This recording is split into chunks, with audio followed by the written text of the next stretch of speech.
You made me giggle, Earl, you savage keyboard warrior. Darling, even cats dance when I pawn. Introduction, introduction, introduction. I have been many years training in the way of strategy, Cole.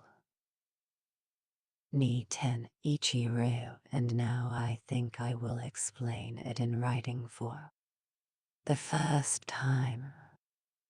It is now during the first 10 days of the 10th month in the 20th year of Kani 1645. I have climbed Mountain Owato of Hago in Kyushu to pay homage to heaven, pray to Kwannon, and kneel.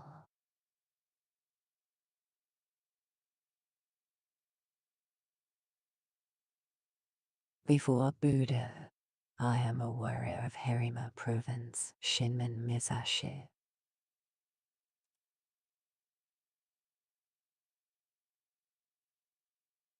No Kami Fujiwara no Genshin, age 60 years, from youth my heart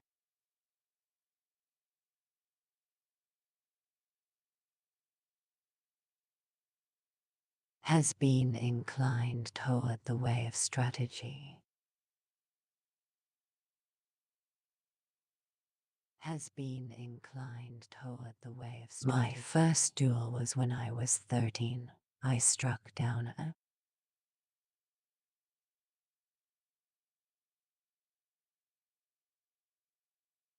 strategist of the Shinto school, one Aramakaye, when I was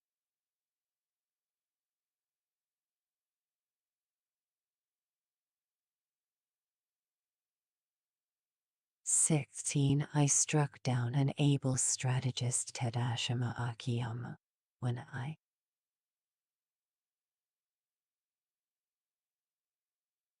was 21. I went up to the capital and met all manner of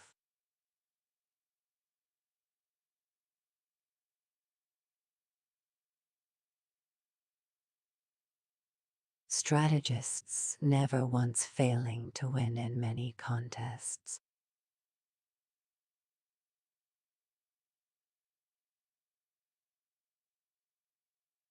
After that I went from province to province dueling with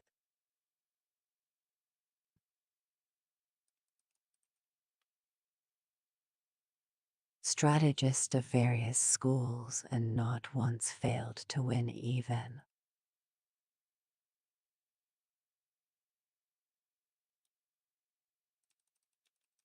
Though I had as many as 60 encounters, this was between the ages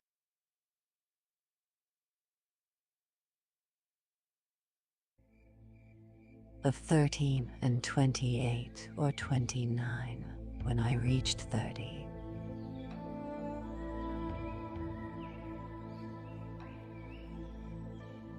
I looked back on my past. The previous victories were not due to my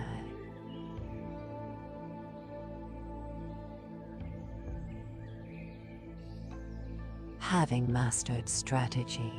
Perhaps it was natural ability or the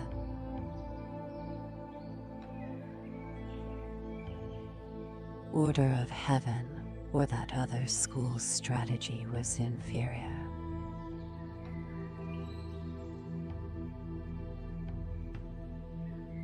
After that I studied morning and evening, searching for the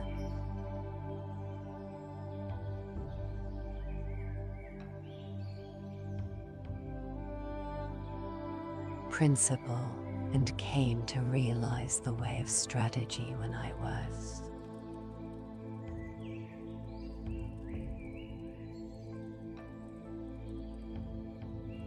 50. Since then I have lived without following any particular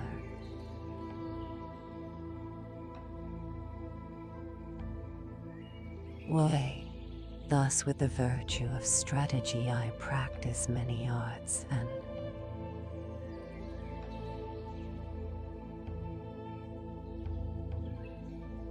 abilities, all things with no teacher.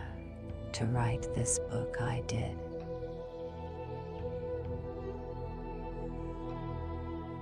Not use the law of Buddha or the teachings of Confucius, neither.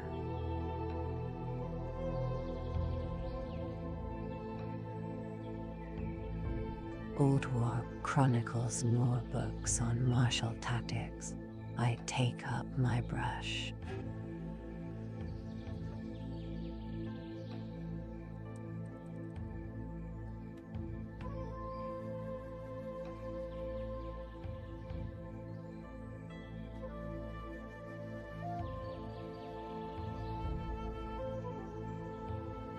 To explain the true spirit of this Ichi school as it is mirrored in the way of heaven and Kwannon, the time is the night of the 10th day of the 10th month at the hour of the tiger 3:05 am.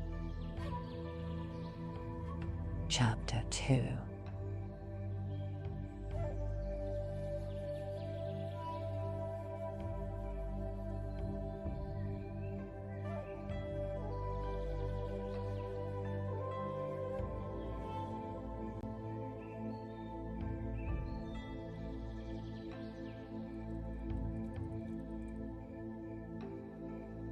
The water book, the water book, the water book. The spirit of the Niten Ichi school of strategy is based on water, and this water book explains methods of victory as the longsword form of the Ichi school. Language does not extend to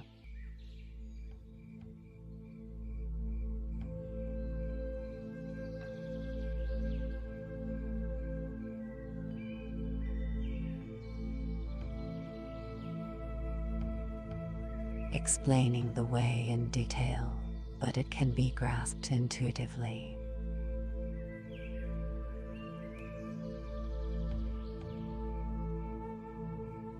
Study this book, read a word, then ponder on it. If you interpret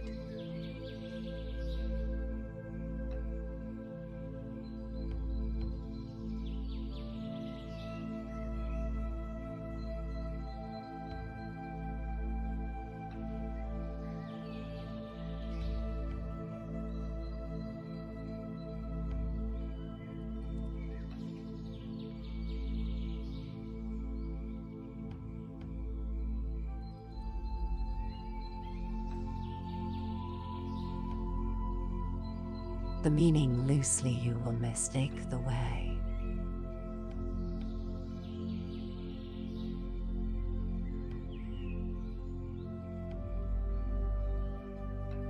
The principles of strategy are written down here in terms of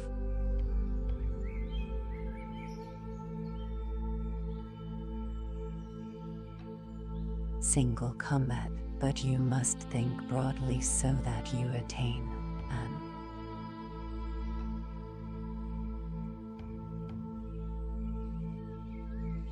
understanding for 10,000 aside battles.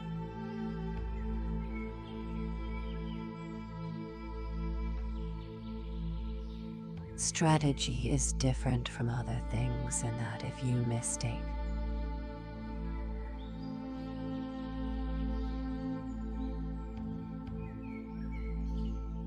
the way even a little, you will become bewildered and fall into bad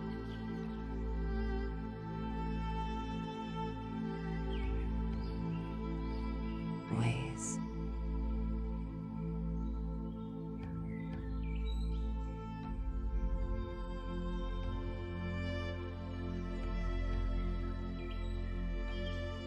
If you merely read this book, you will not reach the way of ready to get this masterpiece. Twitch in, let's juice in. Strategy. Absorb the things written in this book. Do not just read.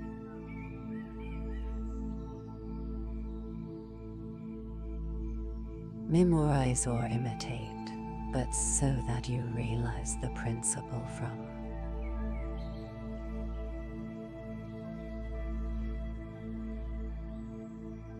Within your own heart, study hard to absorb these things into your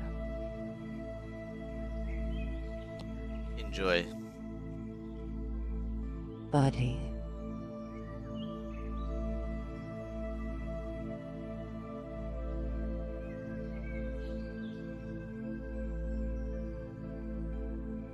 Spiritual bearing in strategy.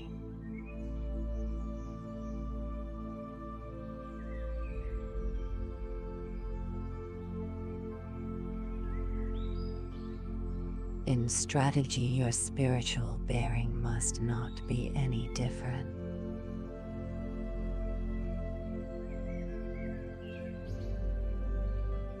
From normal, both in fighting and in everyday life you should be.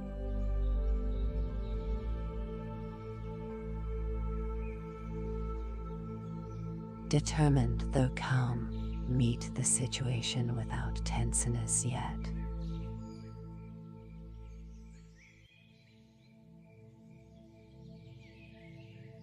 Not recklessly, your spirit settled yet unbiased, even when your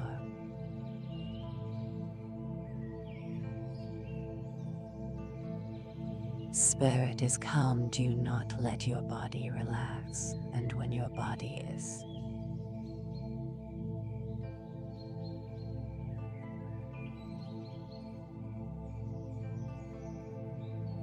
relaxed, do not let your spirit slacken. Do not let your spirit be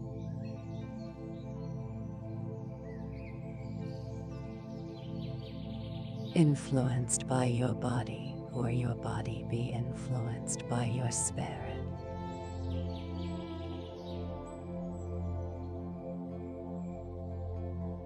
Be neither insufficiently spirited nor over-spirited and elevated.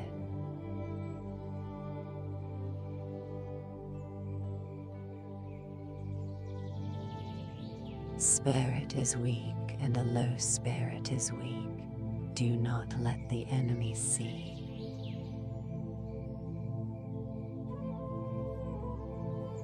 Your spirit.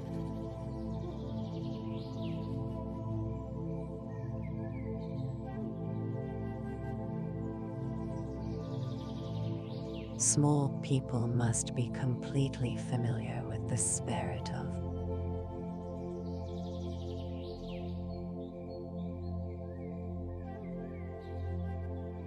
large people, and large people must be familiar with the spirit of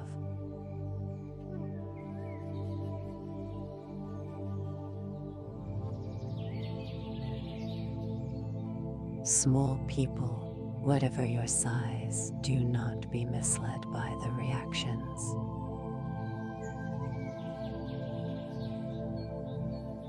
of your own body. With your spirit open and unconstricted, look at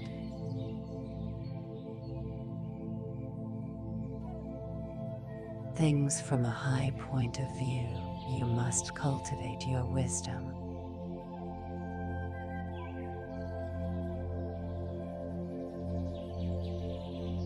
And spirit, polish your wisdom, learn public justice, distinguish between good and evil, study the ways of different arts one by one. That's some tight V vibes right there, full PogChamp. When you cannot be deceived by men, you will have realized the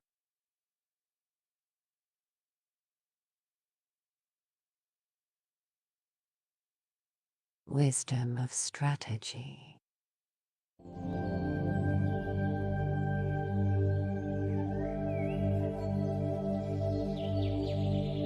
The wisdom of strategy is different from other things on the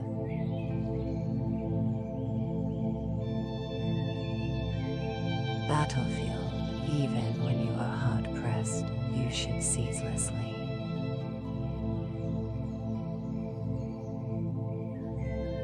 Research the principles of strategy so that you can develop them.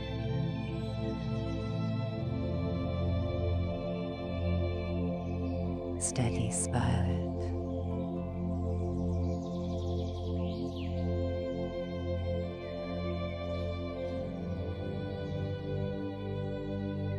Stance in strategy. Thanks, babe, I only paint when my pings flow.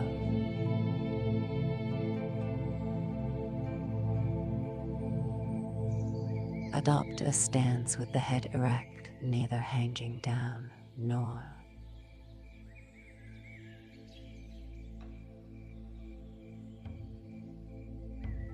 looking up, nor twisted, your forehead and the space between your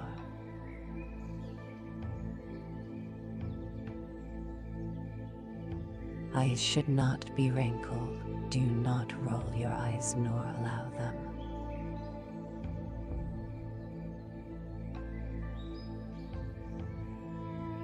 to blink, but slightly narrow them with your features composed.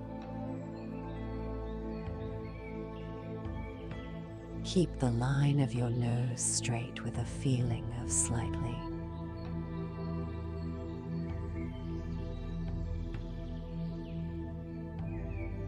flaring your nostrils. Hold the line of the rear of the neck.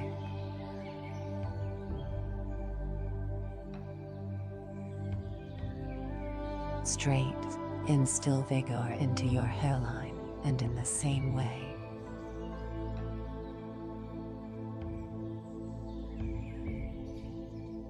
from the shoulders down through your entire body, lower both.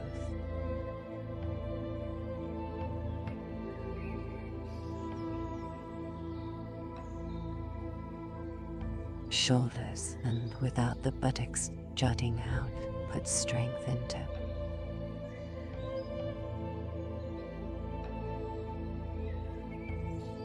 your legs from the knees to the tips of your toes. Brace your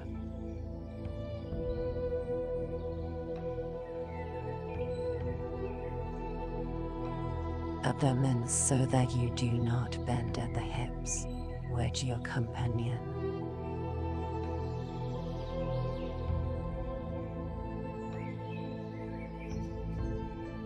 sword in your belt against your abdomen so that your belt is not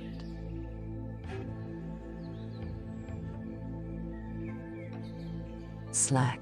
This is called wedging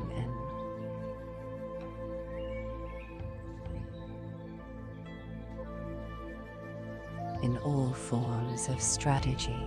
It is necessary to maintain the combat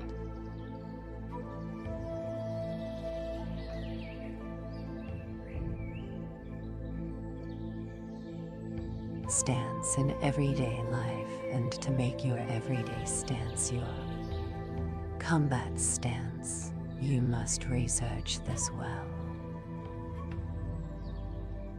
The gaze in strategy.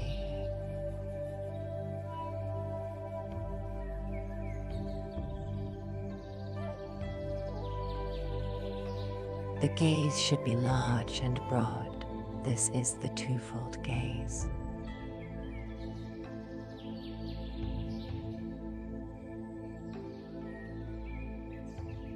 Perception and sight. Perception is strong and sight weak.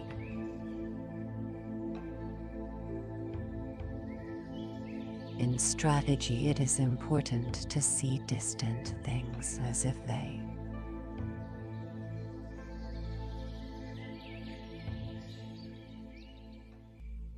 were close, and to take a distanced view of close things. It is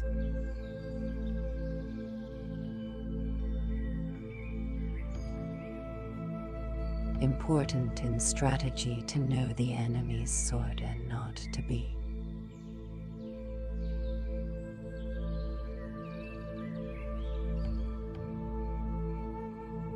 distracted by insignificant movements of his sword. You must study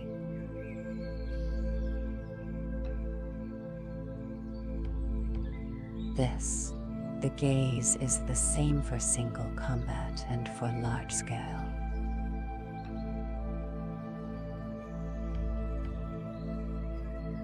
Strategy.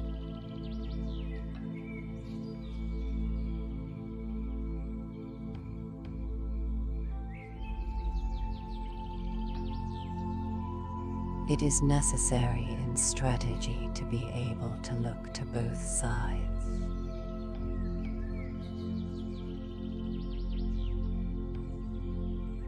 Without moving the eyeballs, you cannot master this ability.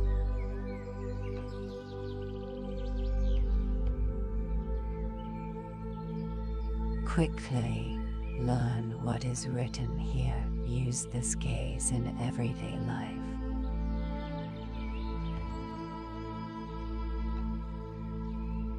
And do not vary it whatever happens.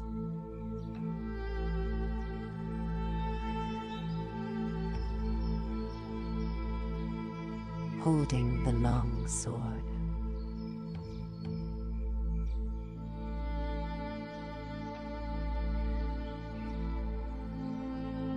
Grip the long sword with a rather floating feeling in your thumb.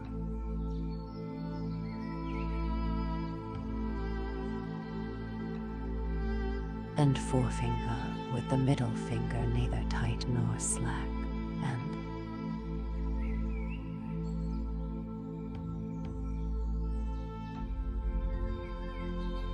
with the last two fingers tight.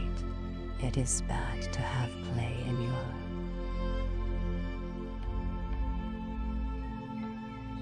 hands.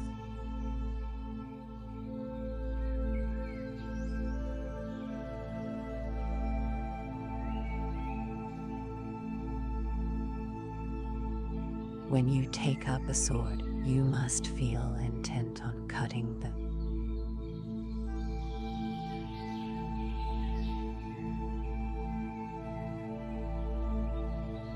enemy. As you cut an enemy, you must not change your grip, and your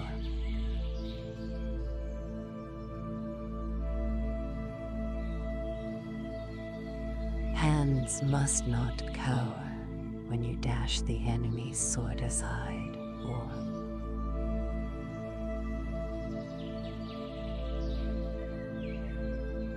ward it off or force it down. You must slightly change the feeling. In your thumb and forefinger, above all, you must be intent on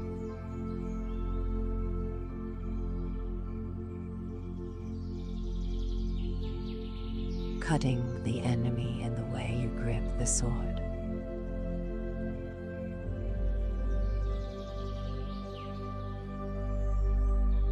The grip for combat and for sword testing is the same. There is no such thing as a man-cutting grip.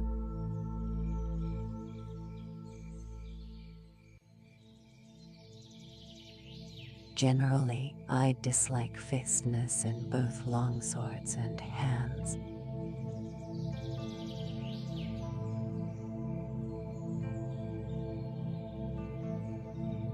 Fixedness means a dead hand. Playability is a living hand. You must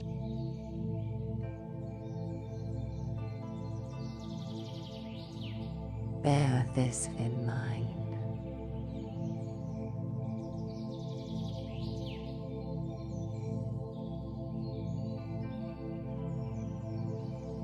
Footwork.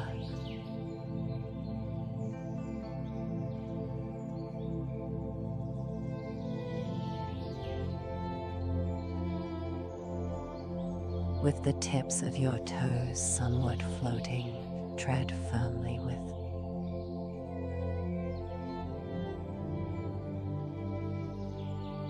your heels, whether you move fast or slow, with large or small.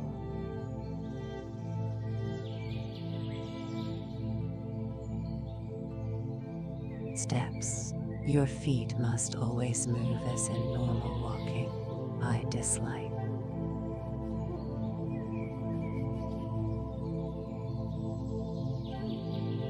The 3 walking methods known as jumping foot, floating foot,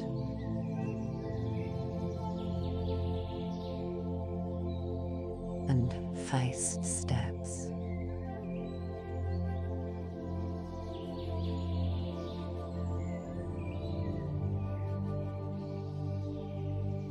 So-called yin foot is important in the way yin foot.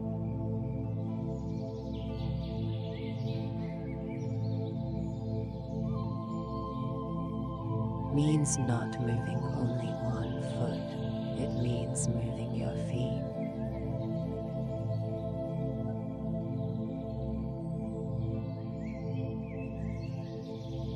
Left right and right left when cutting, withdrawing, or warding off.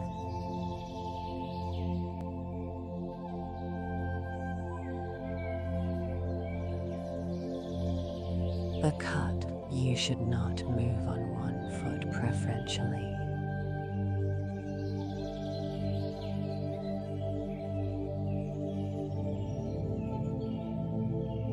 The 5 attitudes.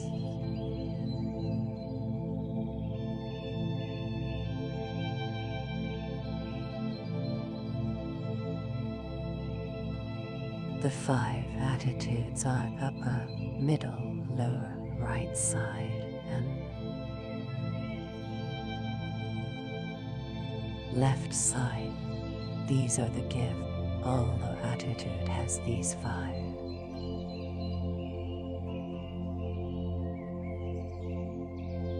Divisions. The one purpose of all of them is to cut the enemy.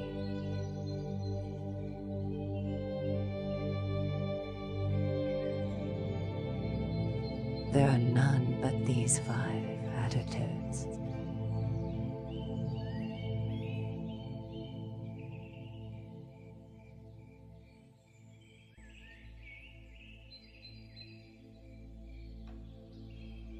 Whatever attitude you are in, do not be conscious of making them.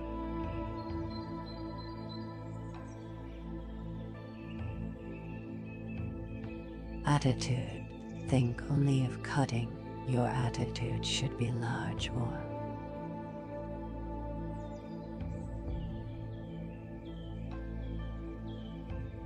small according to the situation. Upper, lower, and middle attitudes.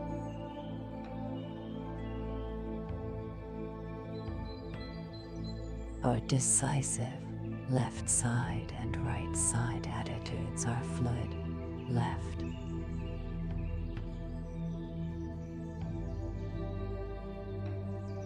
And right attitudes should be used if there is an obstruction.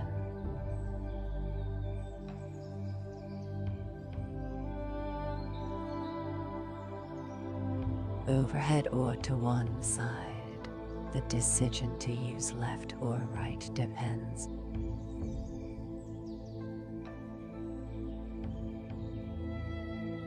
on the place.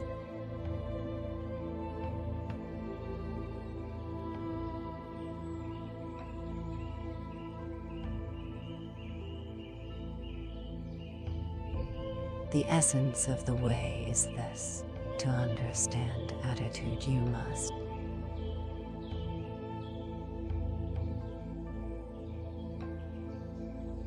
thoroughly understand the middle attitude. The middle attitude is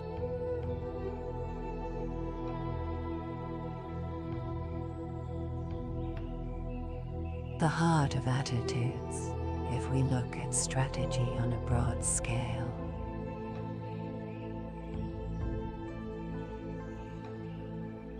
The middle attitude is the seat of the commander with the other.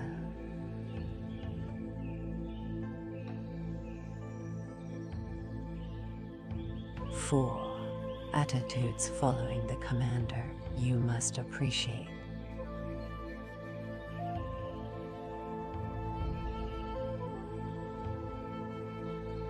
this.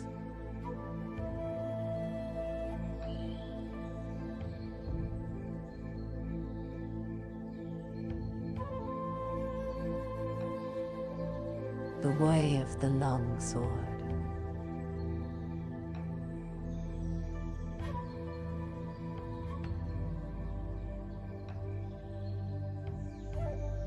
Knowing the way of the long sword means we can wield with two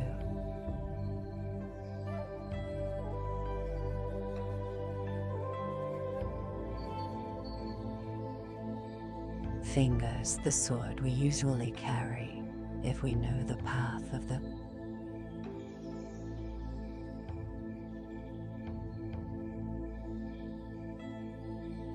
sword well. We can wield it easily if you try to wield the long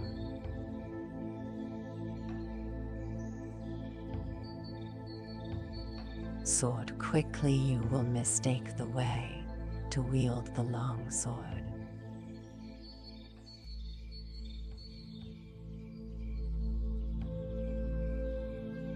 Well, you must wield it calmly.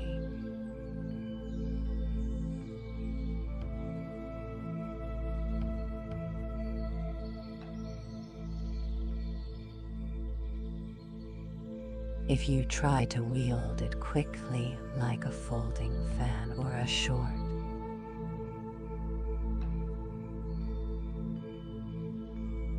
sword, you will err by using short sword chopping. You cannot cut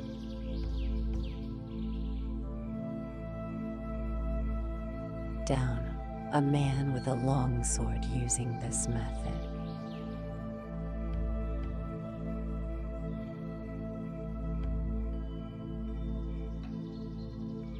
When you have cut downwards with the longsword, lift it straight.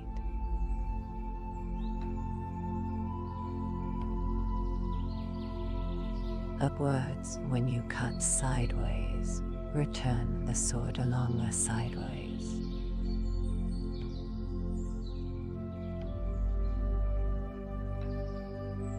path. Return the sword in a reasonable way, always stretching the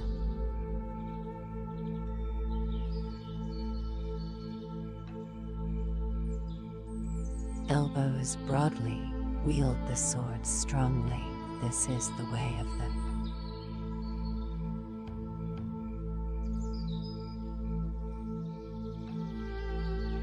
longsword.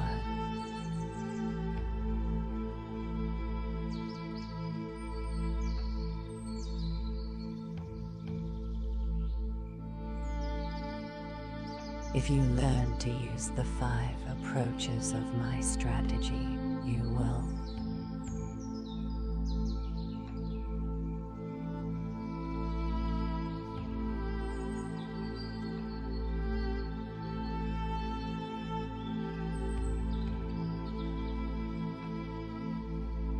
be able to wield a sword well. You must train constantly.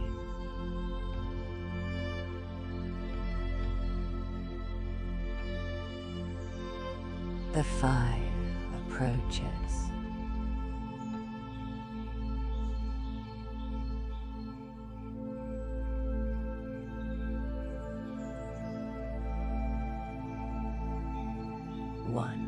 The first approach is the middle attitude. Confront the enemy.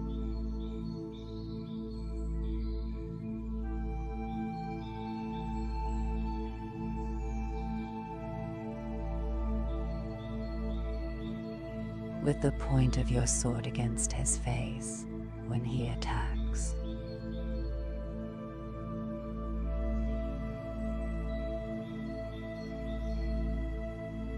Dash his sword to the right and ride it, or when the enemy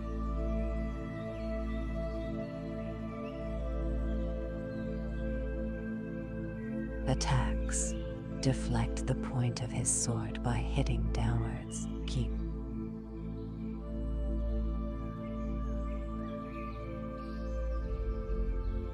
your long sword where it is, and as the enemy renews his attack, cut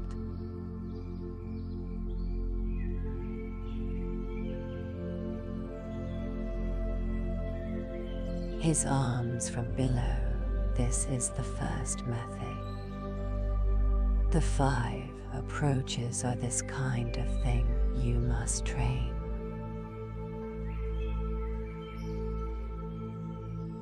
Repeatedly using a longsword in order to learn them. When you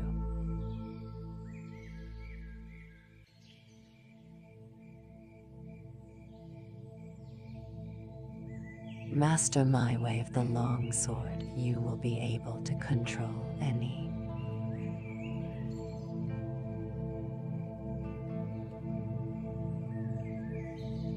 attack the enemy makes.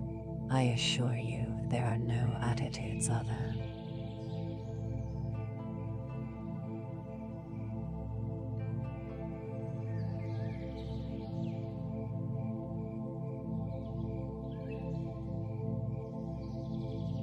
Than the 5 attitudes of the longsword of Nito.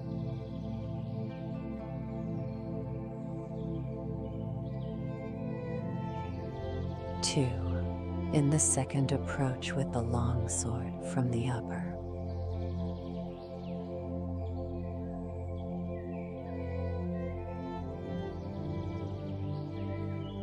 Attitude: cut the enemy just as he attacks. If the enemy evades them,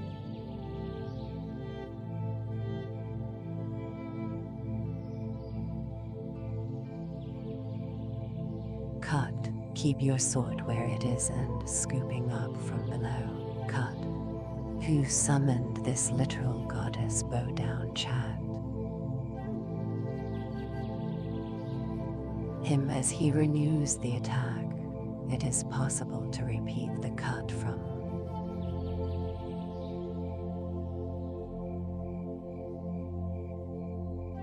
here.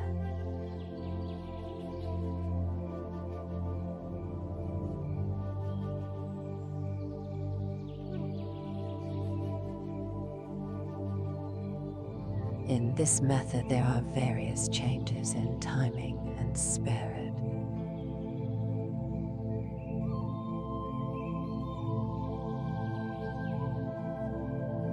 You will be able to understand this by training in the Ichi school.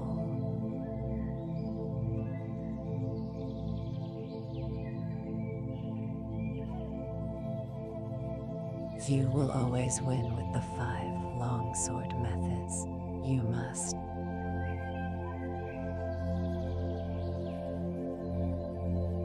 train repetitively.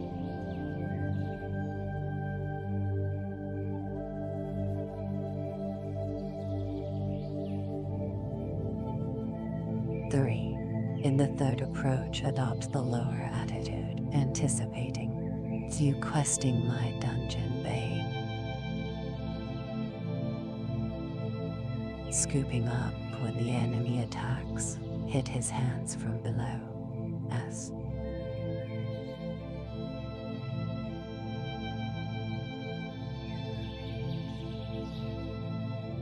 you do so he may try to hit your sword down. If this is the case,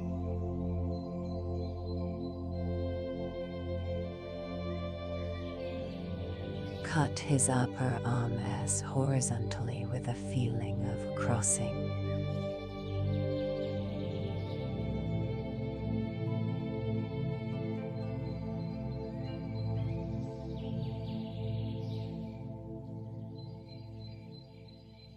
This means that from the lower attitudes you hit the enemy at the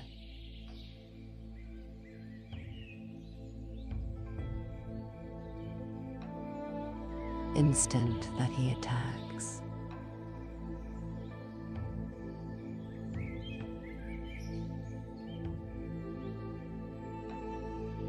You will encounter this method often, both as a beginner and in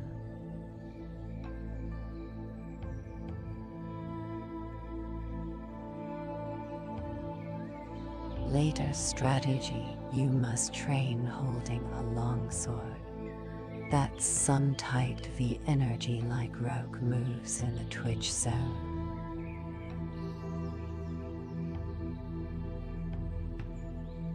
4. In this fourth approach, adopt the left side attitude as the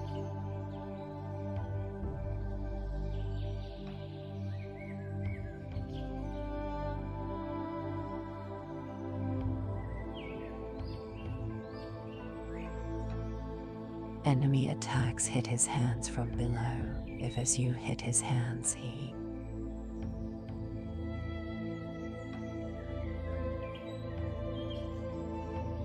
attempts to dash down your sword with the feeling of hitting his.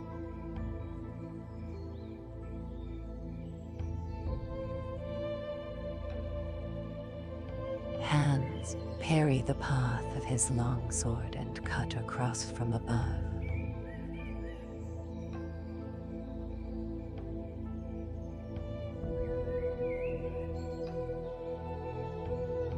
Your shoulder.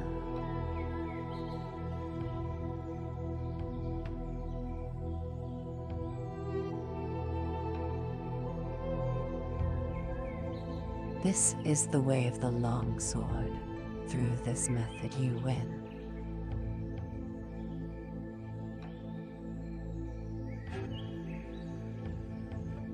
By parrying the line of the enemy's attack, you must research.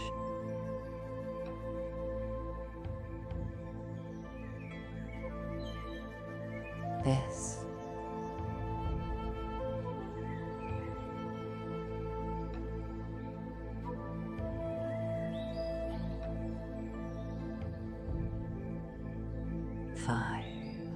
in the fifth approach, the sword is in the right side.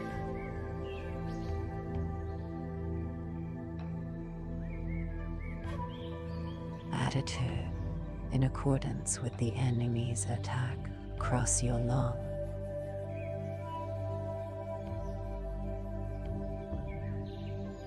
sword from below at the side to the upper attitude, then cut.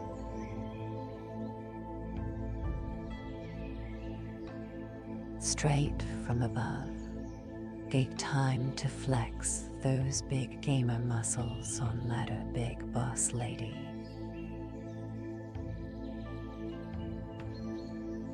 This method is essential for knowing the way of the long sword.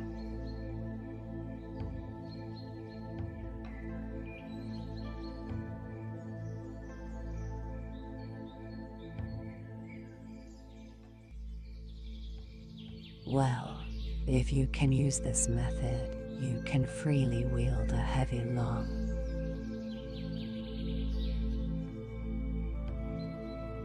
sword.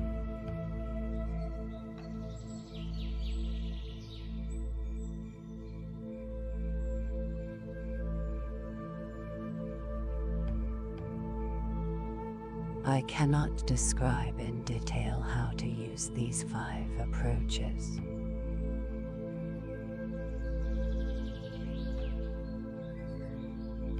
You must become well acquainted with my in harmony with the law.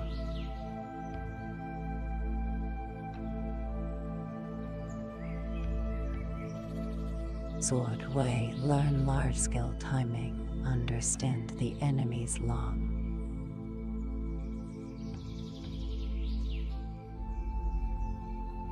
sword, and become used to the 5 approaches from the outset. You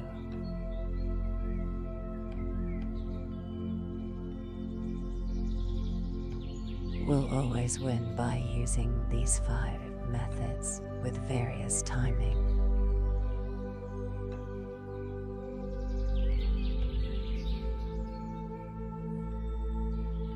Considerations discerning the enemy's spirit. You must consider all.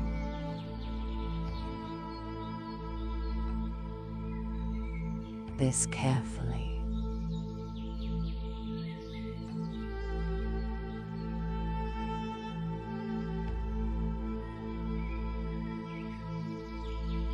The attitude, no attitude.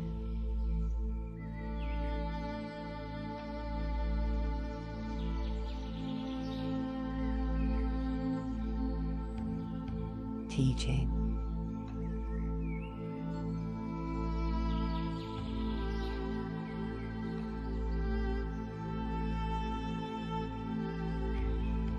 Attitude, no attitude, means that there is no need for what are.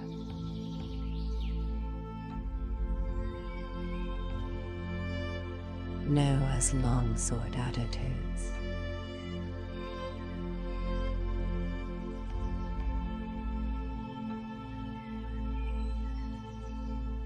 Even so, attitudes exist as the 5 ways of holding the long.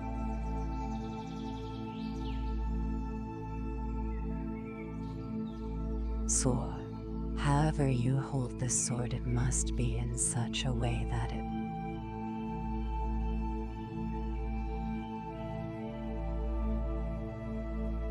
is easy to cut the enemy well in accordance with the situation.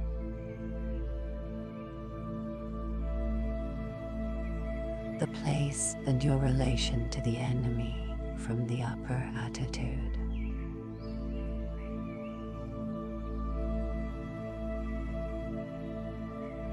As your spirit lessens, you can adopt the middle attitude, and from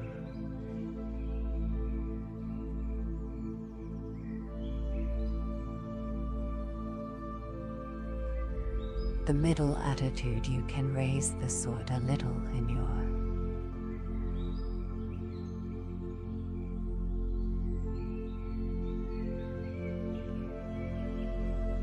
technique and adopt the upper attitude from the lower attitude you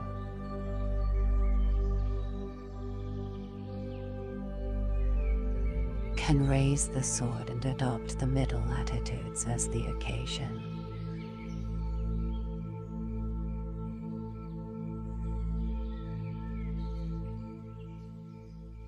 Demands, according to the situation, if you turn your sword from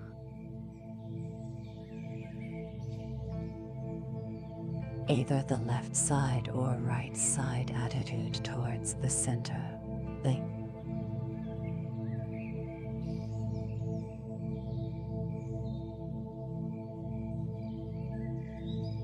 middle or the lower attitude resolves.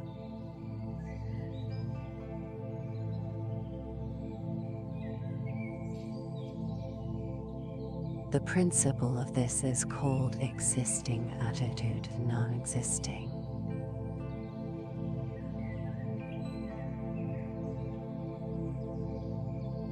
Attitude.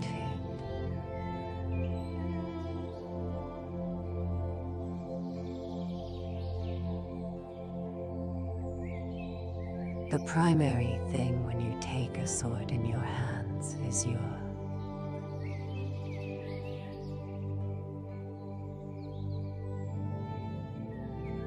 intention to cut the enemy, whatever the means, whenever you parry.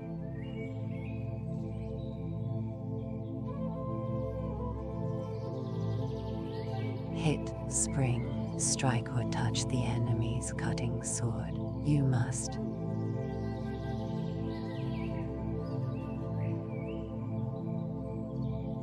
cut the enemy in the same movement.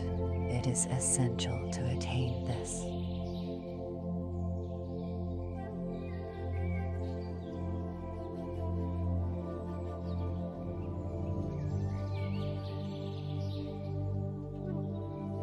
If you think only of hitting, springing, striking, or touching them,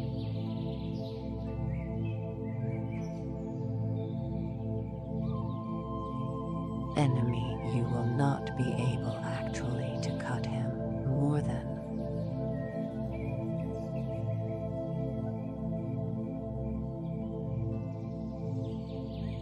anything. You must be thinking of carrying your movement through to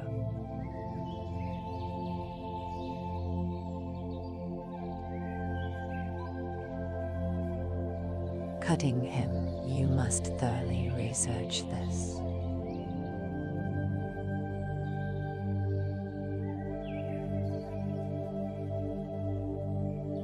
Attitude in strategy on a larger scale is called battle ray.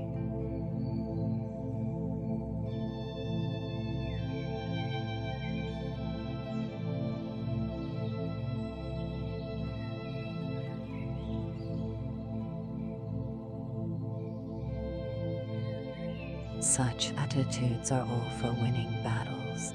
Fixed formation is bad.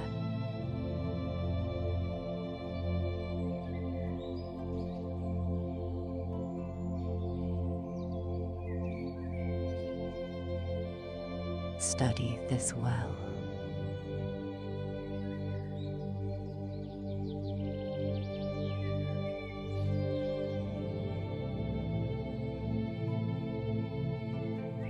To hit the enemy in one timing.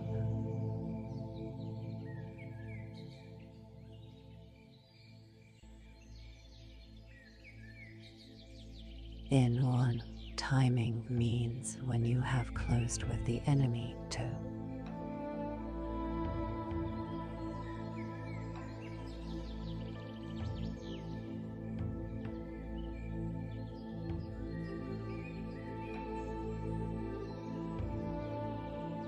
Hit him as quickly and directly as possible without moving your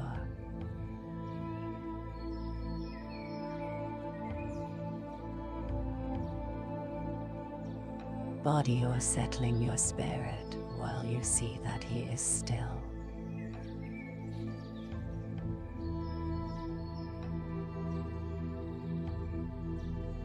Undecided, the timing of hitting before the enemy decides to.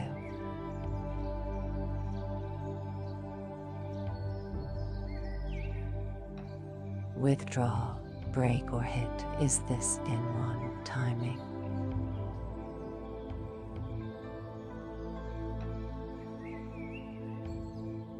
You must train to achieve this timing to be able to hit in the get on that loot train, your loot goblin, it'll dazzle you like ape's fresh hairdo. Timing of an instant. The abdomen timing of 2.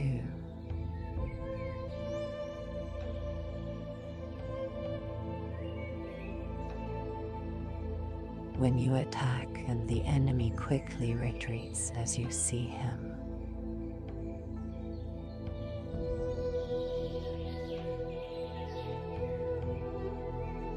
Tense, you must feint a cut, then, as he relaxes, follow up and hit.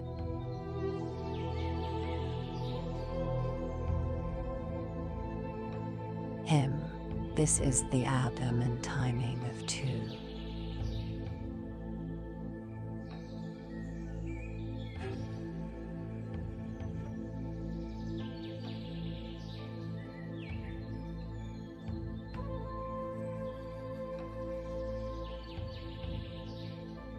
It is very difficult to attain this by merely reading this book.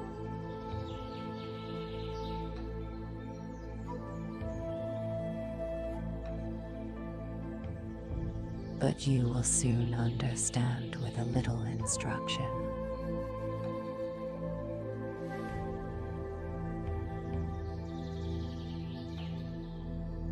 No design, no conception.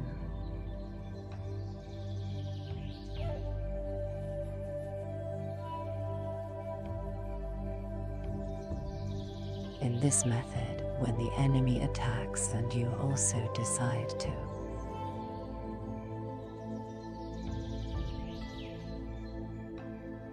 attack, hit with your body, and hit with your spirit, and hit from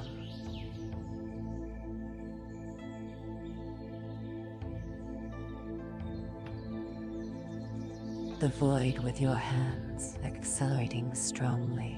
This is the no.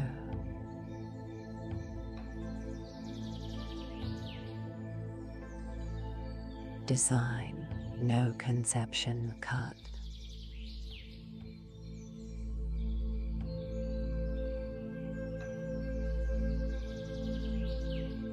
This is the most important method of hitting. It is often used.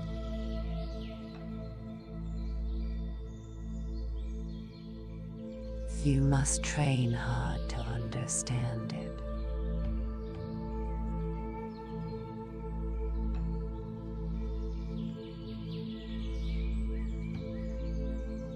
The flowing water cut.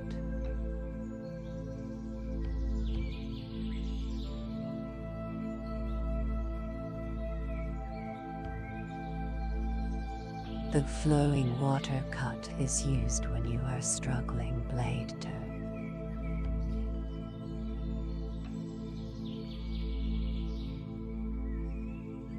blade with the enemy when he breaks and quickly withdraws trying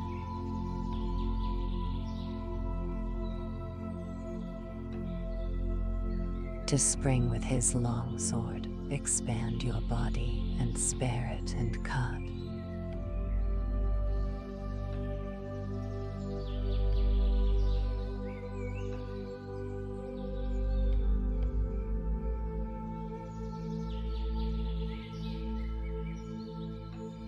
Him as slowly as possible with your long sword, following your body.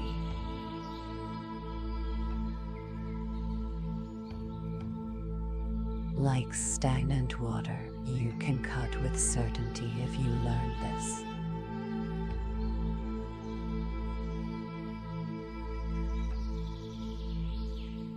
You must discern the enemy's grade.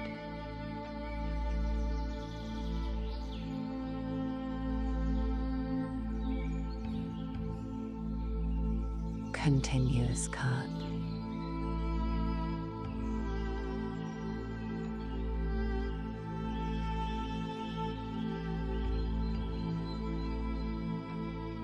When you attack and the enemy also attacks, and your swords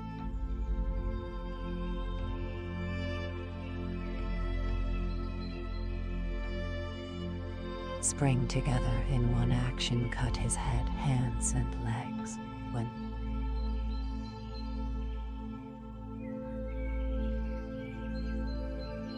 you cut several places with one sweep of the long sword, it is the continuous cut. You must practice this cut, it is often used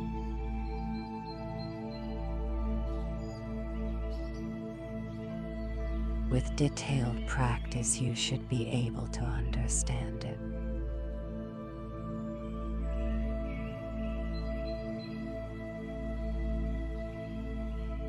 The fire and stones.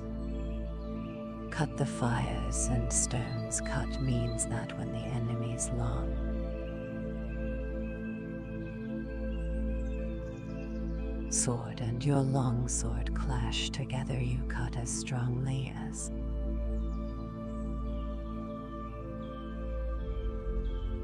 possible without raising the sword even a little. This means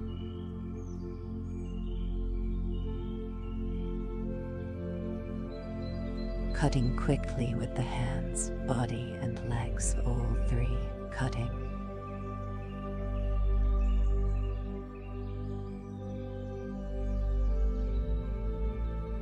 strongly.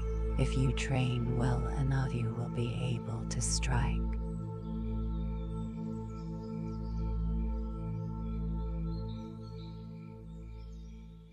strongly.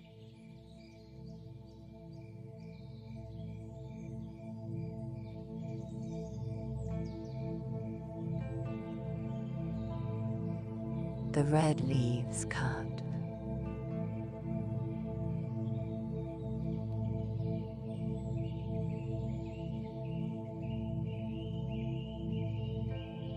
The red leaves cut, allusion to falling, dying leaves, means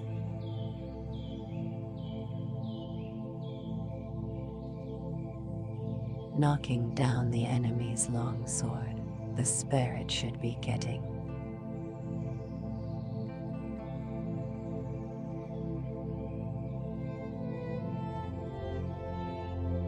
control of his sword when the enemy is in a long sword attitude, in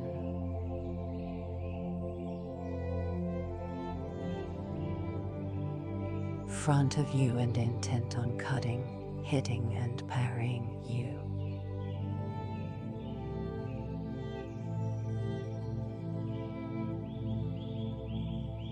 Strongly hit the enemy's long sword with the fire and stones cut.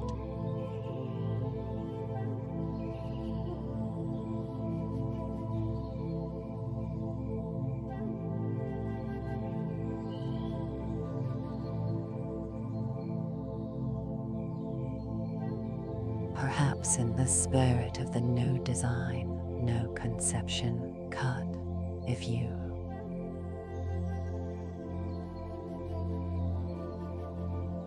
then beat down the point of his sword with a sticky feeling.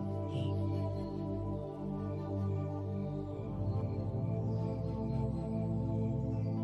will necessarily drop the sword if you practice this cut it.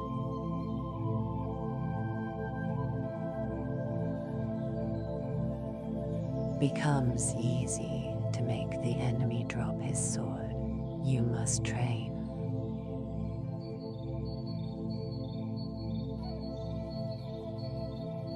Repetitively.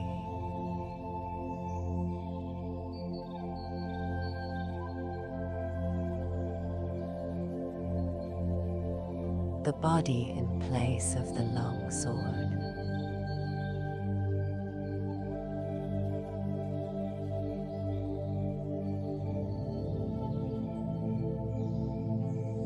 Also, the long sword in place of the body. Usually we move the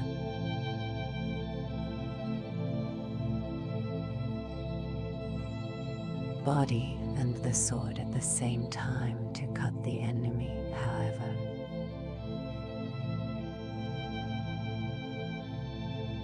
According to the enemy's cutting method, you can dash against him.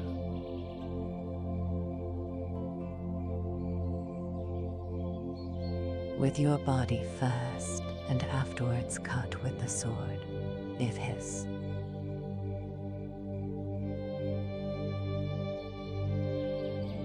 body is immovable, you can cut first with the long sword, but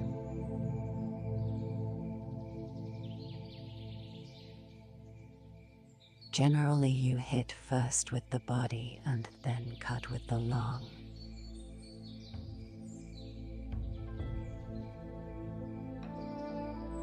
Sword. You must research this well and practice hitting.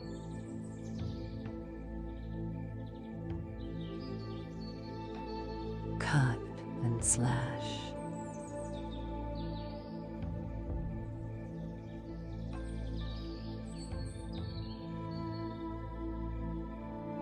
To cut and to slash are two different things.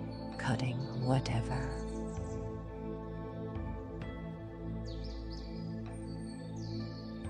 form of cutting it is decisive with a resolute spirit.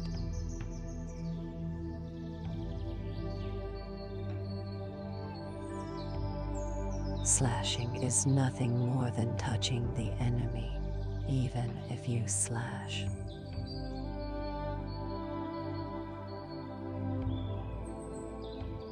Strongly, and even if the enemy dies instantly, it is slashing.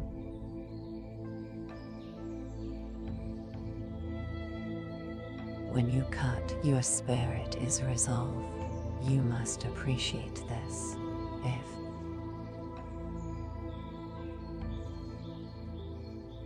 If you first slash the enemy's hands or legs, you must then cut.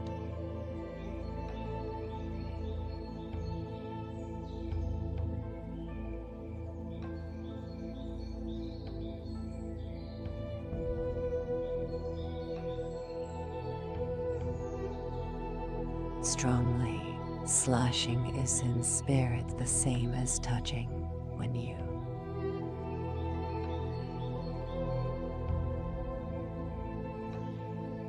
realize this, they become indistinguishable. Learn this well.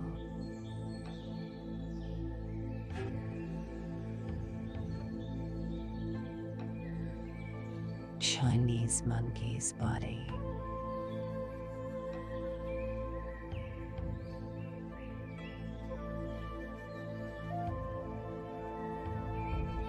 The Chinese monkey's body is the spirit of not stretching out.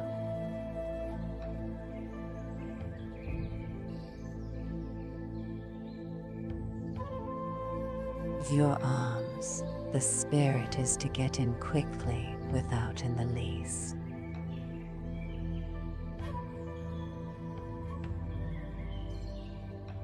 extending your arms before the enemy cuts, if you are intent upon.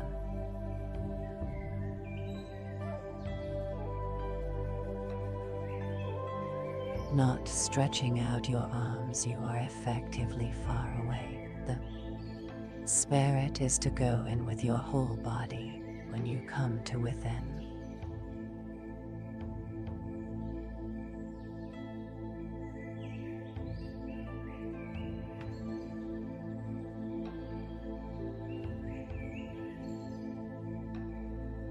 Arms reach, it becomes easy to move your body in. You must research.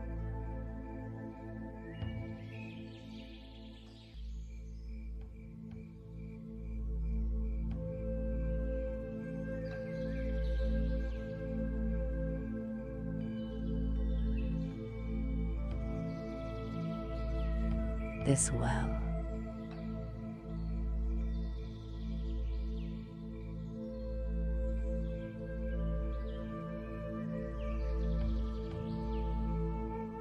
Glue and lacquer emulsion body.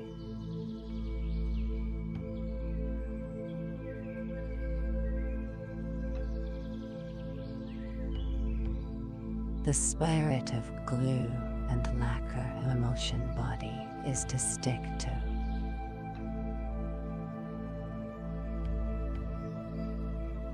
The enemy and not separate from him when you approach the enemy.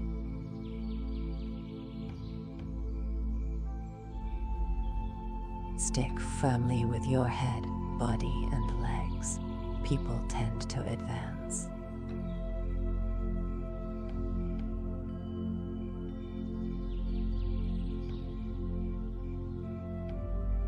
Their head and legs quickly, but their body lags behind. You should.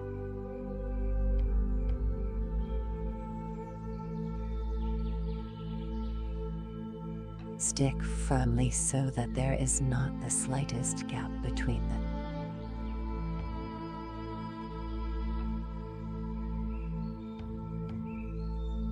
Enemy's body and your body, you must consider this carefully.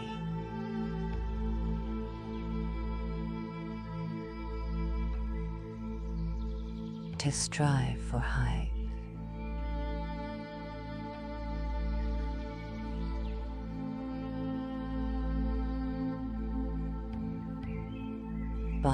To strive for height is meant when you close with the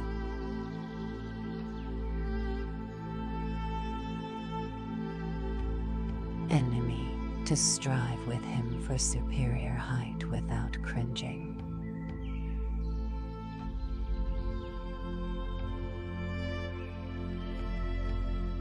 Stretch your legs, stretch your hips, and stretch your neck face to.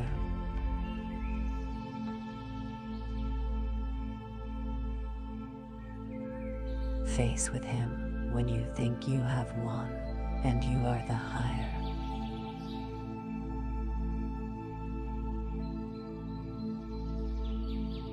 Thrust in strongly, you must learn this.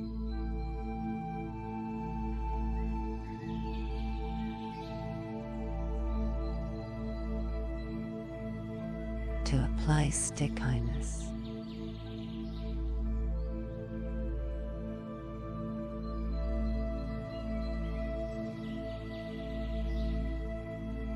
When the enemy attacks and you also attack with the long sword.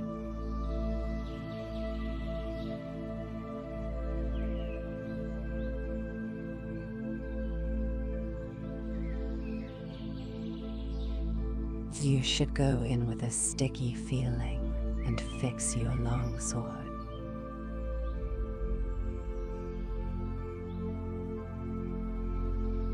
Against the enemies as you receive his cut, the spirit of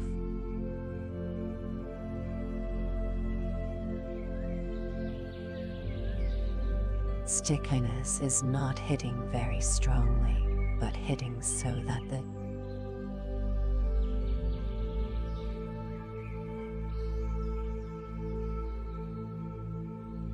Long swords do not separate easily. It is best to approach as calmly as possible when hitting the enemy's longsword with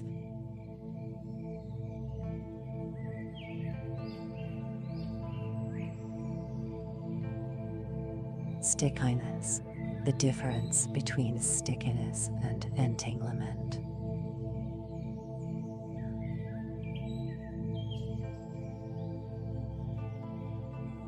is that stickiness is firm and entanglement is weak.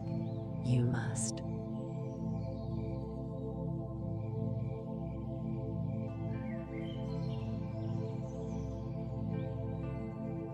appreciate this.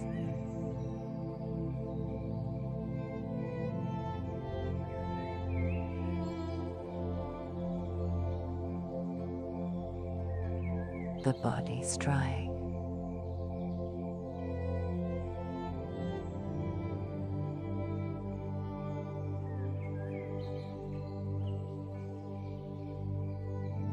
The body strike means to approach the enemy through a gap in his guard. The spirit is to strike him with your body. Turn your face a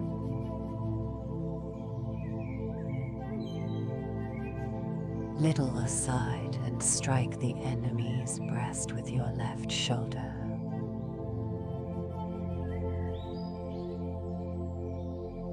Thrust out, approach with the spirit of bouncing the enemy away.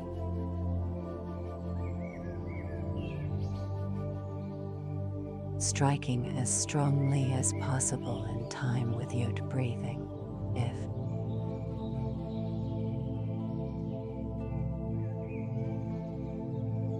you achieve this method of closing with the enemy, you will be able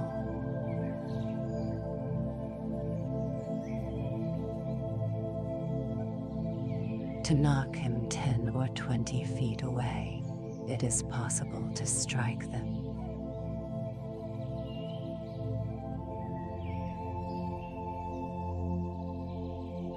enemy until he is dead. Train well.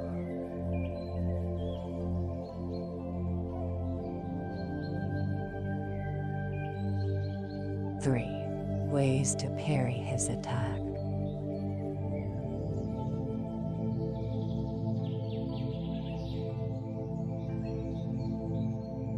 There are 3 methods to parry a cut.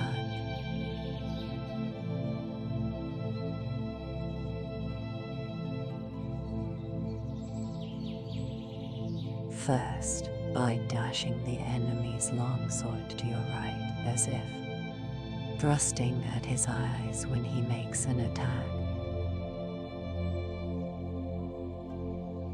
Or to parry by thrusting the enemy's longsword towards his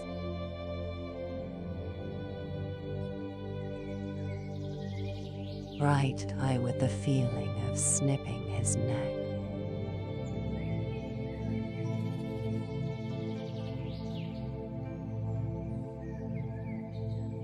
Or when you have a short, long sword without worrying about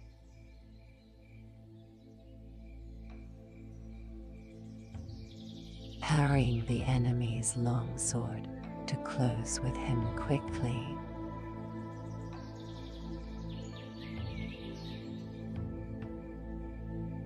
Thrusting at his face with your left hand.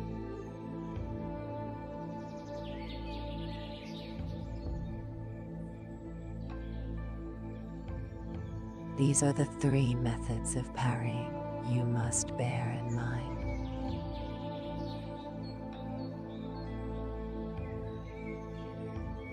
That you can always clench your left hand and thrust at the enemies.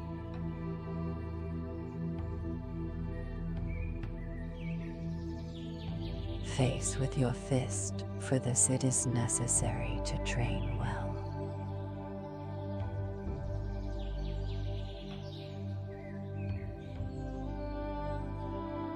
To stab at the face. To stab at the face means when you are in confrontation with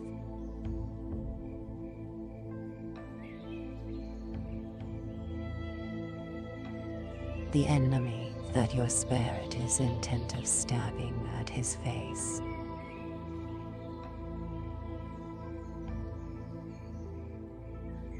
Following the line of the blades with the point of your long sword.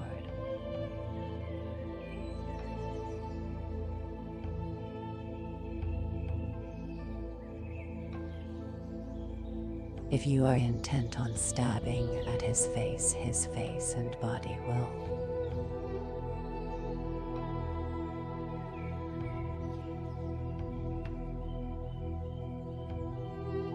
become rideable when the enemy becomes as if rideable there are.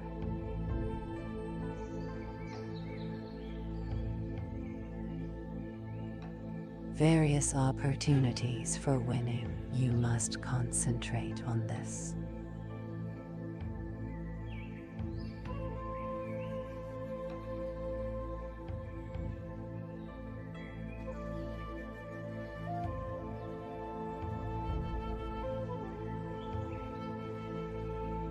When fighting and the enemy's body becomes as if rideable, you can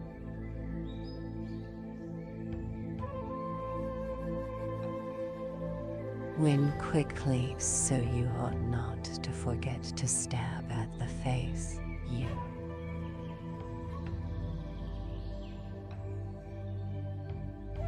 must pursue the value of this technique through training.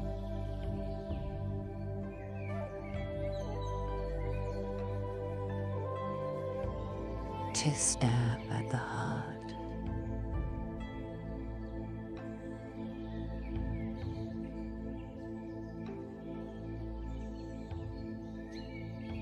To stab at the heart means when fighting and there are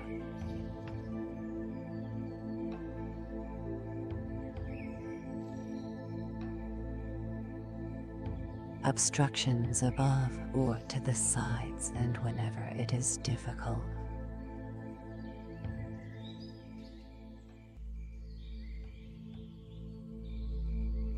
to cut, to thrust at the enemy, you must stab the enemy's breast.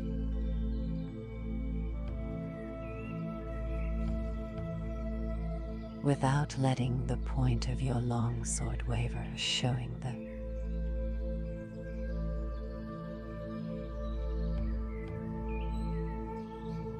enemy the ridge of the blade square on, and with the spirit of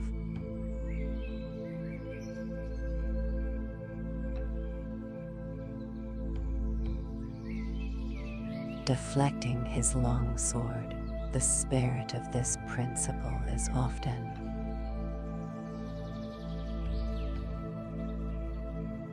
useful when we become tired or for some reason our long sword will not cut. You must understand the application of this method. To scold, tut tut.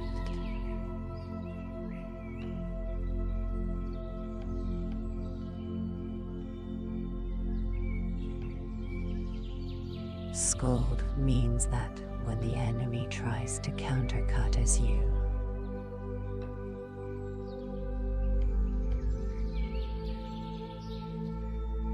attack, you countercut again from below as if thrusting at him.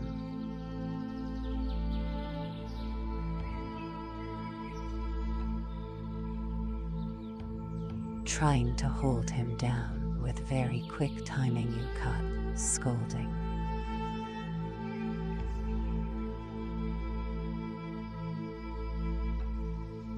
The enemy thrust up, tut, and cut, tut. This timing is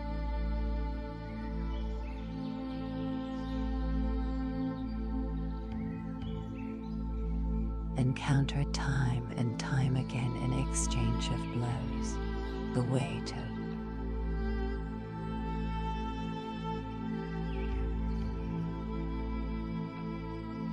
Skull tut-tut is to time the cuts simultaneously with raising your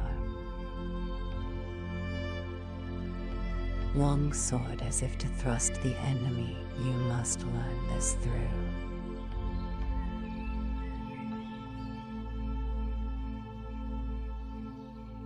repetitive practice.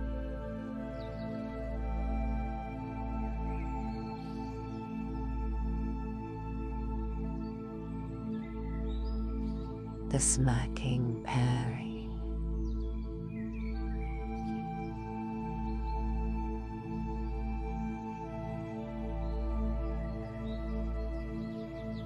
By smacking parry is meant that when you clash swords with the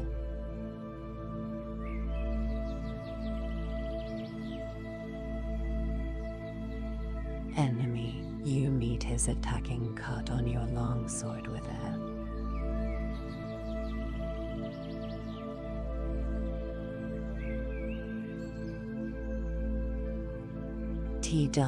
T-dum rhythm, smacking his sword and cutting him.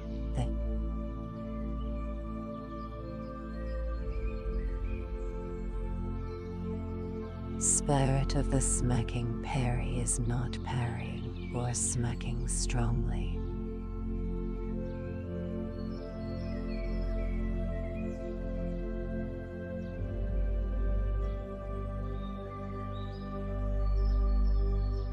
But smacking the enemy's longsword in accordance with his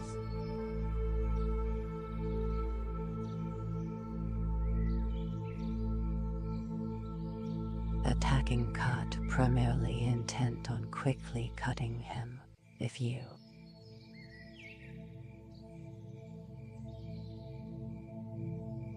understand the timing of smacking, however hard your longswords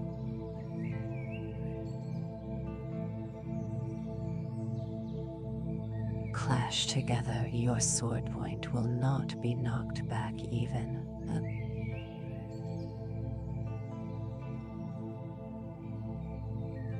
little. You must research sufficiently to realize this.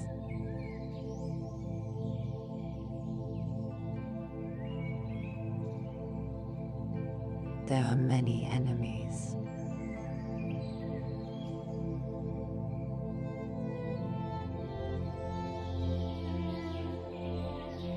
There are many enemies applies when you are fighting one.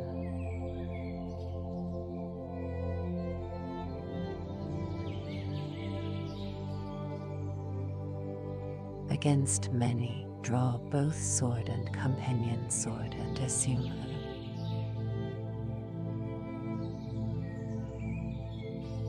wide stretched left and right attitude.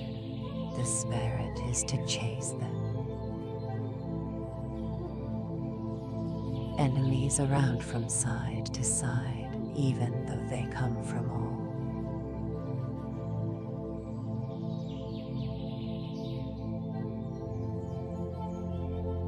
Four directions. Observe their attacking order and go to meet.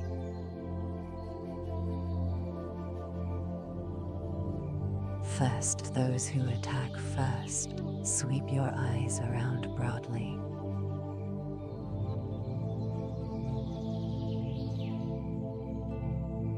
Carefully examining the attacking order and cut left and right.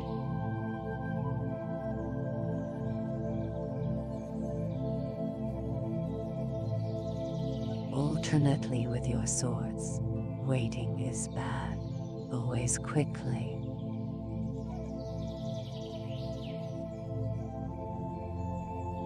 Reassume your attitudes to both sides. Cut the enemies down as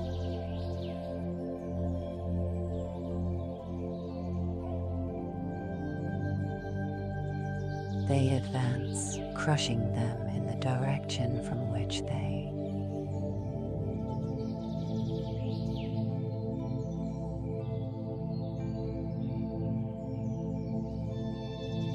attack. Whatever you do, you must drive the enemy together as if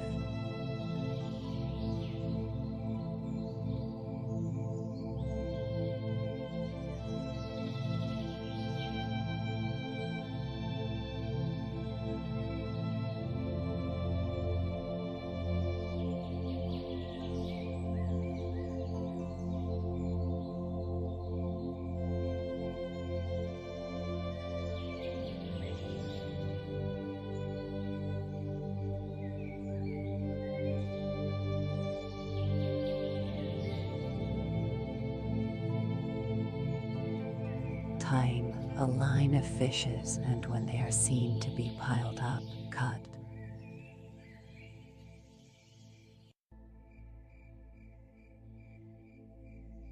Them down strongly without giving them room to move.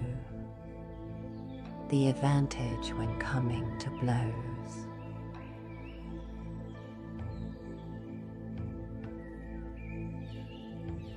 You can know how to win through strategy with the long sword. No fam, it's as endless as my pizza cravings. But it cannot be clearly explained in writing. You must practice diligently in order to understand how to win. Oral tradition, the true way of strategy is revealed in the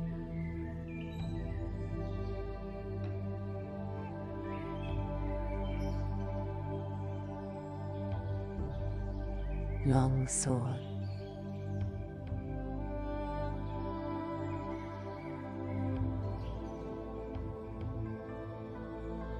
One cut.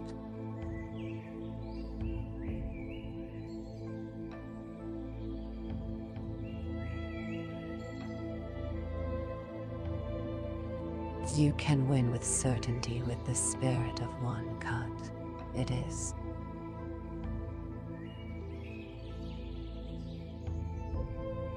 difficult to attain this if you do not learn strategy well. If you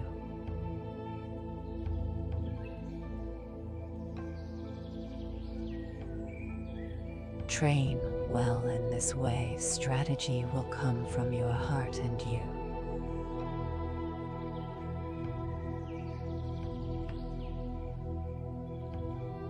will be able to win at will. You must train diligently.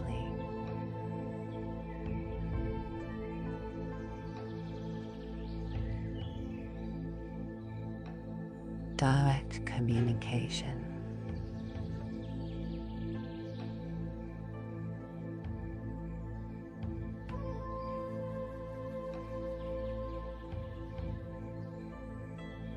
The spirit of direct communication is how the true way of the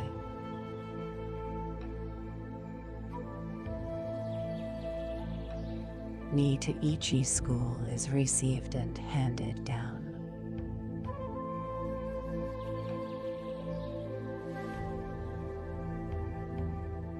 Oral tradition, teach your body strategy.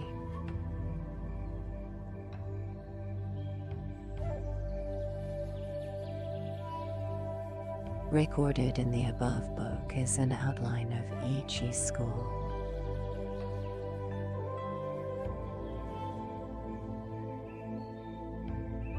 Sword fighting.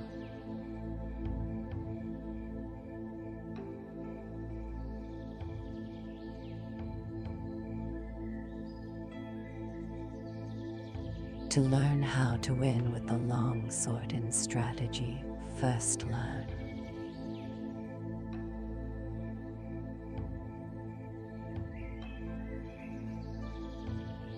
the 5 approaches and the 5 attitudes, and absorb the way of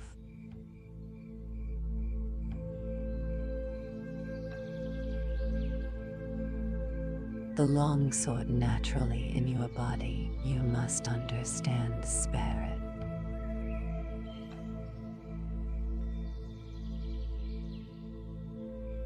And timing, handle the long sword naturally and move body and legs.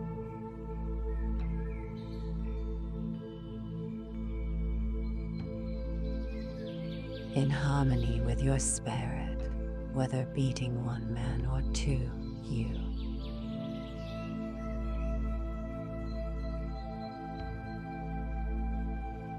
will then know values in strategy.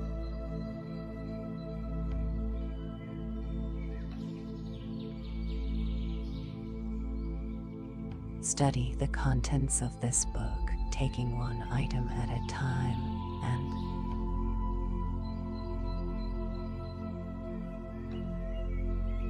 Through fighting with enemies, you will gradually come to know them.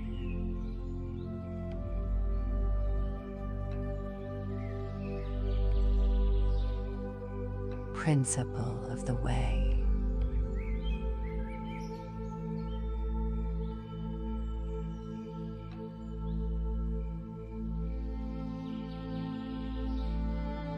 Deliberately, with a patient spirit, absorb the virtue of all.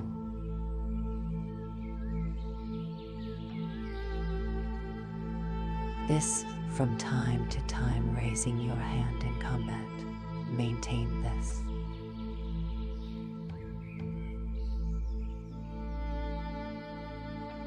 Spirit whenever you cross swords with an enemy.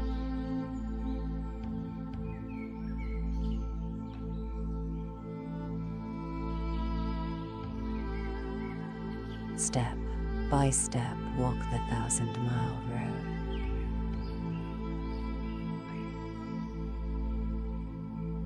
Study strategy over the years and achieve the spirit of the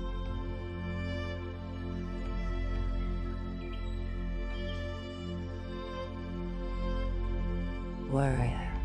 Today is victory over yourself of yesterday. Tomorrow is your victory over lesser men. Next, in order to beat more skillful.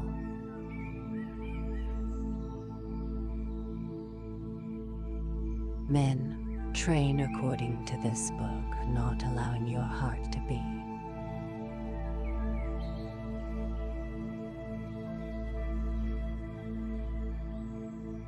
Swayed along a side track, even if you kill an enemy, if it is not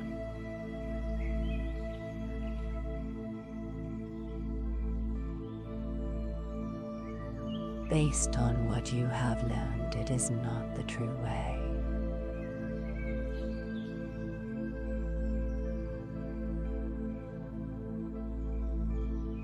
If you attain this way of victory, then you will be able to beat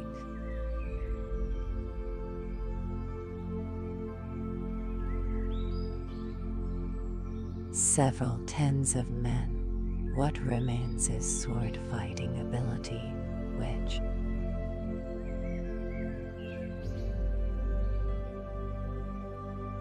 you can attain in battles and duels.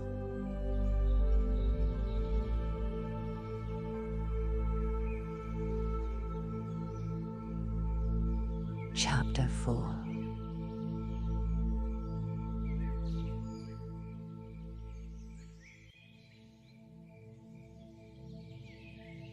The Wind Book.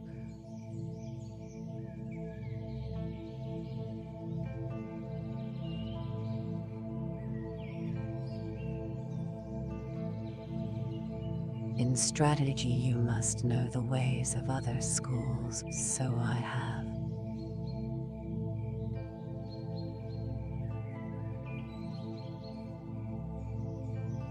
Written about various other traditions of strategies in this the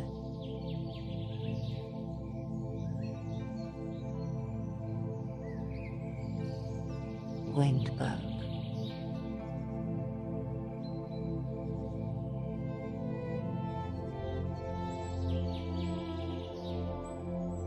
Without knowledge of the ways of other schools, it is difficult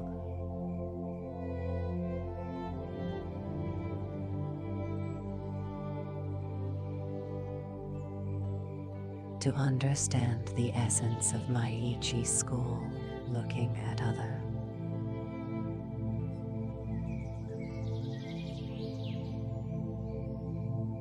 schools. We find some that specialize in techniques of strength.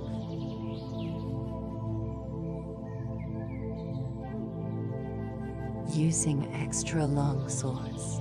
Some schools study the way of the short.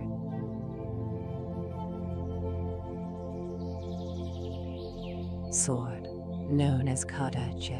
Some schools teach dexterity in large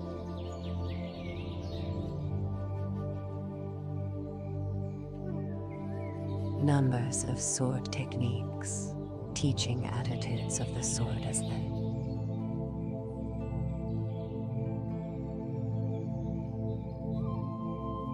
surface and the way as the interior.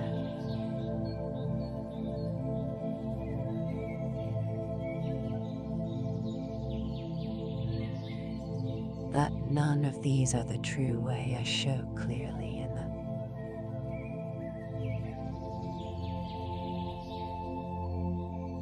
the interior of this book, all the vices and virtues and rights and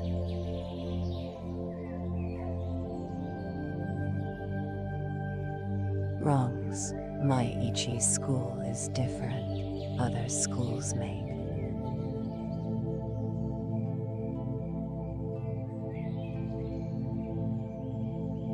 accomplishments their means of livelihood, growing flowers and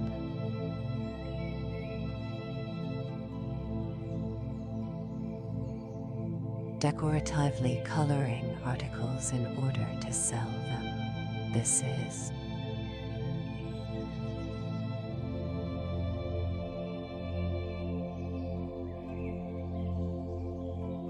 definitely not the way of strategy.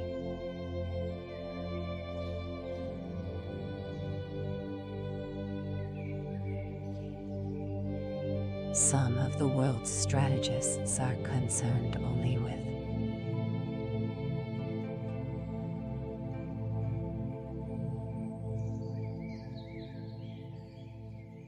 sword fencing and limit their training to flourishing the long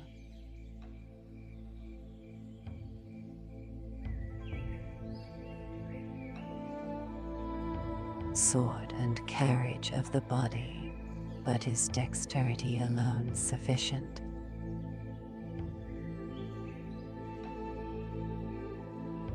To win, this is not the essence of the way.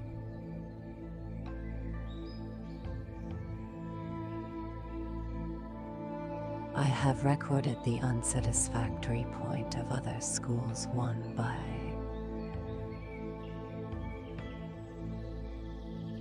one. In this book, you must study these matters deeply to appreciate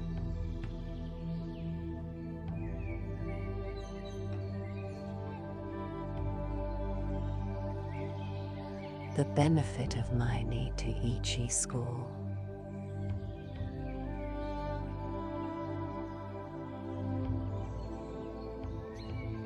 Other schools using extra long swords.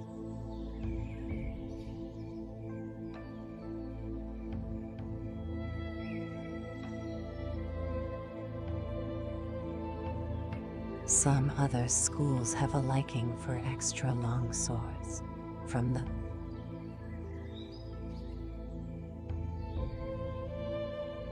point of view of my strategy, these must be seen as weak schools.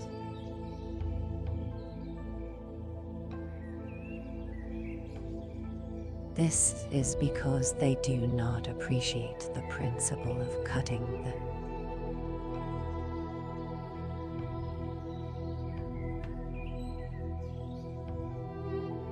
enemy by any means. Their preference is for the extra long sword.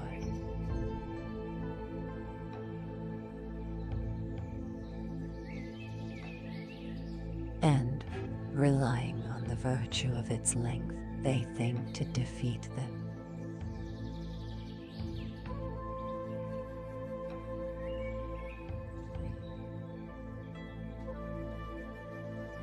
enemy from a distance.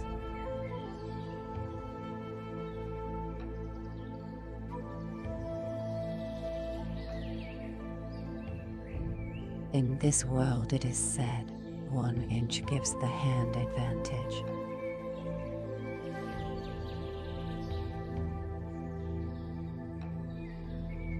But these are the idle words of one who does not know strategy.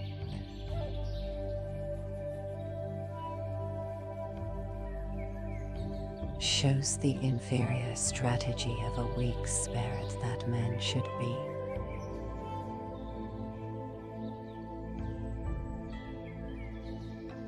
dependent on the length of their sword, fighting from a distance.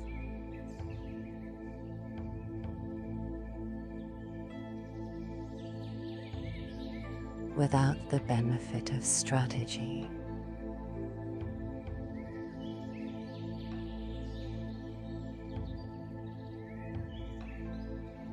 I expect there is a case for the school in question liking.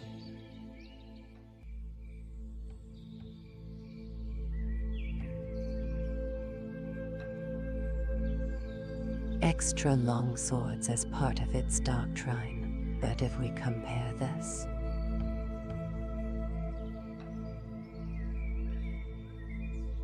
to real life, it is unreasonable.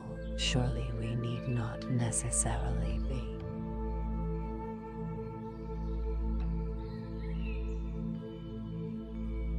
Defeated if we are using a short sword and have no long sword.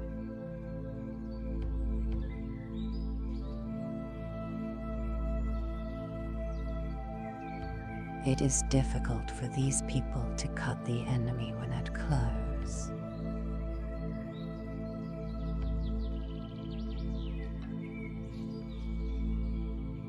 Quarters because of the length of the long sword.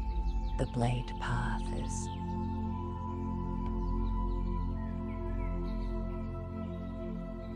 large, so the long sword is an encumbrance, and they are at a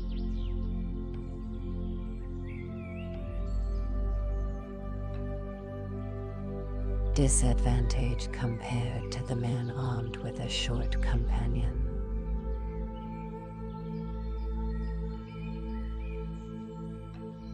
Sword.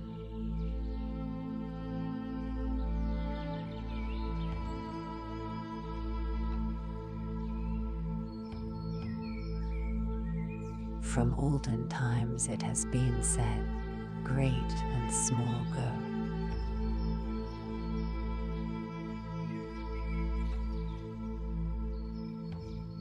Together. So do not unconditionally dislike extra long swords.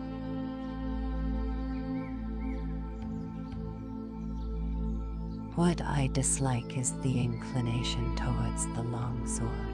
If we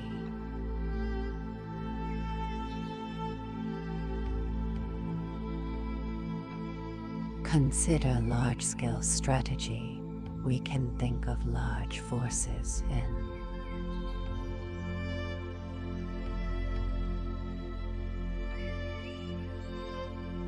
terms of long swords and small forces as short swords.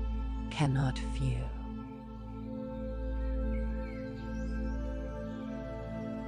We give battle against many. There are many instances of few men.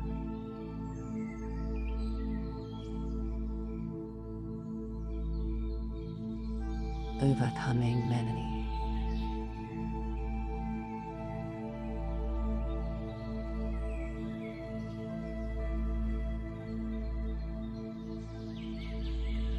Your strategy is of no account if when called on to fight in a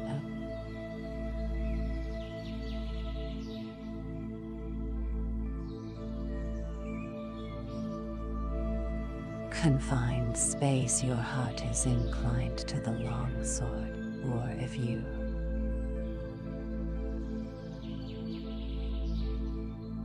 are in a house armed only with your companion sword.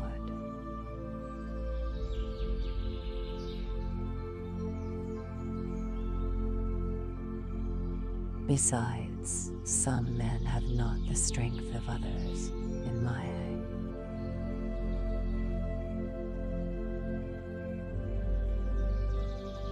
doctrine. I dislike preconceived, narrow spirit. You must study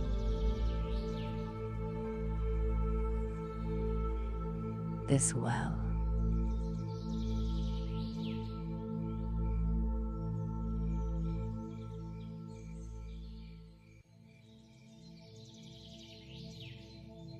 The strong long swords spare it in other.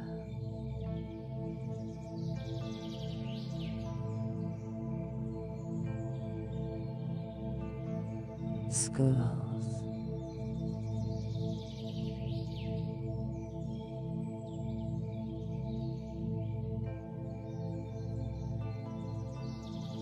you should not speak of strong and weak longswords if you just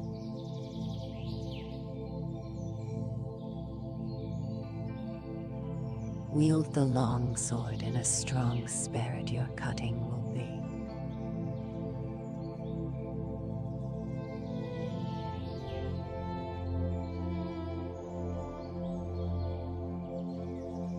coarse, and if you use the sword coarsely, you will have difficulty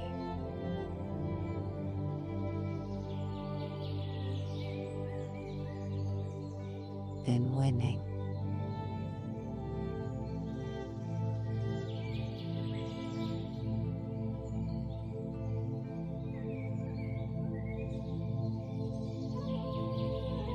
If you are concerned with the strength of your sword, you will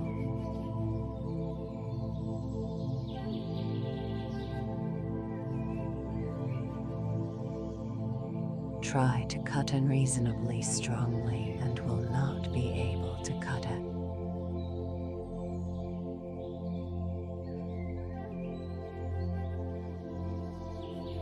Or it is also bad to try to cut strongly when testing the sword.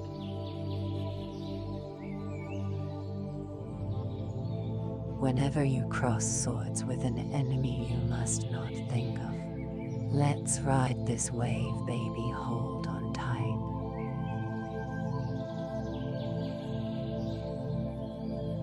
Cutting him either strongly or weakly, just think of cutting and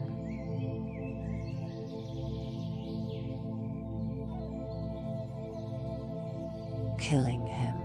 Be intent solely upon killing the enemy. Do not try to cut strongly, and of course, do not think of cutting weakly.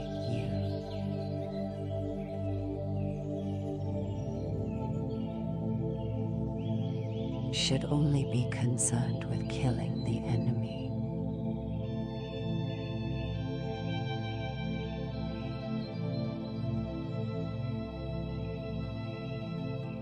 If you rely on strength when you hit the enemy's sword, you will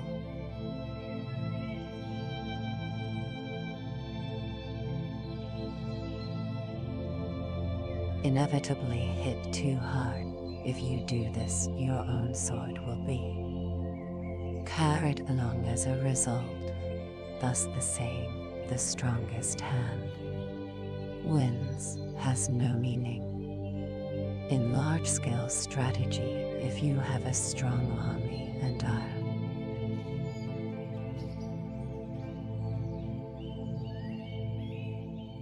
relying on strength to win, but the enemy also has a strong army,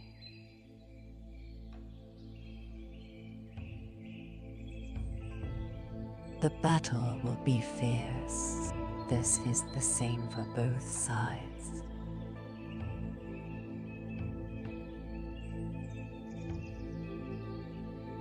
Without the correct principle, the fight cannot be won.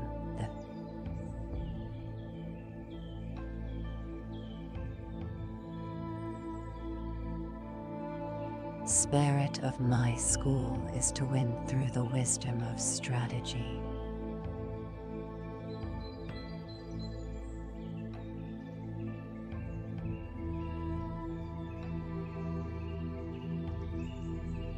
Paying no attention to trifles, study this well.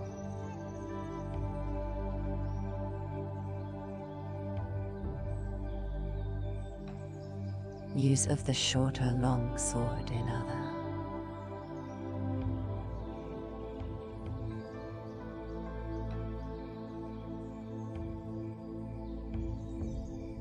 schools.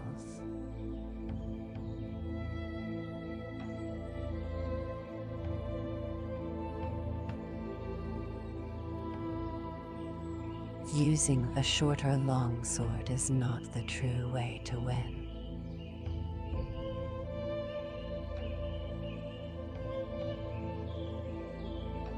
In ancient times, tache and katana meant long and short swords.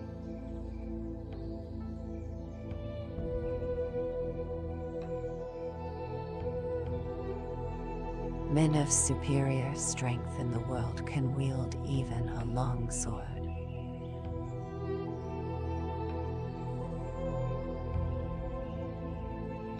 Lightly, so there is no case for their liking the short sword.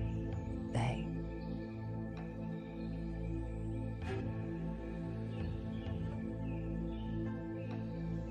also make use of the length of spears and halberds. Some men use it.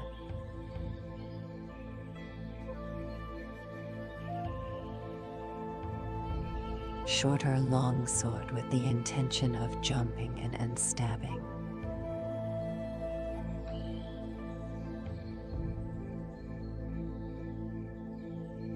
The enemy at the unguarded moment when he flourishes his sword.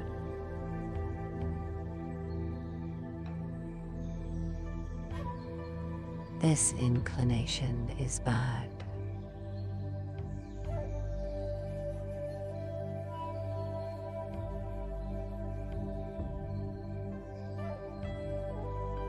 To aim for the enemy's unguarded moment is completely defensive.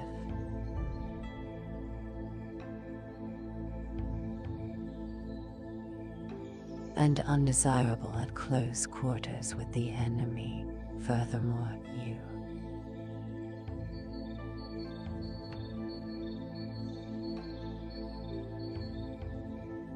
cannot use the method of jumping inside his defense with a short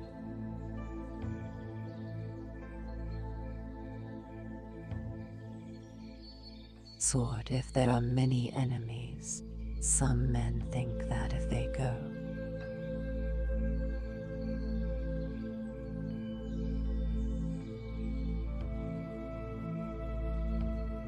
against many enemies with a shorter longsword, they can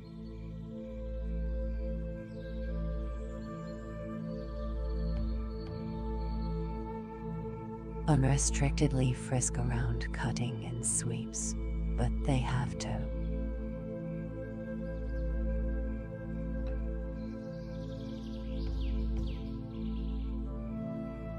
parry cuts continuously and eventually become entangled with them.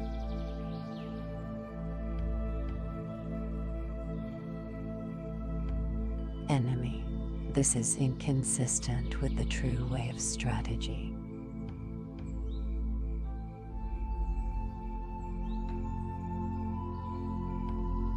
The sure way to win thus is to chase the enemy around him.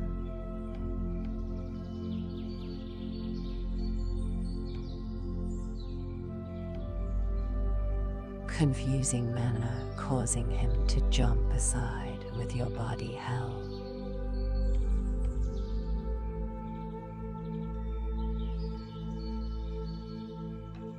Strongly and straight, the same principle applies to large scale.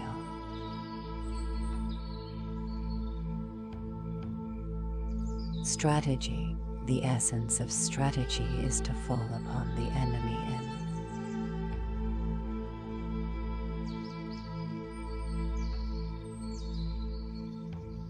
large numbers and bring about his speedy downfall by their study.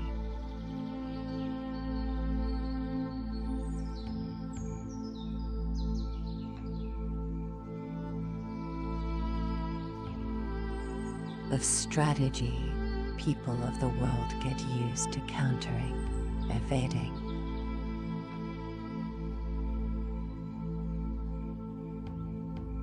and retreating as the normal thing. They become set in this habit.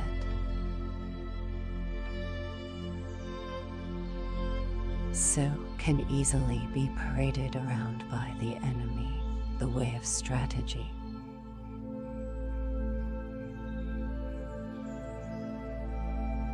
is straight and true, you must chase the enemy around and make him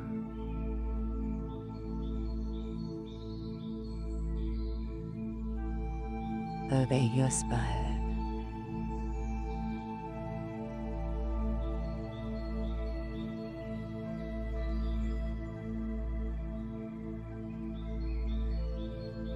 Other schools with many methods of using the long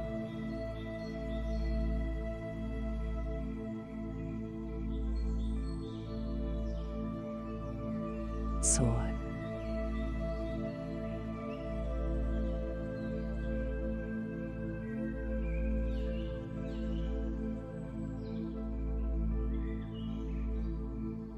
Placing a great deal of importance on the attitudes of the long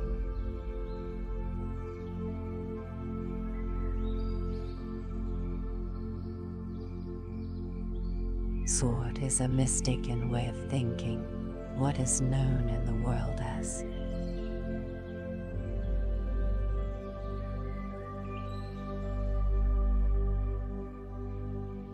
attitude applies when there is no enemy.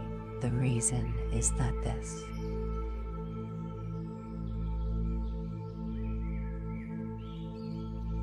has been a precedent since ancient times, and there should be no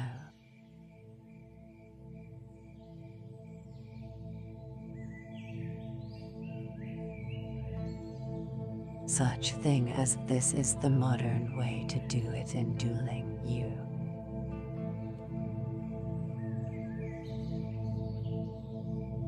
must force the enemy into inconvenient situations.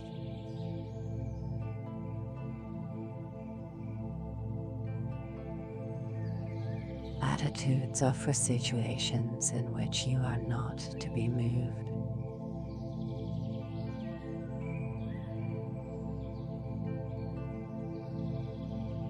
That is for garrisoning castles, battle array, and so on, showing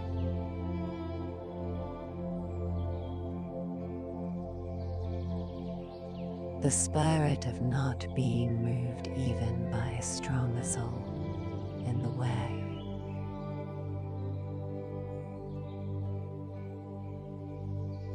of dueling. However, you must always be intent upon taking the lead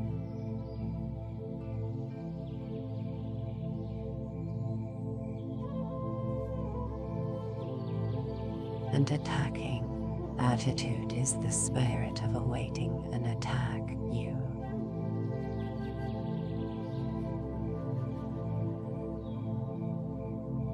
must appreciate this.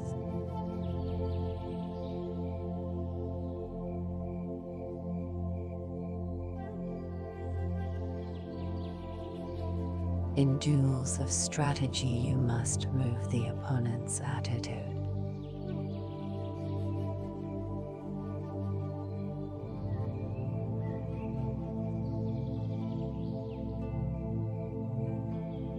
Attack where his spirit is lax, throw him into confusion, irritate.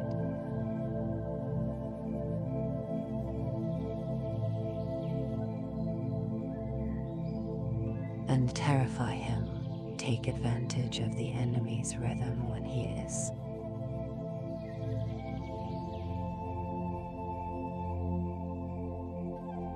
unsettled, and you can win.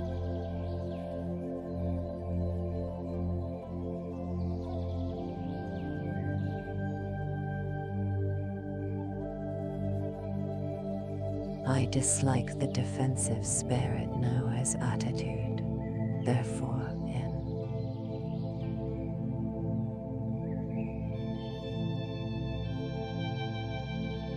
in my way, there is something called attitude, no attitude.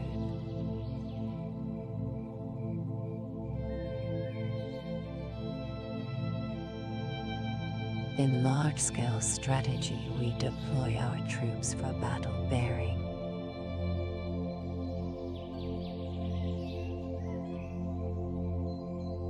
In mind or strength, observing the enemy's numbers and noting the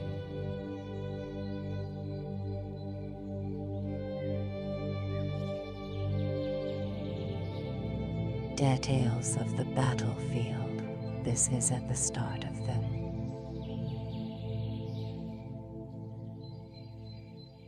battle.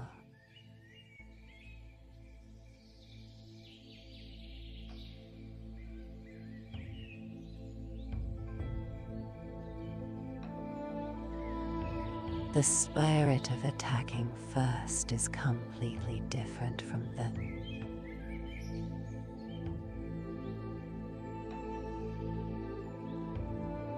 spirit of being attacked, bearing an attack well with a strong attitude, and parrying the enemy's attack well is like making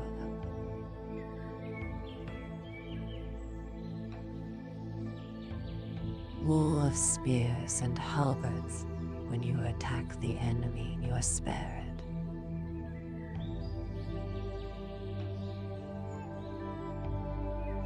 must go to the extent of pulling the stakes out of a wall and using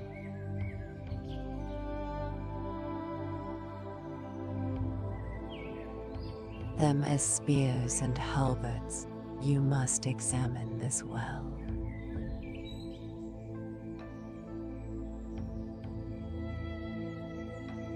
Fixing the eyes in other schools.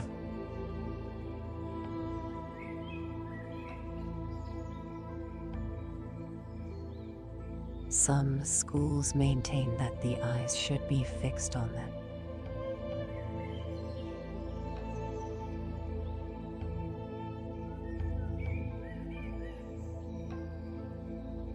Enemy's longsword. Some schools fix the eyes on the hands. Some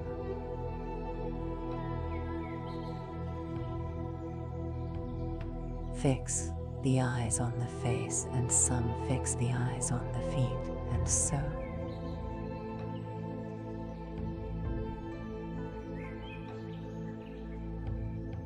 one. If you fix the eyes on these places, your spirit can become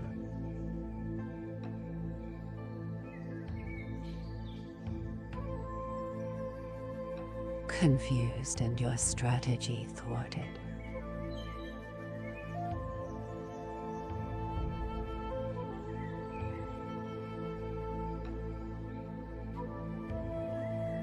I will explain this in detail. Footballers do not fix their eyes.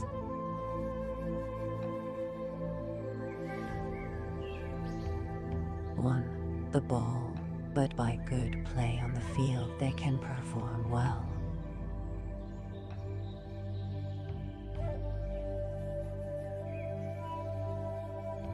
When you become accustomed to something, you are not limited to the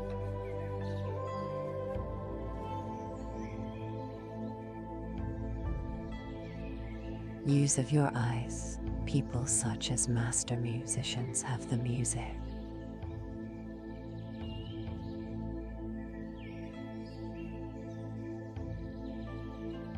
score in front of their nose or flourish swords in several ways.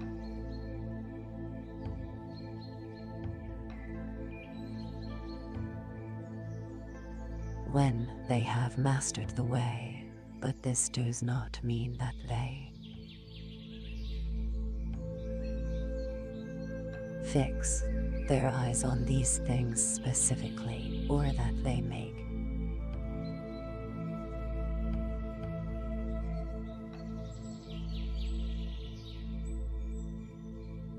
pointless movements of the sword. It means that they can see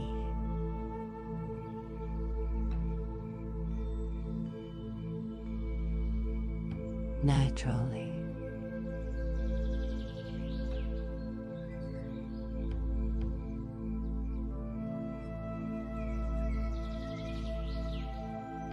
In the way of strategy, when you have fought many times, you will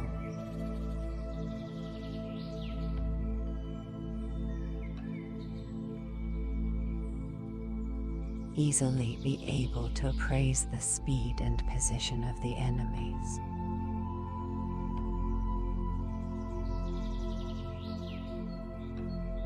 soar, and having mastery of the way you will see the weight of his.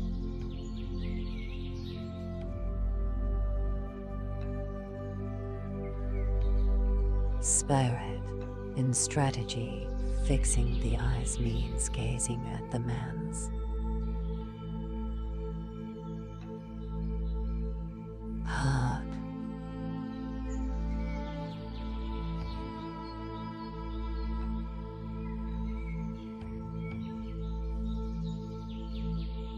In large-scale strategy, the area to watch is the enemies.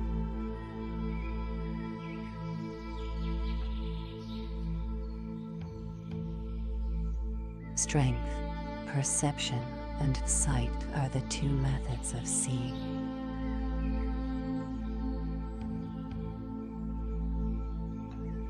Perception consists of concentrating strongly on the enemies.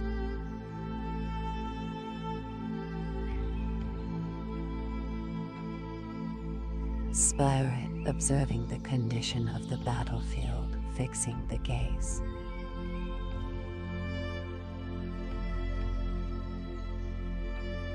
Strongly, seeing the progress of the fight and the changes of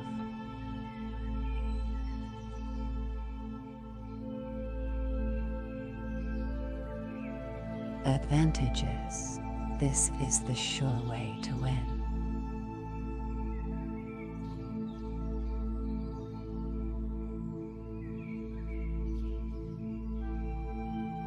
In single combat, you must not fix the eyes on the details, as I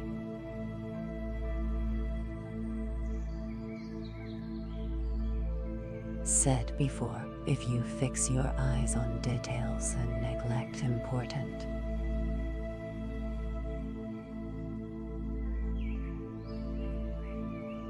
things, your spirit will become bewildered and victory will escape.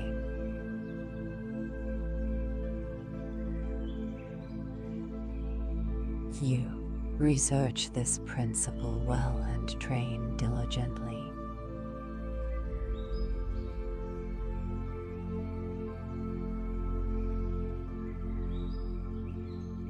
Use of the feet in other schools.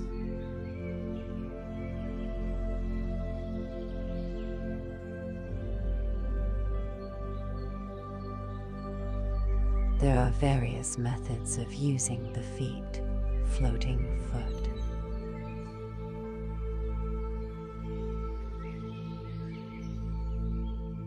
jumping foot, springing foot, treading foot, crow's foot, and such.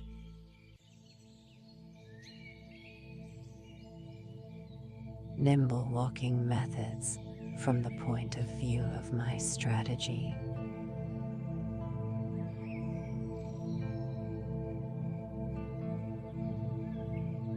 These are all unsatisfactory.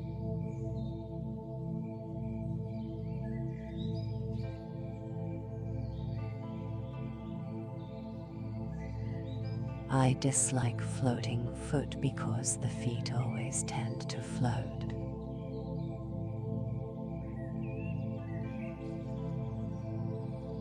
During the fight, the way must be trod firmly.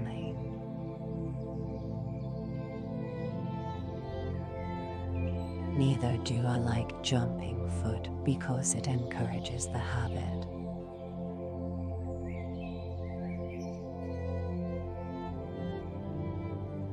of jumping, and a jumpy spirit.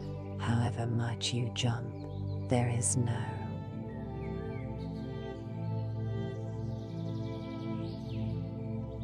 real justification for it, so jumping is bad.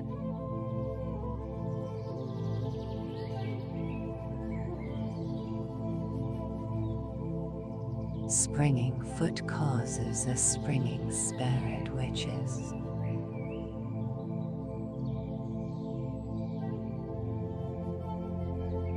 indecisive.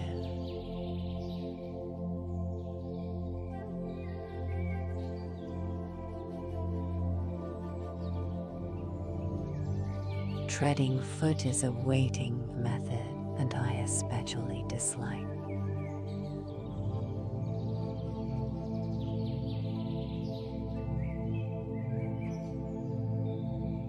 Apart from these, there are various fast walking methods, such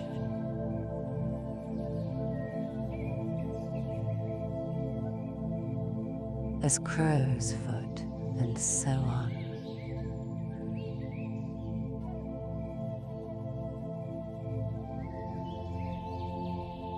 Sometimes, however, you may encounter the enemy on marshland.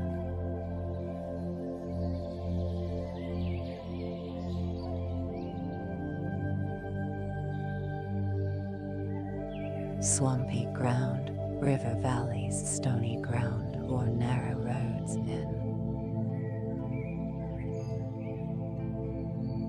which situations you cannot jump or move the feet quickly.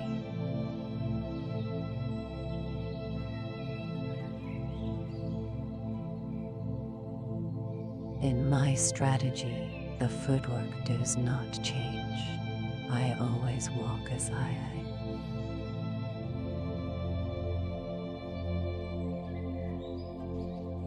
usually do in the street. You must never lose control of your feet.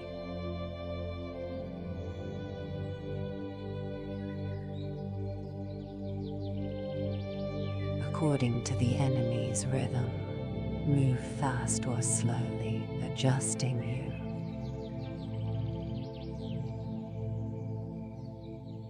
Body not too much and not too little.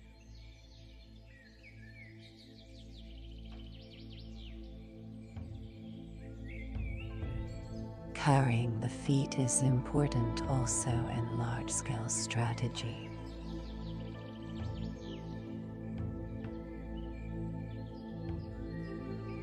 This is because if you attack quickly and thoughtlessly without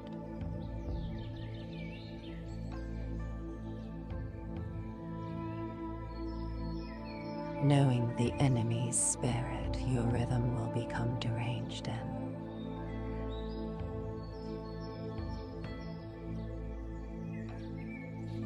you will not be able to win, or if you advance too slowly, you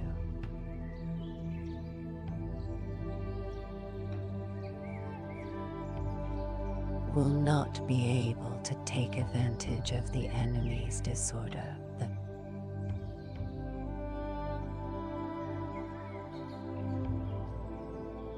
opportunity to win will escape, and you will not be able to finish.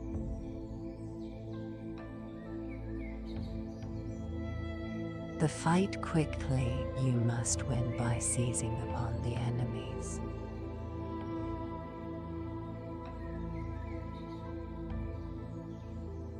Disorder and derangement, and by not according him even a little.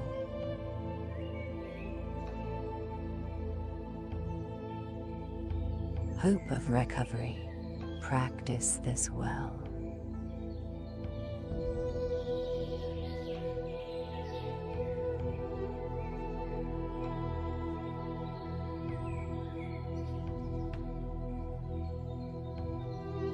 Speed in other schools.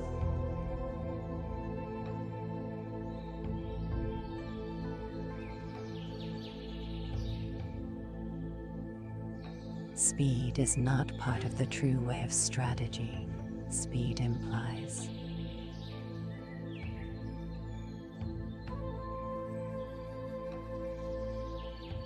that things seem fast or slow according to whether or not they are.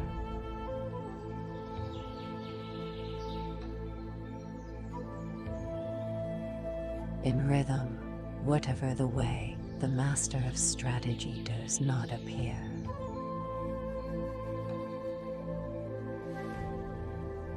Fast.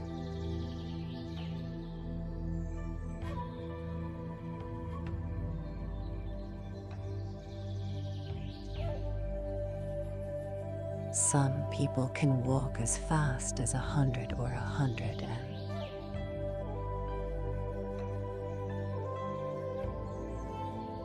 20 miles in a day, but this does not mean that they run.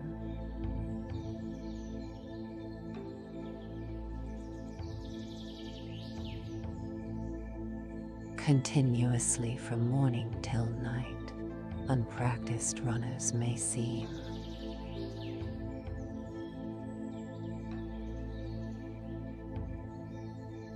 To have been running all day, but their performance is poor.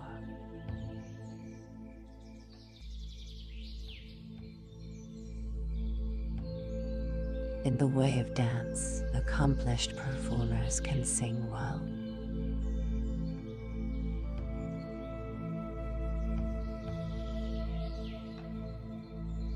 Dancing, but when beginners try this, they slow down and there.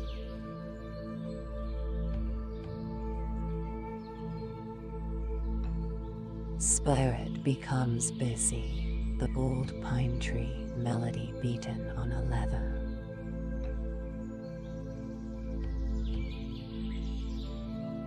Drum is tranquil, but when beginners try this, they slow down and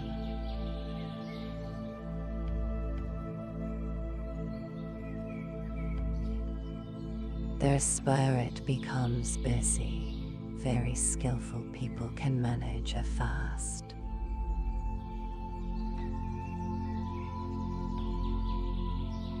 Rhythm, but it is bad to beat hurriedly if you try to beat too.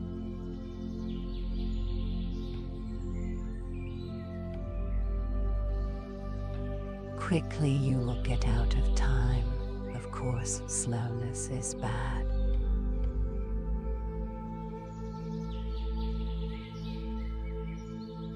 Really skillful people never get out of time and are always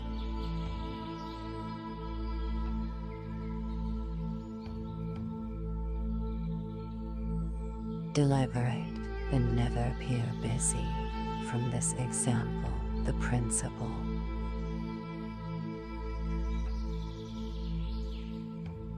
can be seen.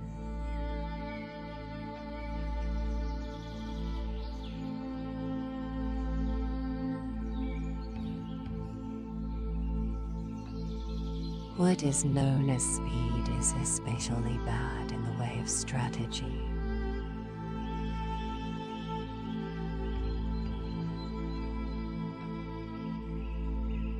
The reason for this is that depending on the place, marsh or swamp,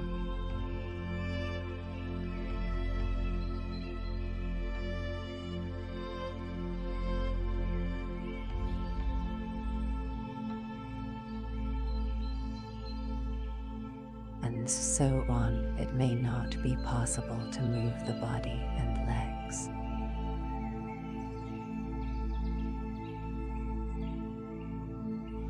To gather quickly, still less will you be able to cut quickly if you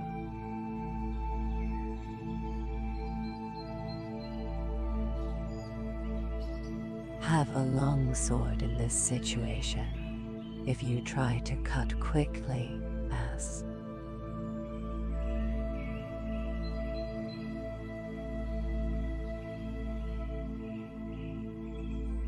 if using a fan or short sword, you will not actually cut even a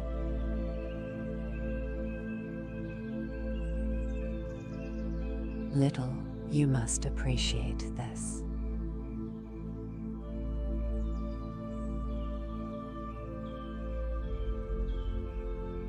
In large-scale strategy also, a fast, busy spirit is undesirable.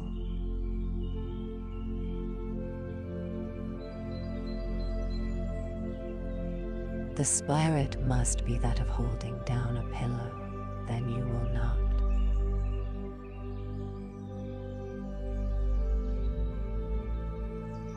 be even a little late.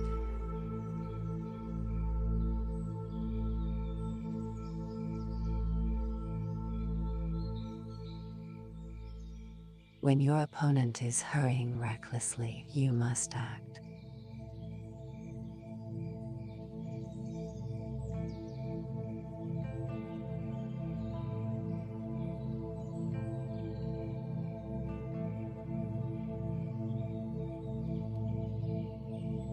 Contrarily, and keep calm, you must not be influenced by them.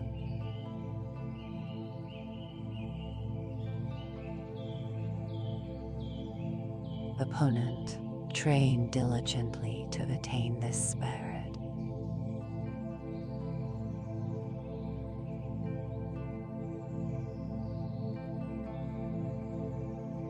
Interior and surface in other.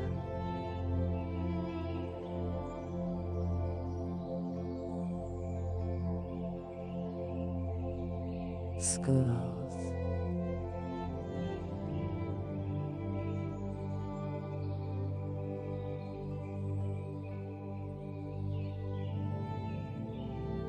There is no interior nor surface in strategy.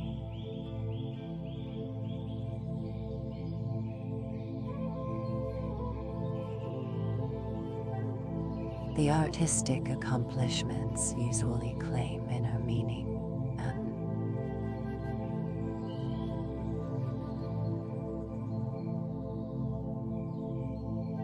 secret tradition and interior and gate, but in combat there is no such thing as fighting on the surface or cutting with them.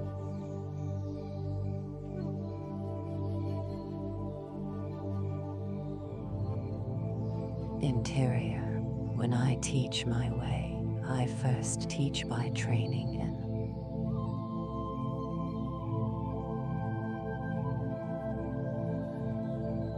techniques which are easy for the pupil to understand, a doctrine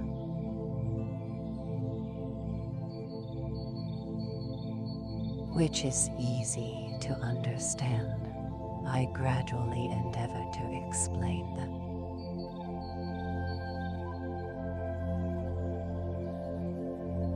Deep principle points which it is hardly possible to comprehend.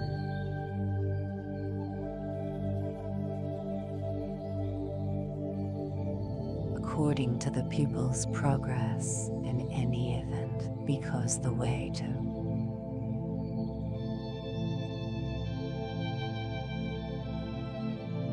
understanding is through experience. I do not speak of interior.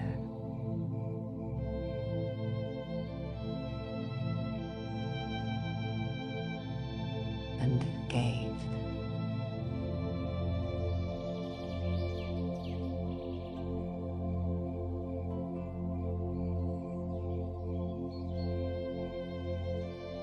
In this world, if you go into the mountains and decide to go,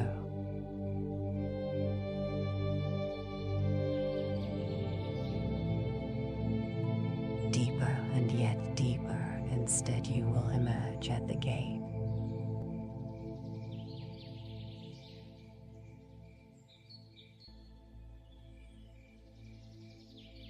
Whatever the way, it has an interior, and it is sometimes a good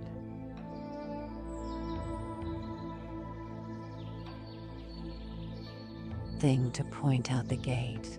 In strategy, we cannot say what is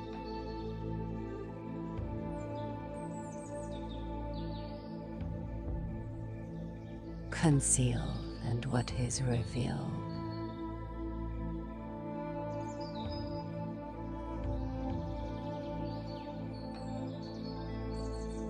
Accordingly, I dislike passing on my way through written pledges.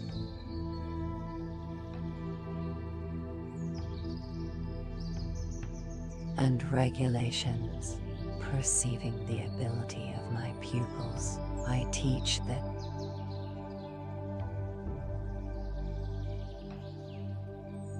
direct way, remove the bad influence of other schools and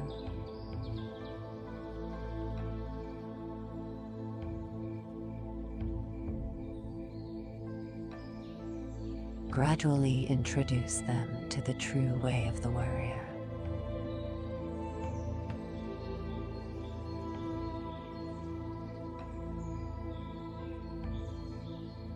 The method of teaching my strategy is with a trustworthy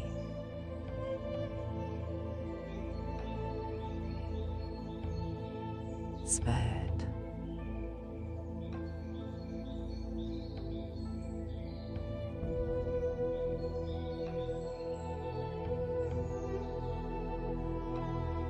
You must train diligently.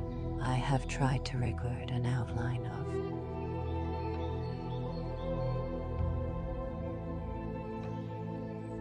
the strategy of other schools in the above 9 sections. I could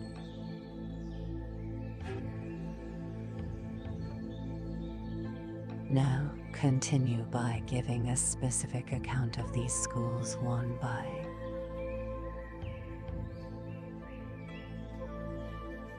one, from the gate to the interior, but I have intentionally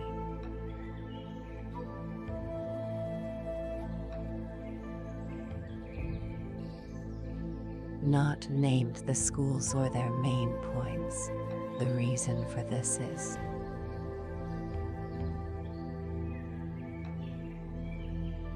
that different branches of schools give different interpretations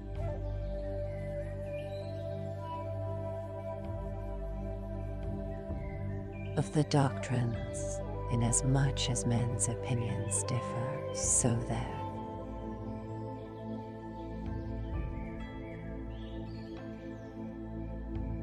must be differing ideas on the same matter, thus no one man's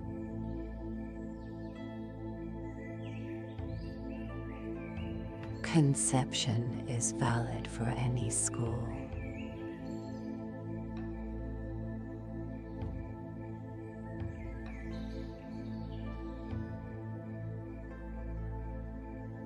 I have shown the general tendencies of other schools on 9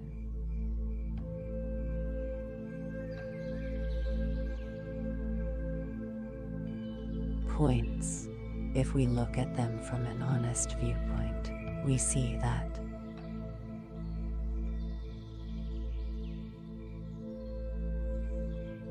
people always tend to like long swords or short swords and become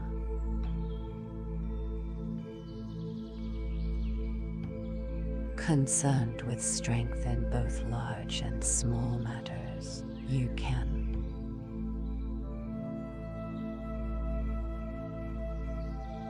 see why I do not deal with the gates of other schools.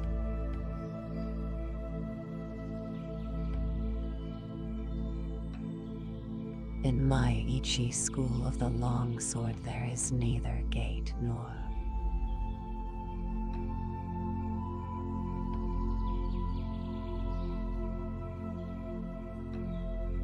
interior. There is no inner meaning in sword attitudes. You must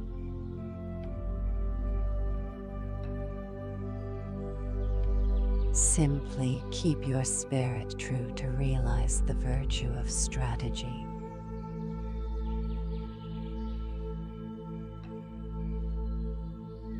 Ulfebooks come.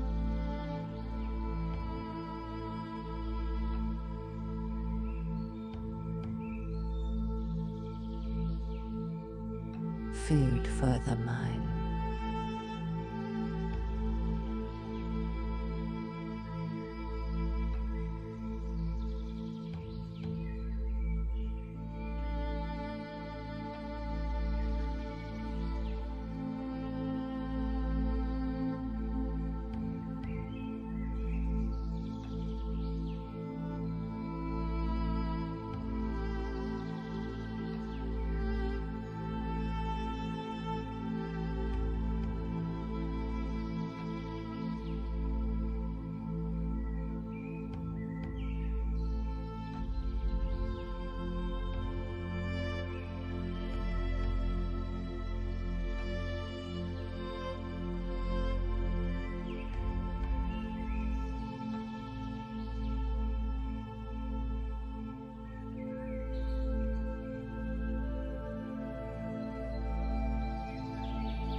Eyes up here, no tire to level up your sight game.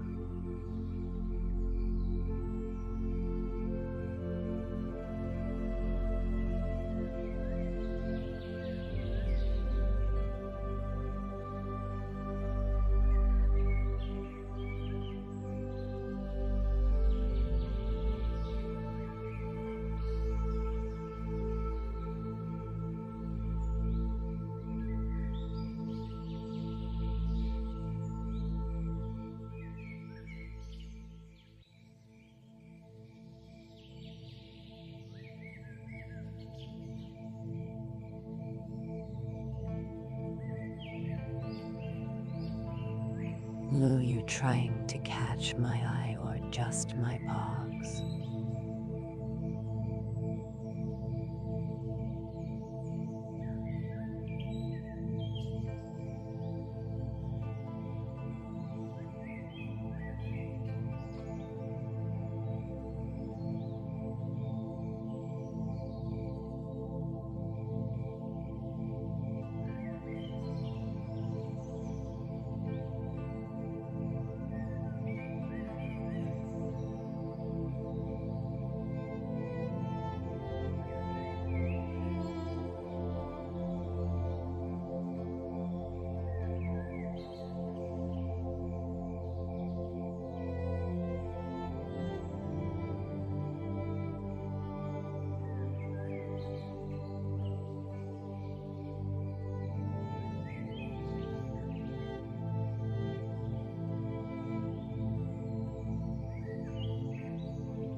Not with that attitude, babe, let's pawn this game together.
When Lionel Giles began his translation of Sun Tzu's Art of War, the work was virtually unknown in Europe. Its introduction to Europe began in 1782 when a French Jesuit father living in China, Joseph Amiot, acquired a copy of it and translated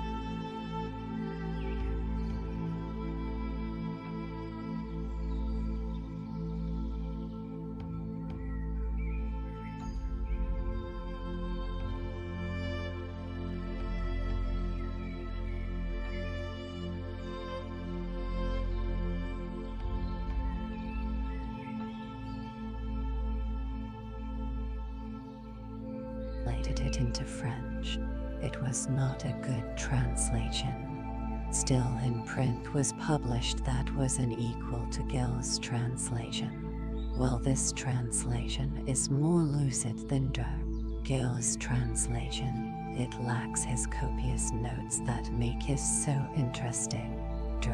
Giles produced a work primarily intended for scholars of the Chinese civilization and language. Text as possible, because the 1910 text contains a Chinese concordance. I was able to transliterate proper names, books, and the like at the risk of making the text more obscure. However, the text on the whole is quite satisfactory for the casual reader, a transformation made possible by superior to anything else that existed and perhaps something that would become a standard translation. It was the best translation available for 50 years, but apparently there was not much interest in Sun Tzu in English-speaking countries since it took the start of the Second World War to renew. It contains the Chinese text of Sun Tzu, the English translation, and voluminous notes along with numerous footnotes. Unfortunately, some of his notes and footnotes contain Chinese characters, some are completely Chinese. Thus, a conversion to a Latin alphabet text was difficult. I did that. Translation, the Giles edition of The Art of War. as stated above, was a scholarly work. Giles was a leading sinologue at the time and an assistant in the Department of Oriental Printed Books and Manuscripts in the British Museum. Apparently, he wanted to produce a definitive edition. Captain Mihiricus Strikes Again agree, let's binge watch something spicy. In any edition of a Latin or Greek classic, and a similar standard of honesty ought to be insisted upon in translations from Chinese. In 1908, a new edition of Cap Cawthrop's translation was published in London. It was an improvement on the first, omissions filled up and numerous mistakes. Literal goddess energy, am I right? Excessively bad. He goes further in this criticism. It is not merely a question of downright blunders from which none can hope to be wholly exempt. Omissions were frequent, hard passages were willfully distorted or slurred over. Such offenses are less pardonable. They would not be tolerated, because according to Giles, it contains a great deal that Sun Tzu did not write, and very little indeed of what he did. The first translation into English was published in 1905 in Tokyo by Capt. E.F. Cawthron, R.F.A. However, this translation is in the words of Giles.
It was decent filler, and like my style, I look so merry.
I.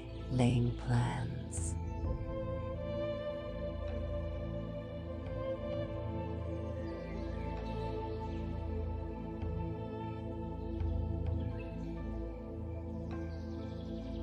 Courage and strictness substituted for uprightness of mind and self-respect, self-control, or proper feeling.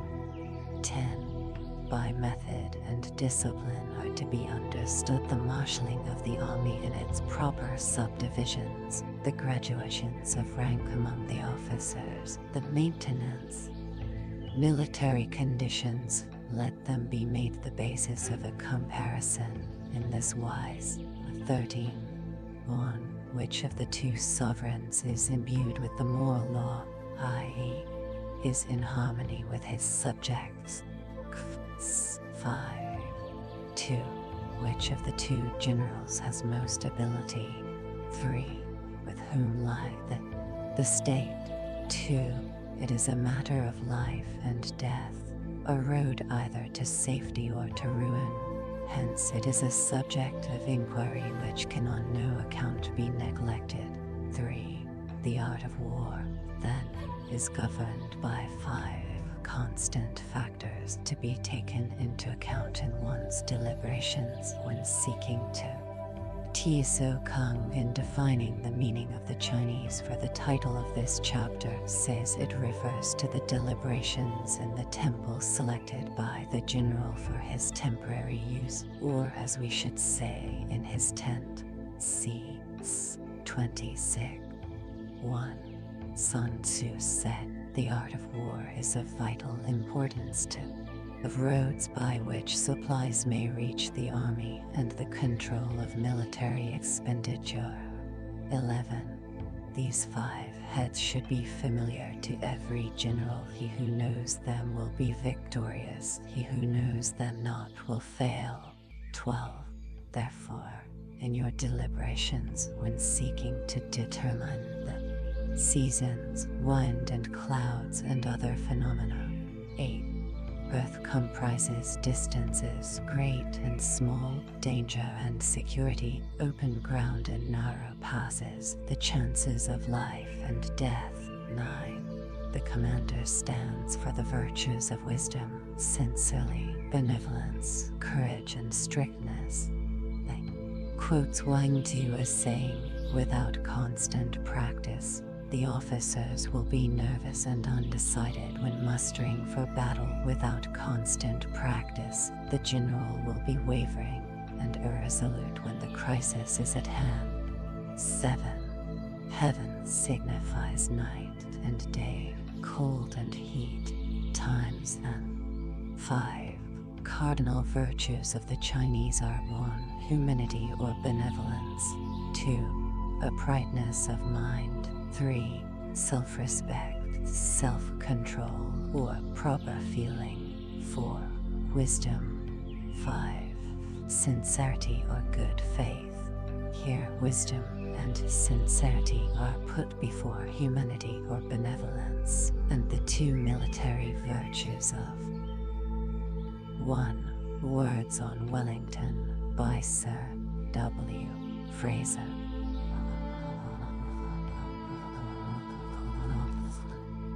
I. Attack by stratagem. 1. Sun Tzu said in the practical art of war, the best thing of all is to take the enemy's country whole and intact, to shatter and destroy it is not so good. So, too, it is better to recapture an army entire than to destroy it, to capture a regiment, a detachment or a company entire than. Bulk falls short of expressing the full force of the Chinese word, which implies not an attitude of defense, whereby one might be content to foil the enemy's stratagems one after another, but an active policy of counterattack. Ho Shi puts this very clearly in his note.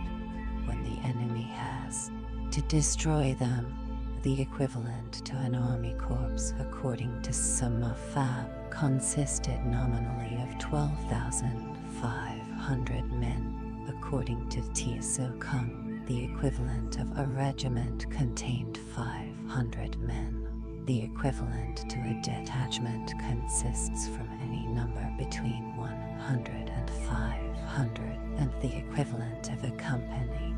Tieso Kung is taken from the spectacle of an army of ants climbing a wall. The meaning is that the general, losing patience at the long delay, may make a premature attempt to storm the place before his engines of war are ready, with the result that 1/3 of his men are slain, while the town still remains untaken. Such are the disastrous effects of a siege. We are reminded of the terrible losses of the Japanese before Port Arthur in the most recent siege which history has to record. 6. Therefore the skillful leader subdues the enemy's troops without any fighting. He, no modern strategist, but will approve the words of the old Chinese general. Moltke's greatest triumph, the capitulation of the huge French army at Sedan, was won practically without bloodshed. 3. Thus the highest form of generalship is to balk the enemy's plans, perhaps the word seriously to oppose them. The preparation of mantlets, movable shelters, and various implements of war will take up 3 whole months. It is not quite clear what the Chinese word here translated as mantlets describe. Tieso Kung simply defines them as large shields, but we get V energy. 1. Sun Tzu said, the control of a large force is the same principle as the control of a few men. It is merely a question of dividing up their numbers, that is, cutting up the army into regiments, companies, etc., with subordinate officers in command of each. Tumu reminds us of Han has fallen out of the text, of course, as has already been pointed out. The two are so inextricably interwoven in all military operations that they cannot really be considered apart. Here we simply have an expression, in figurative language, of the almost infinite resource of a great leader. Cheng and Chai as Chai, they do not note that the two are mutually interchangeable and run into each other like the two sides of a circle. See inference. 11. A comment on the Qing Emperor Tianzong goes to the root of the matter. The Chai maneuver may be Cheng if we make the enemy look upon different from fighting with a small one. It is merely a question of instituting signs and signals. 3.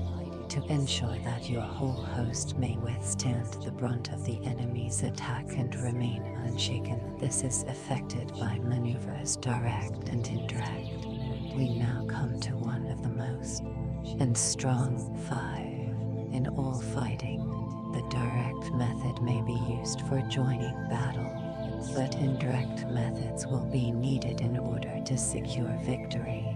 Chang Yu says, steadily develop indirect tactics, either by pounding the enemy's flanks or falling on his rear. A brilliant example of, says, going straight out to join battle is a direct operation. Appearing on the enemy's rear is an indirect maneuver. Li Weikong, the 6th and 7th cent. 8D says, in war, to march straight ahead is Cheng. Turning movements, on the other hand, are Chai. These writers simply regard Cheng as Sin's famous reply to the first Han Emperor, who once said to him, "How large an army do you think I could lead?" "Not more than 100 men, your majesty." "And you asked the emperor?" "Oh," he answered, "the more the better." 2. Fighting with a large army under your command is noise. It is Cheng, then our real attack will be Chai, and vice versa. The whole secret lies in confusing the enemy so that he cannot fathom our real this a little more clearly. Any attack or other operation is Cheng, on which the enemy has had his attention fixed, queries that is. The subject before proceeding further, Li Chuan, facing the enemy is Cheng, making lateral diversion is Chai, Chia Lin. In presence of the enemy, your troops should be arrayed in normal fashion.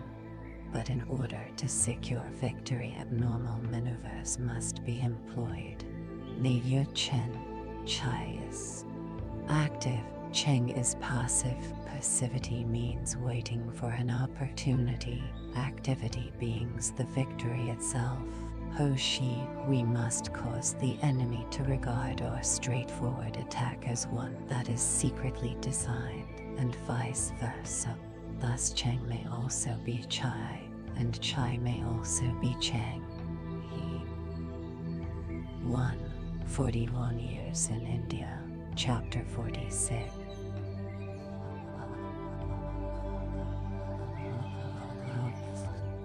Ve, maneuvering. 1. Sun Tzu said, in war, the general receives his commands from the sovereign. 2. Having collected an army and concentrated his forces, he must blend and harmonize the different elements thereof before pitching his camp. Chang Yu says, the establishment of harmony and dashing along with utmost speed. Ho Shi gives a slightly different turn. Although you may have difficult ground to traverse and natural obstacles to encounter, this is a drawback which can be turned into actual advantage by celerity of movement. Signal examples of this same are afforded by observes that the great difficulty is to be beforehand with the enemy in seizing favorable position. The difficulty of tactical maneuvering consists in turning the devious into the direct and misfortune into gain. This sentence contains one of those highly condensed and somewhat enigmatical, slightly from the traditional interpretation of Tieso Kung, who says, from the time of receiving the sovereign's instructions until our encampment over against the enemy, the tactics to be pursued are most difficult. It seems to me that the tactics or maneuvers can hardly be said to begin until the army has sallied forth and encamped, and Chien Ho's note gives color to this view. For levying, concentrating, harmonizing, and entrenching an army, there are plenty of old rules which will serve. The real difficulty comes when we engage in tactical operations. 2. You also. Whole. It is clear that Sun Tzu does not approve of a lengthy march being undertaken without supplies. Infras 11:7. Thus, if you order your men to roll up their buff coats and make forced marches without halting day or night, covering double the usual distance at a stretch, purpose involves the sacrifice of its baggage and stores. Some of the Chinese text is unintelligible to the Chinese commentators who paraphrase the sentence. I submit my own rendering without much enthusiasm, being convinced that there is some deep-seated corruption in the text on the confidence between the higher and lower ranks before venturing into the field, and he quotes a saying of Wu Tzu, Chap. 1, ad in it. Without harmony in the state, no military expedition can be undertaken. Without harmony in the army, no battle array can be formed. In an historical romance, Sun. The two famous passages across the Alps, that of Hannibal, which laid Italy at his mercy, and that of Napoleon 2,000 years later, which resulted in the great victory of Marengo. 4. Thus, to take a long and circuitous route, after enticing the enemy out of the way, and those starting after him, to contrive to reach the goal before him, shows knowledge of the artifice of deviation. Mu cites the famous March of Qiushi in 270 BCE to relieve the town of Oyu, which was closely invested by a Qin army. The king of Zhou first consulted Lin Piu on the advisability of 1. See Cole Henderson of CIE Vol. IP 426. 2. For a number of maxims on this head, see Marshal Turin Longmans 1907 p. 29.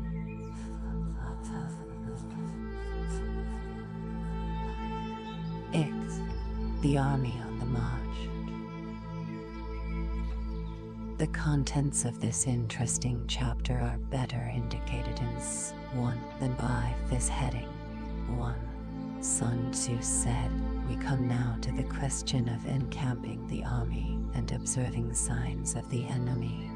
Pass quickly over mountains and keep in the neighborhood of valleys." The idea is not to linger among barren uplands, but to keep close to supplies of water and grass. 3. Abide not in natural ovens, i.e., the openings of valleys. Chang Yu tells the following anecdote. Wu Tu-Chang was a robber captain in the time of the later Han, and Mo Yuan was sent to exterminate his gang. Chang having found a refuge in the hills, Mo Yuan made no attempt to force a battle, but seized all the favorable positions commanding supplies of water and forage.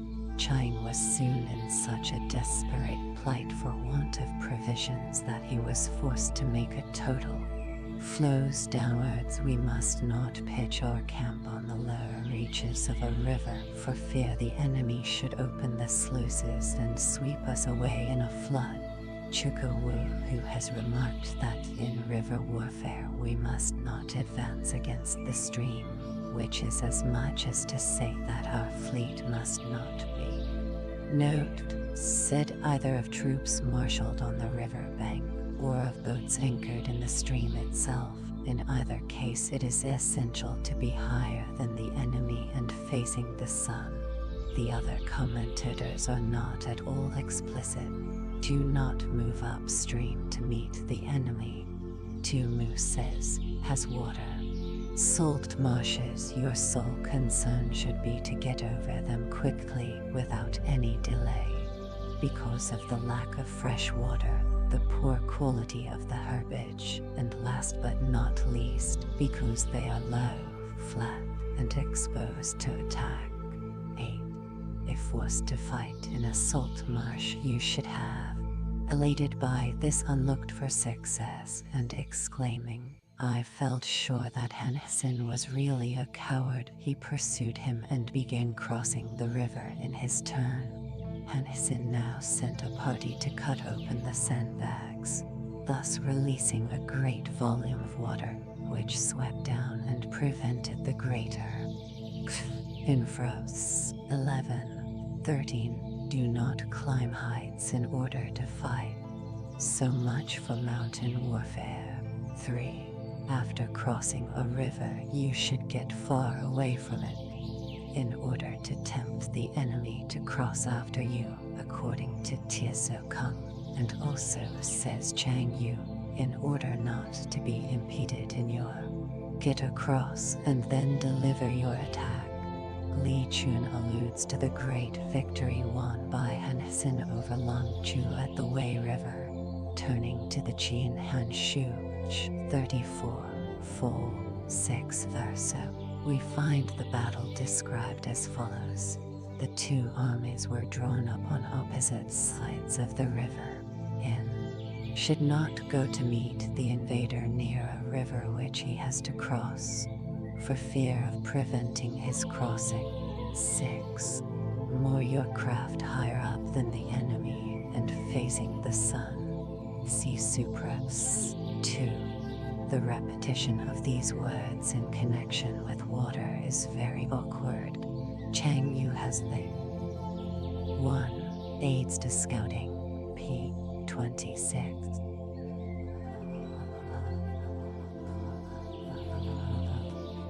Chi, the 9 situations. 1. Sun Tzu said the art of war recognizes 9 varieties of ground. 1. Dispersive ground. 2. Facile ground. 3. Contentious ground. 4. Open ground. 5. Ground of intersecting highways. 6. Serious ground. 7. Difficult ground. 8. Hemmed-in ground. 9. Desperate ground. 2. When at the mouth of the Kyowu Pass, thus cutting him off from supplies of water, and when his troops are prostrated with thirst, we can dictate our own terms without moving. Or if you think that the pass I mention is too far off, we could make a stand against him at the Kyowu Pass, which is nearer. Commentators give similar explanations. Tumu remarks, when your army has crossed the border, you should burn your boats and bridges in order to make it clear to everybody that you have no hankering after home. 4. Ground the possession of which imports great advantage to either. Ground which is reached through narrow gorges and from which we can only retire by tortuous paths, so that a small number of the enemy would suffice to crush a large body of our men. This is hemmed-in ground. 10. Ground on which we can only be saved from destruction by fighting without. Rear. It is serious ground. Wang Sai explains the name by saying that when an army has reached such a point, its situation is serious. 8. Mountain forests, or simply forests, rugged steeps, marshes and fens, all country that is hard to traverse. This is difficult ground. 9. The possession of it, even for a few days only, meant holding the entire invading army in check and thus gaining invaluable time. Kvuzhvi add in it, for those who have to fight in the ratio of 1 to 10. There is nothing better than a narrow pass. When Lu Kuang was returning from his triumphant expedition to Turkestan in 385 AD, and had got as far as Iho, laden with spoils, Lang Sect, administrator of Langzhou, taking advantage of the death of Fu Chen, king of Qin, plotted against him and was for barring his way into the province. Yang Han, governor of Mu, they will lack the valor of desperation, and when they retreat, they will find harbors of refuge. 3. When he has penetrated into hostile territory, but to no great distance, it is facile ground. Li Chuan and Ho Shisei, because of the facility for retreating, and the other. Battle. The enemy is overwhelming strength suddenly appears on the scene. Advancing. We can now take a breathing space. Retreating, we have no haven of refuge. We seek a pitched battle, but in vain. Yet standing on the defensive, none of us has a moment's respite. If we simply maintain our states, Tieso Kung defines this as our country adjoining the enemies and a third country conterminous with both. Mengshi instances the small principality of Cheng, which was bounded on the northeast by Chai, on the west by Qin, and on the south by Chu, so that he who occupies it first. Sai is contentious ground. Tumu defines the ground as ground to be contended for. Tieso Kung says, ground on which the few and the weak can defeat the many and the strong, such as the neck of a pass instanced by Li Chuan. Thus, Thermopylae was of this classification because Ko Chang counseled him, saying, Lu Kuang is fresh from his victories in the west, and his soldiers are vigorous and mettlesome. If we oppose him in the shifting sands of the desert, we shall be no match for him. and we must therefore try a different plan. Let us hasten to occupy the defile. Has most of the Empire at his command, the belligerent who holds this dominating position can constrain most of them to become his allies, is a ground of intersecting highways. 7. When an army has penetrated into the heart of a hostile country, leaving a number of fortified cities in its delay is desperate ground. The situation as pictured by Tiso Kung is very similar to the Hemadan ground, except that here escape is no longer possible. A lofty mountain in front, a large river behind, advance impossible, retreat blocked.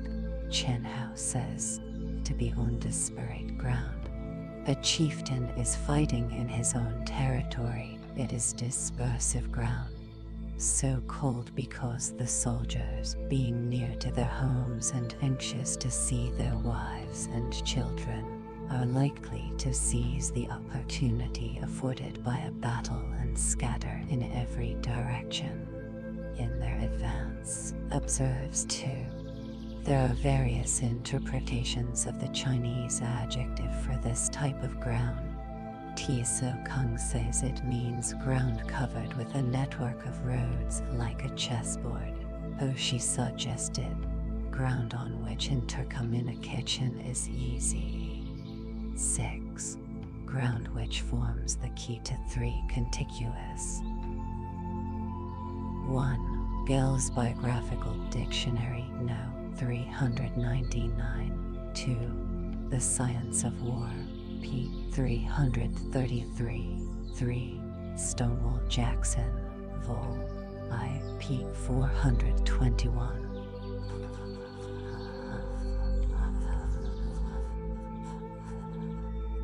Psi. The use of spies.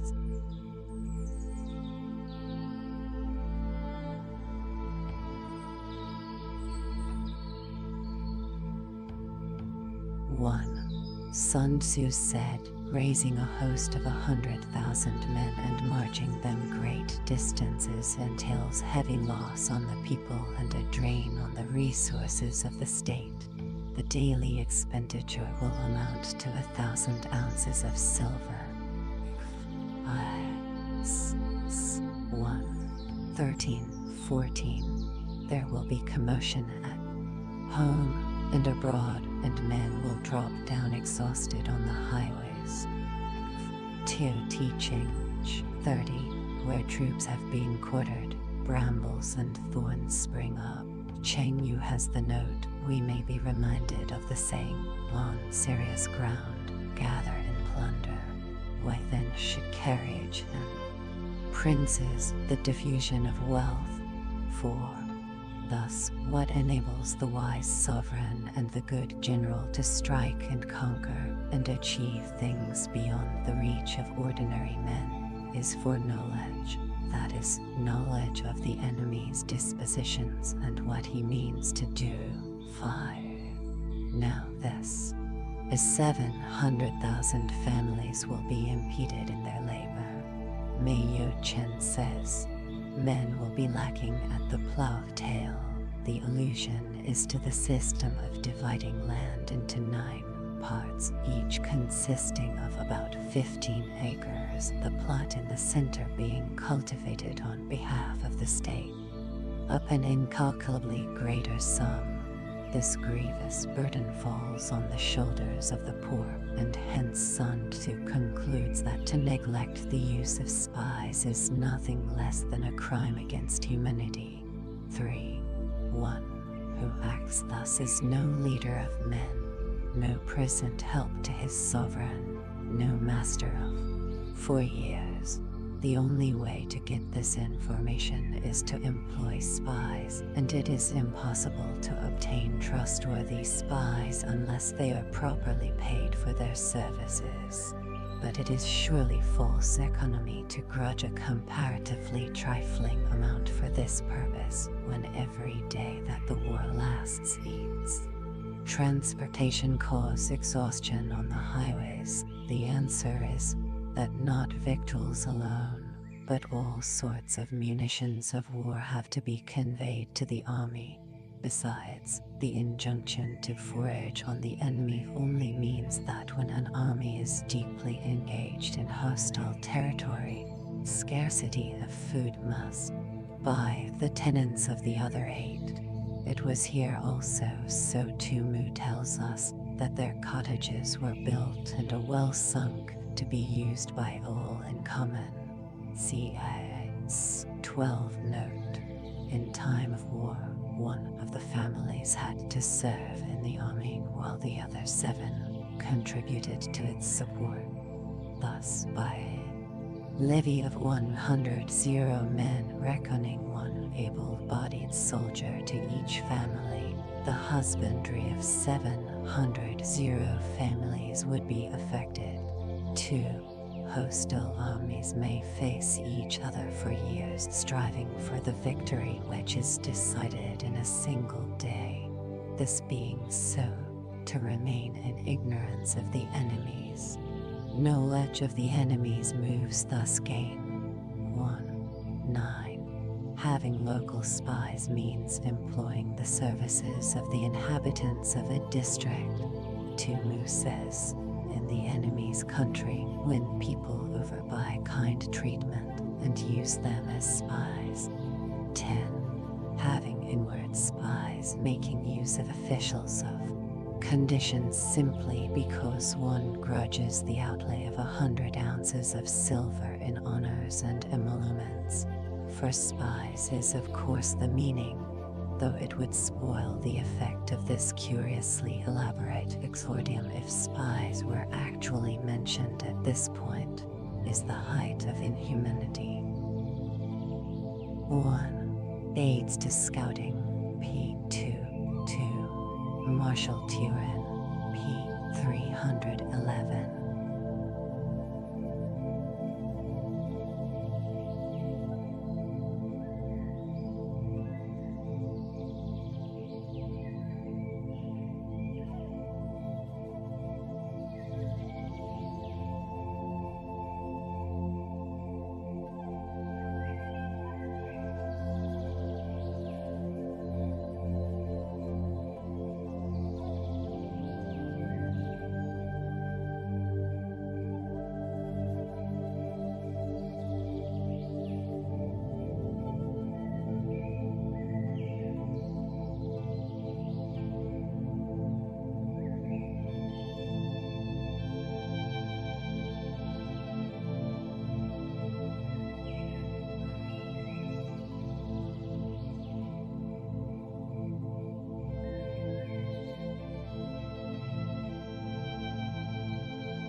Sun Tzu said, in war, the general receives his commands from the sovereign. 2.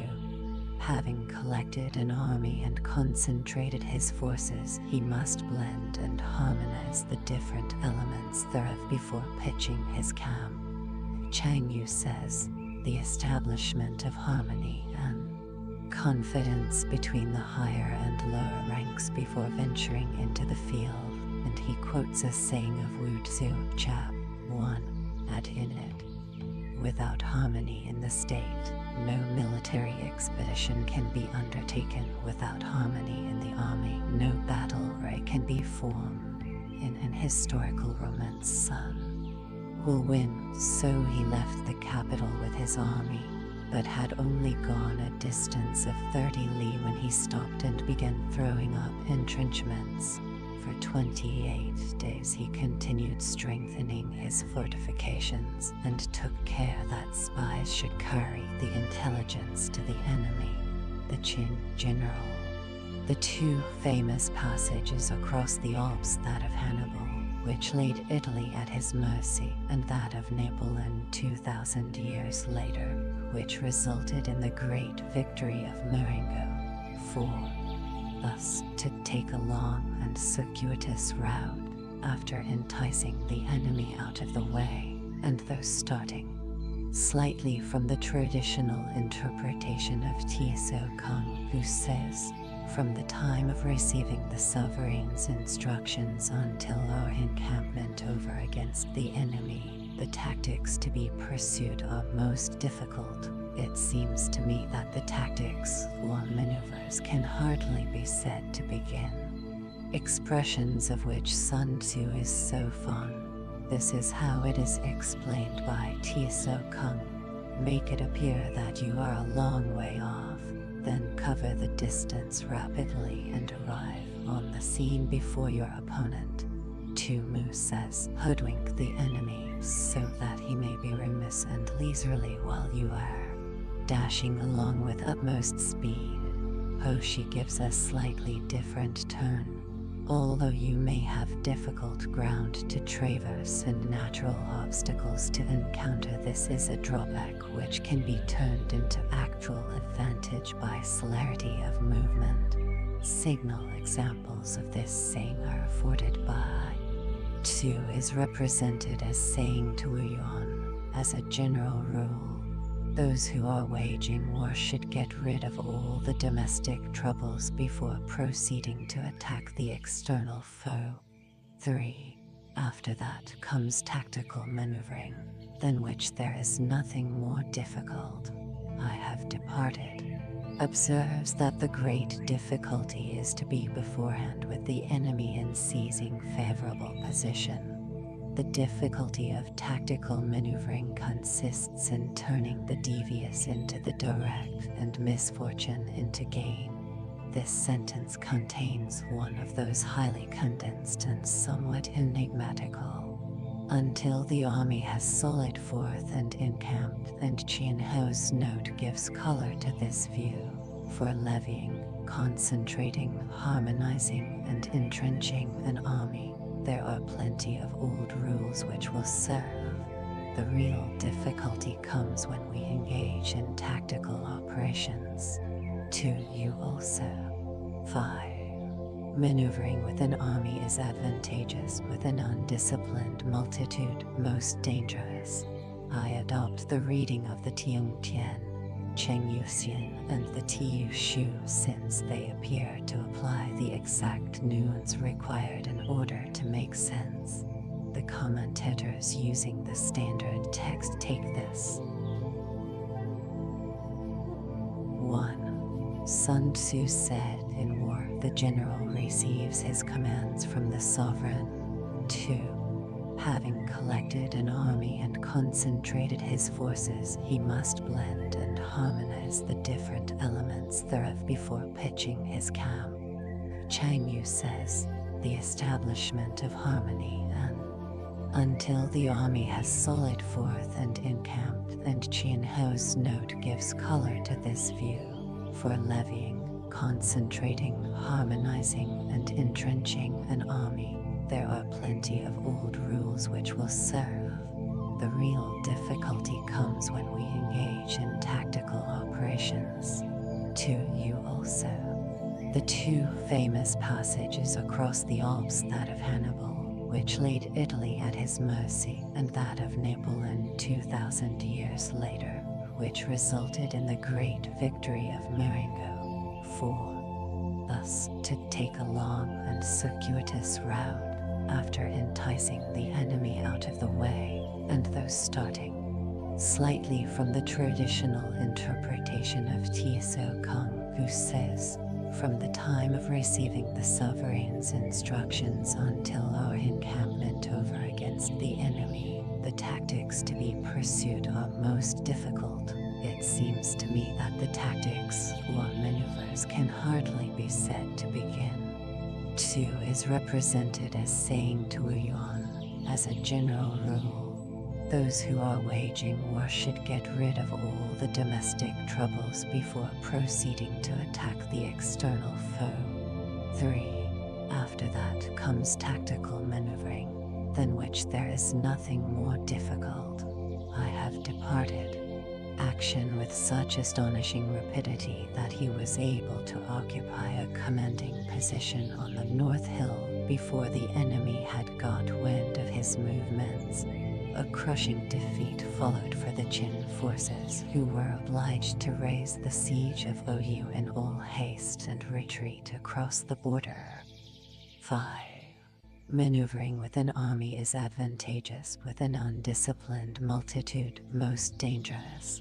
I adopt the reading of the Tian, Cheng Yuxian, and the Tiu Shu, since they appear to apply the exact nuance required in order to make sense.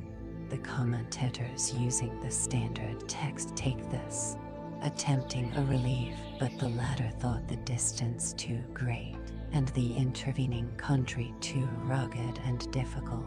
His Majesty then turned to Chao Shi, who fully admitted the hazardous nature of the march, but finally said, "We shall be like two rats fighting in a hole," and the plucker one line, to mean that maneuvers may be profitable or they may be dangerous. It all depends on the ability of the general. 6. If you set a fully equipped army and march in order to snatch an advantage, the chances are that you will be too late. On the other hand, to detach a flying column for the confidence between the higher and lower ranks before venturing into the field, and he quotes a saying of Wu Tzu, Chap 1, at in it. Without harmony in the state, no military expedition can be undertaken. Without harmony in the army, no battle array can be formed. In an historical romance, Sun was overjoyed and attributed his adversary's tardiness to the fact that the beleaguered city was in the Han state, and thus not actually part of Chao territory.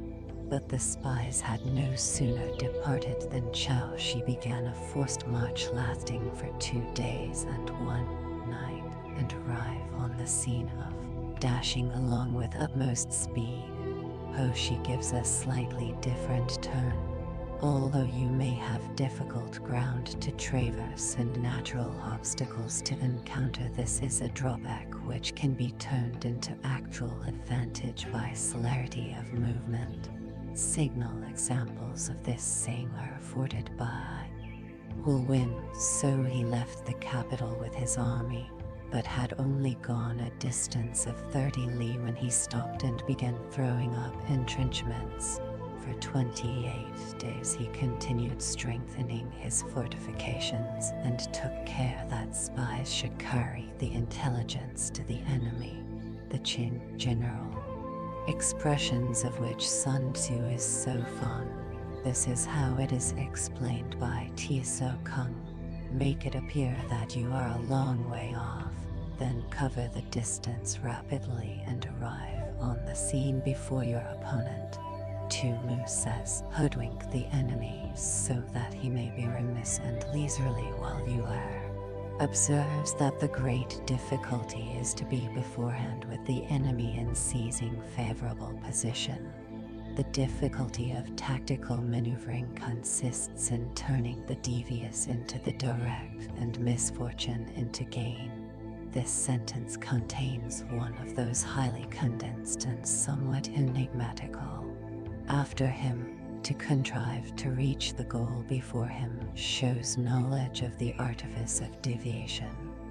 Mu cites the famous March of Qiushi in 270 BC to relieve the town of Oyu, which was closely invested by a Qin army. The king of Zhou first consulted Lin Piu on the advisability of alliances until we are acquainted with the designs of our neighbors. 13.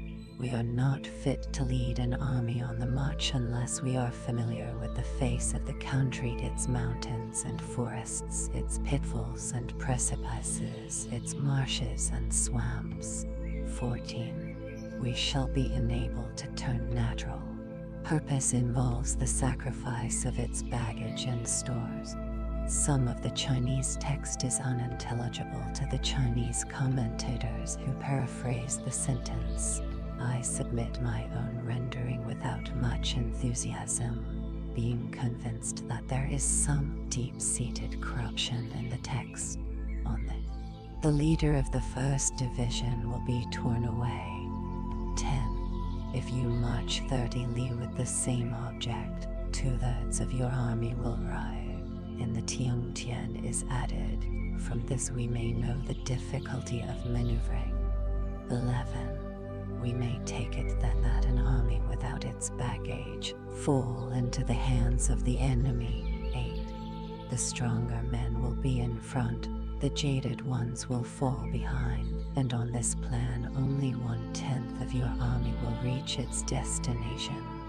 The moral is, as Tiso Kung and others point out, don't march 100 li to gain a tactical advantage. Train is lost without provisions, it is lost without bases of supply, it is lost. I think Sun Tzu meant stores accumulated in depots, but Tu Yu says fodder and the like. Chang Yu says goods in general, and Wang Se says fuel, salt, foodstuffs, etc.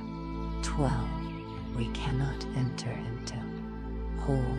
It is clear that Sun Tzu does not approve of a lengthy march being undertaken without supplies. Infras 11. 7. Thus, if you order your men to roll up their buff coats and make forced marches without halting day or night, covering double the usual distance at a stretch, the ordinary day's march according to Mu was 30 li, but on one occasion, when pursuing Liu Pei, Tiso is said to have covered the incredible distance of 300 li within 24 hours. Doing 100 li in order to wrest an advantage, the leaders of all your 3 divisions will 1. See Cole Henderson of CIE Vol. IP 426. 2. For a number of maxims on this head, see Marshall Turin Longmans 1907 p. 29.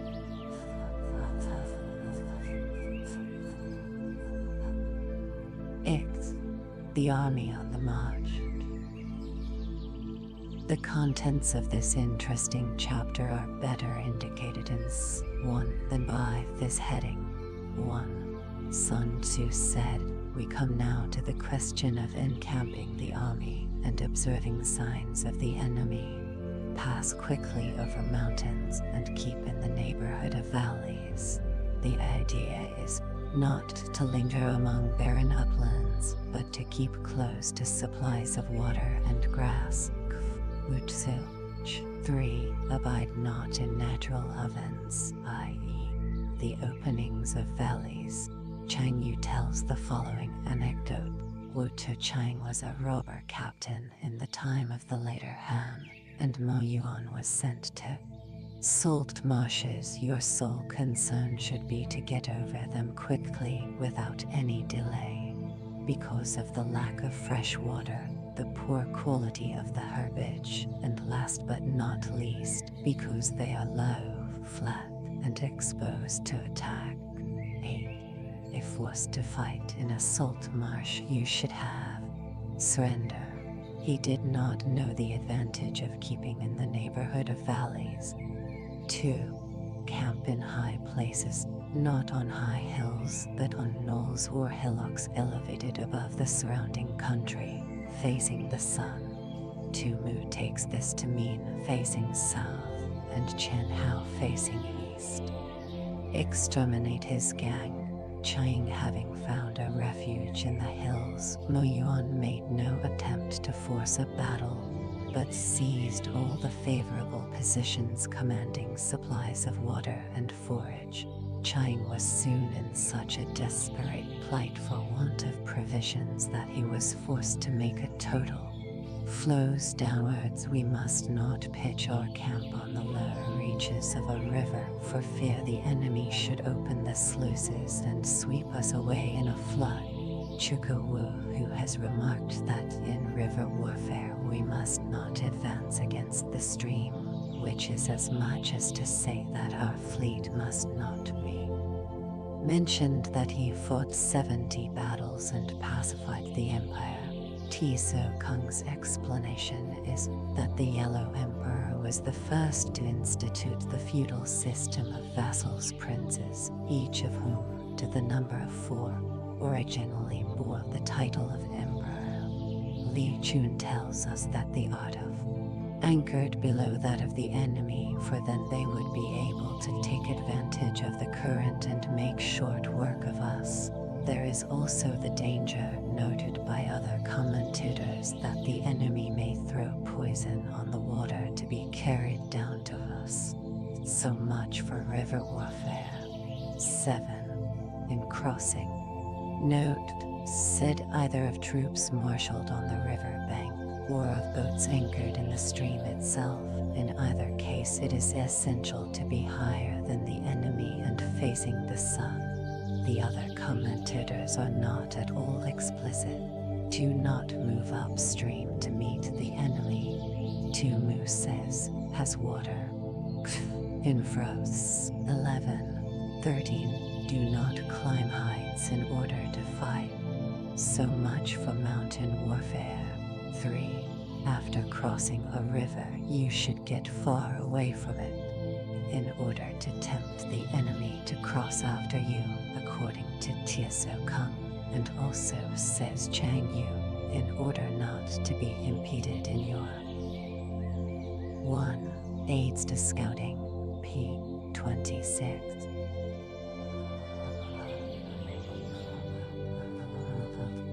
She, the 9 situations.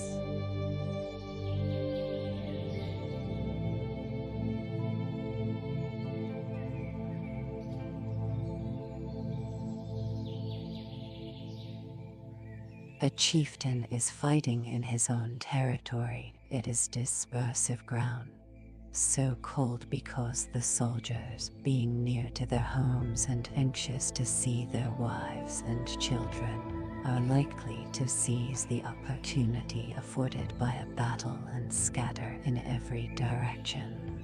In their advance, observes 2. Has most of the empire at his command. The belligerent who holds this dominating position can constrain most of them to become his oles, is a ground of intersecting highways. 7. When an army has penetrated into the heart of a hostile country, leaving a number of fortified cities in its ground, which is reached through narrow gorges and from which we can only retire by tortuous paths, so that a small number of the enemy would suffice to crush a large body of our men. This is hemmed in ground. 10.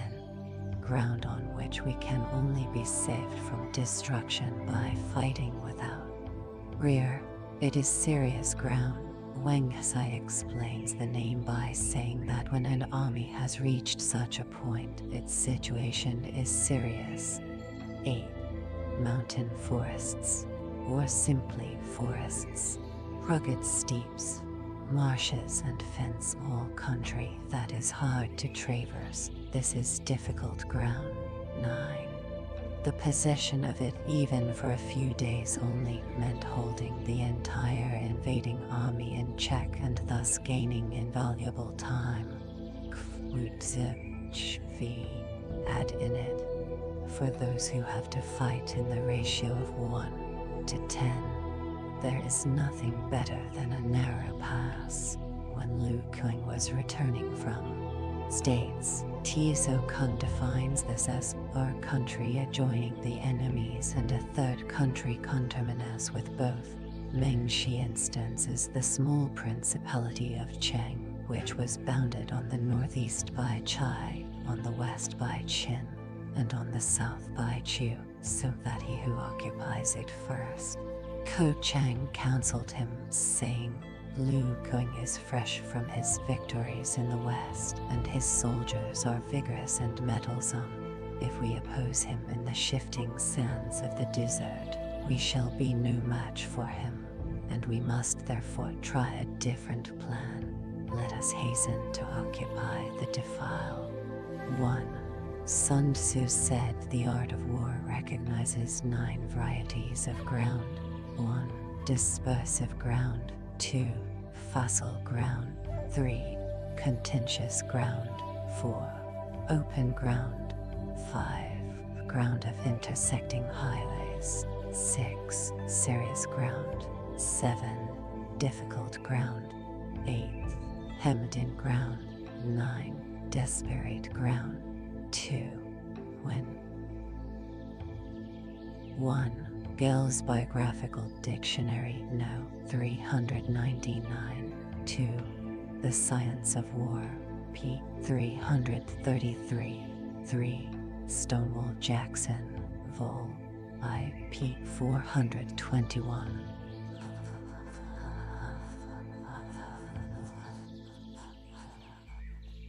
Tsai. The use of spies. 1. Sun Tzu said, raising a host of 100,000 men and marching them great distances entails heavy loss on the people and a drain on the resources of the state. The daily expenditure will amount to 1,000 ounces of silver. 1:13-14. There will be commotion at levy of 100 men, reckoning 1 able-bodied soldier to each family. The husbandry of 700 families would be affected. 2. Hostile armies may face each other for years, striving for the victory which is decided in a single day. This being so, to remain in ignorance of the enemies conditions simply because one grudges the outlay of 100 ounces of silver in honors and emoluments. For spies is of course the meaning, though it would spoil the effect of this curiously elaborate exordium if spies were actually mentioned at this point, is the height of inhumanity. Transportation cause exhaustion on the highways. The answer is that not victuals alone, but all sorts of munitions of war have to be conveyed to the army.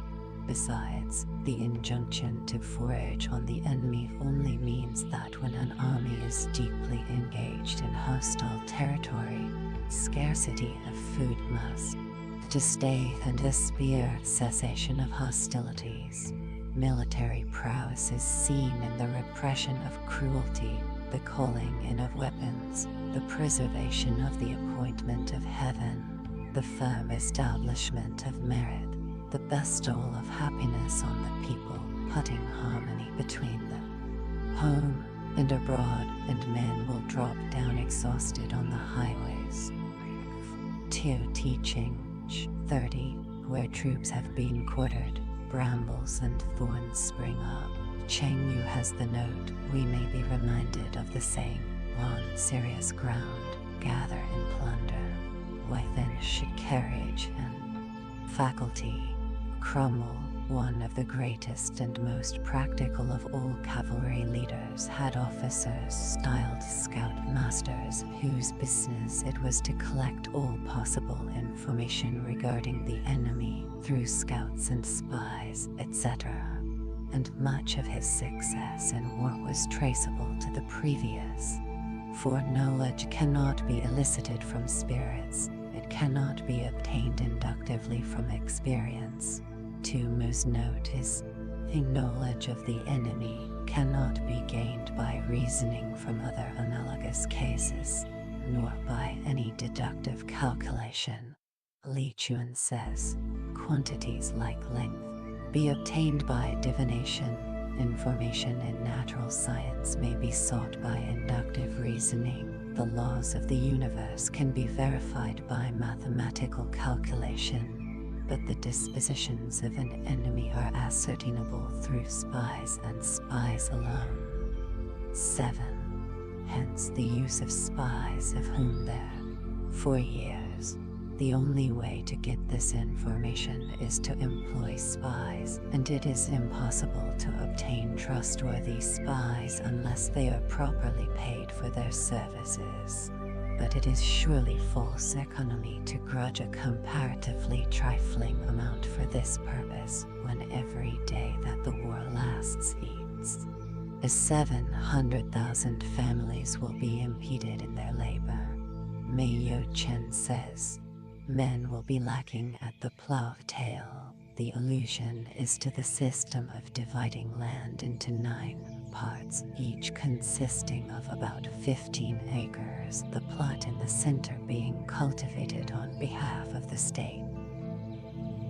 1. Aids to Scouting, P.2.2. Marshall Turin, P. 311.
Prologue.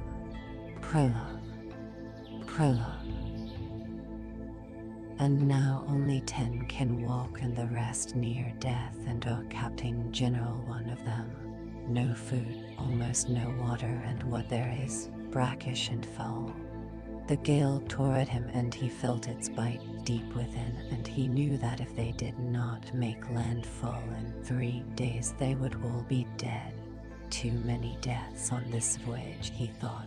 I am pilot major of a dead fleet. 1 ship left out of 5 fleet, and 20 men from a crew of 107. His name was John Blackthorne, and he was alone on deck, but for the bowsprit Lookout Solomon the mute, who huddled in the lee, searching the sea ahead.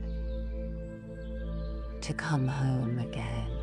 The ship heeled in a sudden squall, and Blackthorne held on to the arm of the sea chair that was lashed near the wheel on the quarterdeck until she righted, timbers squealing. She was the Erasmus, 260 tons, a 3-masted trader warship out of Rotterdam, armed with 20 cannon, and their orders to plunder Spanish and Portuguese possessions in the New World and put them to the torch, to open up permanent trading concessions, to discover new islands in the Pacific Ocean that could serve as permanent bases, and to claim the territory for the Netherlands. And within 3 years, sole survivor of the first expeditionary force sent from the Netherlands to ravage the enemy in the New World.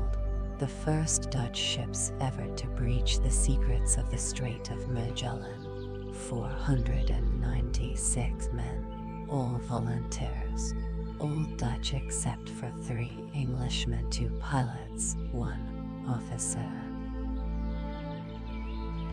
Olives, the first country in Christendom to break with the papal court at Rome and become Protestant some 70-odd years ago, had also been warring on Spain for the last 20 years and openly allied with the Dutch for a decade. Protestant Netherlands had been at war with Catholic Spain for more than 4 decades, struggling to throw off the yoke of their hated Spanish masters. The Netherlands, sometimes called Holland, Dutchland, or the Low Countries, were still legally part of the Spanish Empire. England, their only. The wind freshened even more and the ship lurched. She was riding under bare poles but for storm topsails. Even so, the tide and the storm bore her strongly toward the darkening horizon. There's more storm there, Blackthorne told himself, and more reefs and more shoals, and unknown sea. Good. I set myself against the sea all my life, and I've always won. I always will.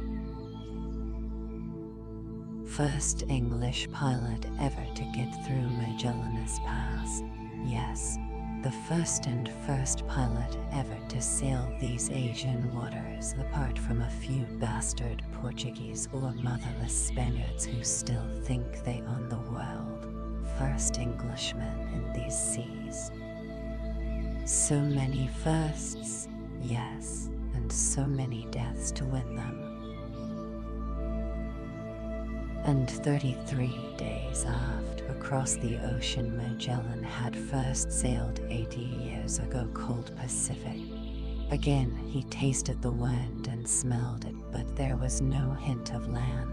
He searched the ocean, but it was dull gray and angry, not a fleck of seaweed or splash of color to give a hint of a sanding shelf. He saw the spire of another reef far on the starboard quarter, but that told him nothing. For a month now outcrops had threatened them, but never a sight of land. This ocean is endless, he thought. Good. That is what you were trained for, to sail the unknown sea, to chart it and come home again. How many days from home? 1 year and 11 months and 2 days. The last landfall Chile, 100.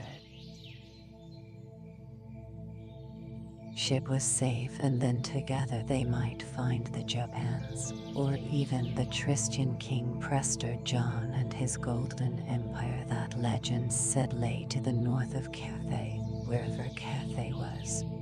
Blackthorn was famished and his mouth and body ached from the scurvy.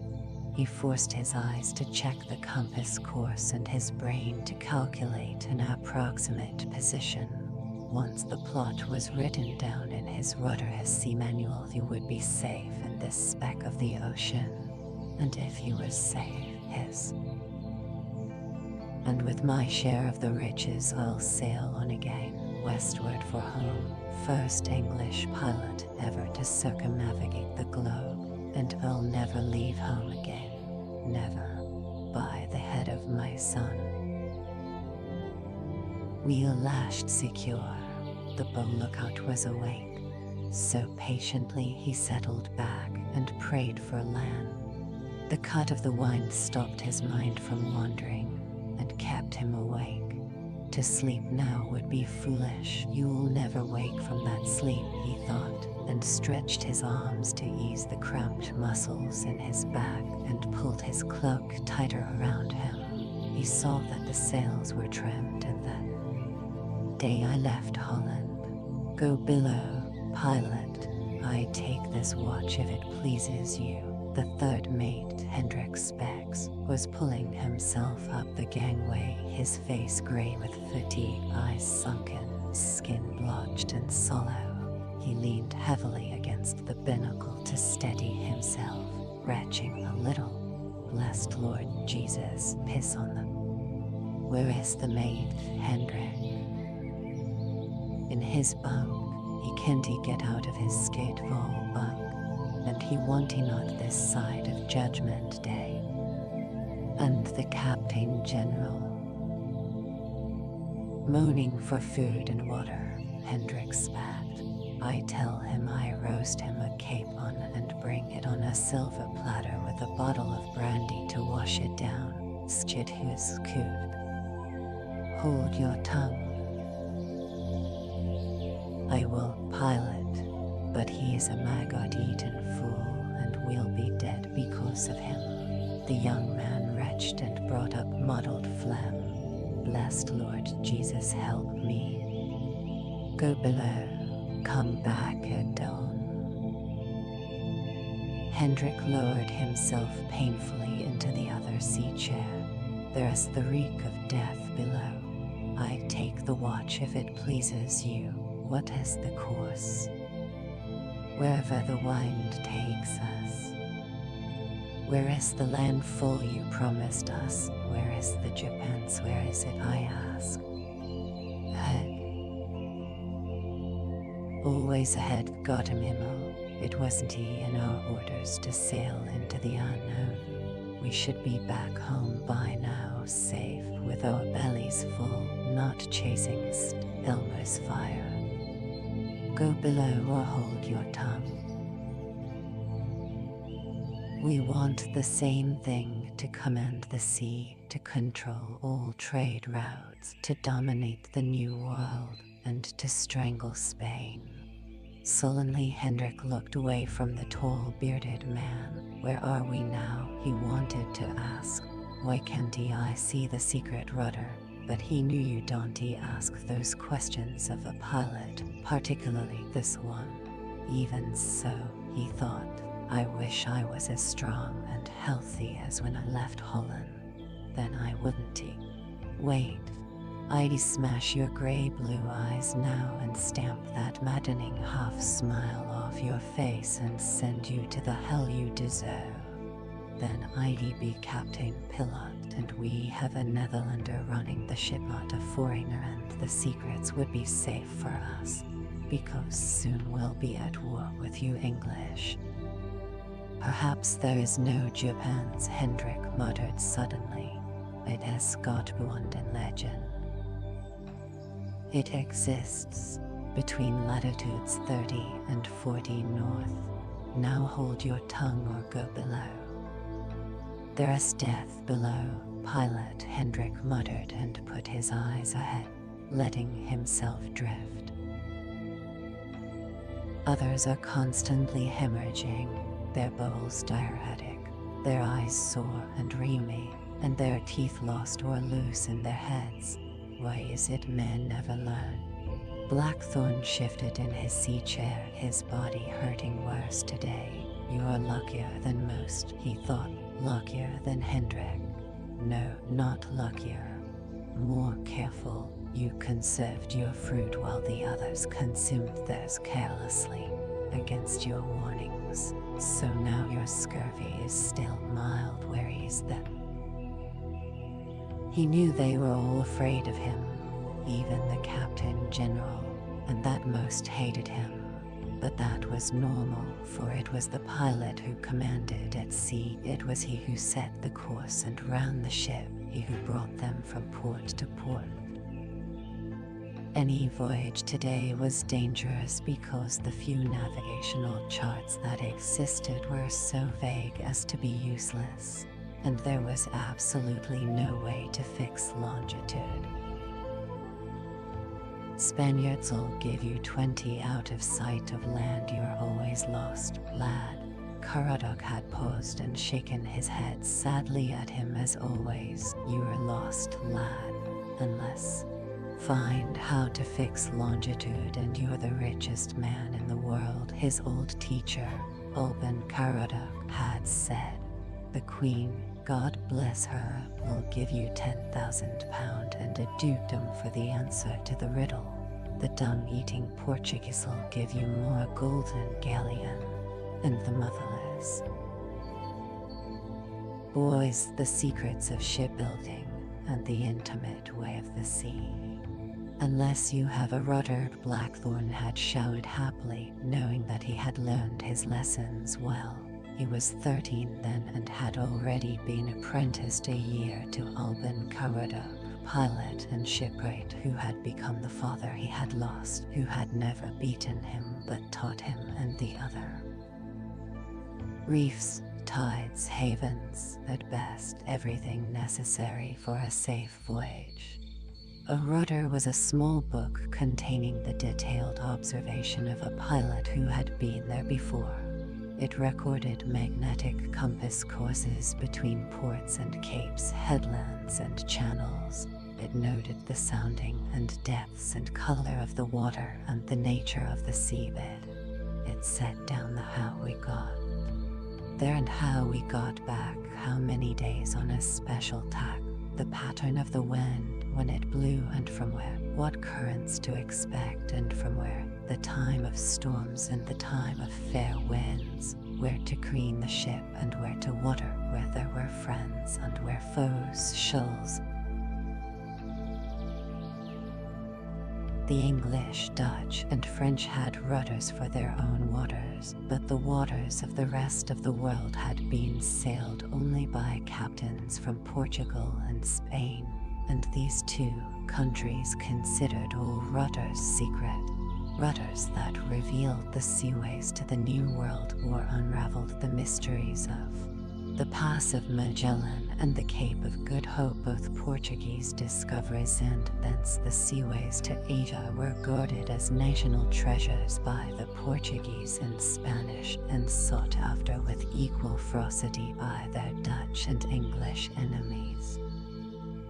Once.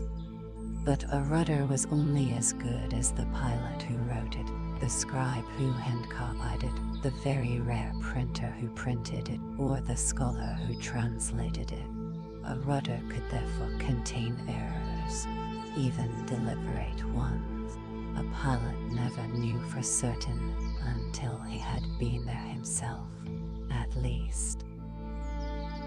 At sea, the pilot was leader, sole guide, and final arbiter of the ship and her crew. Alone he commanded from the quarterdeck. That as heady wine, Blackthorn told himself, and once sipped, never to be forgotten, always to be sought and always necessary. That is one of the things that keep you alive when others die. He got up and relieved himself in the scuppers. Later the sand ran out of the hourglass by the binnacle and he turned it and rang the ship a spell. Can you stay awake, Hendrik? Yes, I believe so. His bunk. I'll send someone to replace the bow lookout.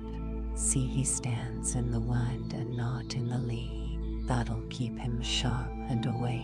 For a moment he wondered if he should turn the ship into the wind and heaved for the night, but he decided against it, went down the companionway, and opened the forecastle door. The companionway led into the crew's quarters. The cabin ran the width of the ship and had bunks and hammock space for 120 men. The warmth surrounded him, and he was grateful for it and ignored the ever-present stench from the bilges below. None of the 20-odd men moved from. Get aloft, Matsucker, he said in Dutch, the lingua franca of the Low Countries, which he spoke perfectly, along with Portuguese and Spanish and Latin. Else, you and there, as he screamed as Blackthorn jerked him out of the bunk and hurled him against the door. Blood flecked his mouth and he was stunned. A brutal kick in his side brought him out of his stupor. I am near death, the small, sharp-featured man said, cringing deeper into the bunk. I'm sick. Look, the scurvy has taken all my teeth. Lord Jesus, help us. We'll all perish if it wasn't for you. We all be home by now, safe. I am a merchant. I am not a seaman. I am not part of the crew. Take someone. You get your face aloft and stay there till you're dead, or we make landfall. The man pulled the door open and fled in agony. Blackthorn looked at the others. They stared back at him. How are you feeling, Johan? Good enough, pilot. Perhaps I'll live. Johan Vink was 43, the chief gunner and bosun's mate, the oldest man aboard. He was hairless and toothless, the color of aged oak and just as strong. 6 years ago he had sailed with Blackthorn on the ill-fated search for the Northeast Passage, and each man knew the measure of the other. At your age most men are already dead, so you're ahead of us all. Blackthorn was 36. Vink smiled mirthlessly. I'd asked the brandy, pilot, that in fornication and the saintly life I've led. No one laughed. Then someone pointed at a bunk. Pilot, the bosun is dead. Then, get the body aloft, wash it and close his eyes, you, and you. The men were quickly out of their bunks this time, and together they half dragged, half carried the corpse from the cabin. Take the dawn watch, Vink, and Ginsel, your bow lookout. Yes, sir. Blackthorn went back on deck. He saw that Hendrik was still awake, that the ship was in order. The relieved lookout, Salomon, stumbled past him, more dead than alive, his eyes puffed and red from the cut of the wind. Blackthorn crossed to the other door and went below. The passageway led to the great cabin aft, which was the Captain General's quarters and magazine. His own cabin was starboard and the other, to port, was usually for the 3 mates. Now back is Van Nick, the chief merchant, Hendrik, the 3rd mate, and the boy, Crook, shared it. They were all very sick. Little. He went into the great cabin. The Captain General, Paulus Spilbergen, was lying half-conscious in his bunk. He was a short, florid man, normally very fat, now very thin, the skin of his paunch hanging slackly in folds. Blackthorn took a water flagon out of a secret drawer and helped him drink it. Thanks, Spilbergen said weakly. Where is land, where is land? Ahead, he replied, no longer believing it, then put the flagon away, closed his ears to the winds and left, hating him anew. Almost exactly a year ago they had reached Tierra del Fuego, the winds favorable for the stab into the unknown of Magellan's Pass, but the Captain General had ordered a landing to search for gold and treasure. Christ Jesus, look ashore, Captain General, there is no treasure in those wastes. Legend says it is rich with gold and we can claim the land for the glorious Netherlands. The Spaniards have been here in strength for 50 years. Perhaps, but perhaps not this far south, Pilot Major. This far south the seasons are reversed. May, June, July, August are dead winter here.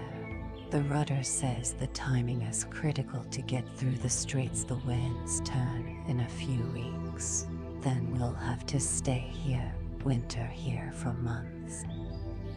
How many weeks, pilot? The rudder says 8, but seasons don't stay the same. Then, we'll explore for a couple of weeks.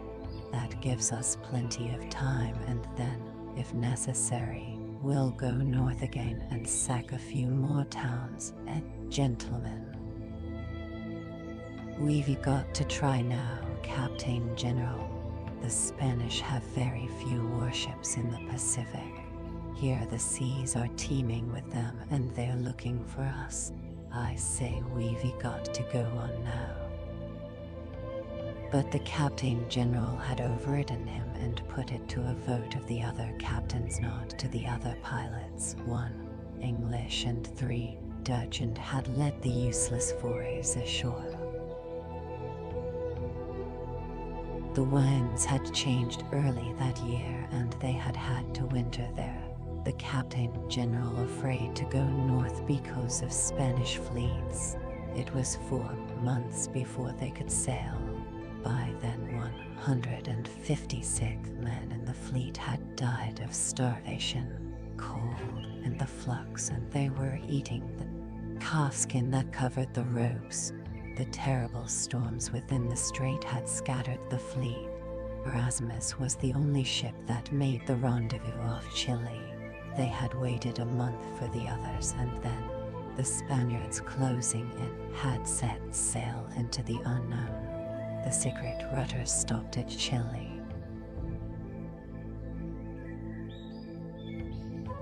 The way from Santa Maria Island off Chile, it was bruised and tiny, with mold on the rotting section. He cut off a quarter. There were a few maggots inside. He ate them with the flesh, heeding the old sea legend that the apple maggots were just as effective against scurvy as the fruit, and that, rubbed into the gums, they helped prevent your teeth from falling out. He chewed the fruit gently because his teeth were aching and his gums sore and tender, then sipped water from the wineskin. It tasted brackish. Then he wrapped the remainder of the apple and locked it away. Blackthorn walked back along the corridor and unlocked his own cabin door, relocking it behind him. The cabin was low-beamed, small, and orderly, and he had to stoop as he crossed to sit at his desk. He unlocked a drawer and carefully unwrapped the last of the apples he had hoarded so carefully all. A rat scurried in the shadows cast by the hanging oil lantern over his head. Timbers creaked pleasantly. Cockroaches swarmed on the floor. I am tired. I am so tired. He glanced at his bunk, long, narrow, the straw polish inviting. I am so tired. Go to sleep for this hour, the devil half of him said. Even for 10 minutes and you'll be fresh for a week. You've had only a few hours for days now. and most of that aloft in the cold. You must sleep, sleep. They rely on you. 2 leagues, each of 3 miles this hour. Large reefs shaped like a triangle were sighted at half the hour, bearing northeast by north, half a league distant. I'll sleep tomorrow, he said aloud, and forced his hand to unlock his chest and take out his rudder. He saw that the other one, the Portuguese one, was safe and untouched, and that pleased him. He took a clean quill and began to write. April 21, 1600. 5th hour. Dusk. 133 day from Santa Maria Island, Chile, on the 32-degree north line of latitude. Sea still high and wind strong, and the ship rigged as before. The color of the sea dull gray-green and bottomless. We are still running before the wind along a course of 270 degrees, veering to north-northwest, making way briskly about. 3 men died in the night of the Scourgeour's sailmaker, Rice Gunner, Tud Mate Dehan. After commending their souls to God, the Captain General still being sick, I cast them into the sea without shrouds, for there was no one to make them. Today Bosun Rickloff died. I could not take the declension of the sun at noon today, again due to overcast, but I estimate we are still on course and that landfall in the Japans should be soon. But how soon, he asked the sea lantern that hung above his head, swaying with the pitch of the ship. How to make a chart? There must be a way, he told himself for the millionth time. How to set longitude? There must be a way. How to keep vegetables fresh? What is scurvy? They say it as a flux from the sea, boy, Alban Karaduk had said. He was a huge-bellied, great-hearted man with a tangled gray beard. But could you boil the vegetables and keep the broth? It sickens, lad.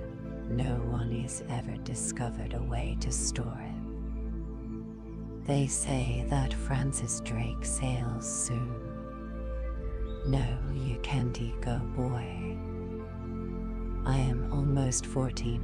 You let Tim and Watts sign on with him, and he needs apprentice pilots. They're 16, you're just 13. They say he is going to try from Magellanes Pass, then up the coast to the unexplored region to the Californias to find the Straits of Inian that join Pacific with Atlantic, from the Californias all the way to Newfoundland, the Northwest Passage at long last. The supposed Northwest Passage, lad. No one has proved that legend yet. He is admiral now and will be the first English ship through Magellanes Pass, the first in the Pacific.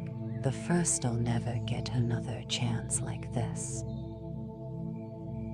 Oh, yes, you will, and he'll never breach Magellanes' secret way less he can steal a rudder or capture a Portuguese pilot to guide him through. How many times must I tell you a pilot must have patience? Learn patience, boy. You've a plan. Please. No. Wait. Because he'll be gone 2-3 years, perhaps more. The weak and the young will get the worst of the food and the least of the water, and of the 5 ships that go, only his will come back. You'll never survive, boy. Then, I'll sign for his ship only. I'm strong. He'll take me.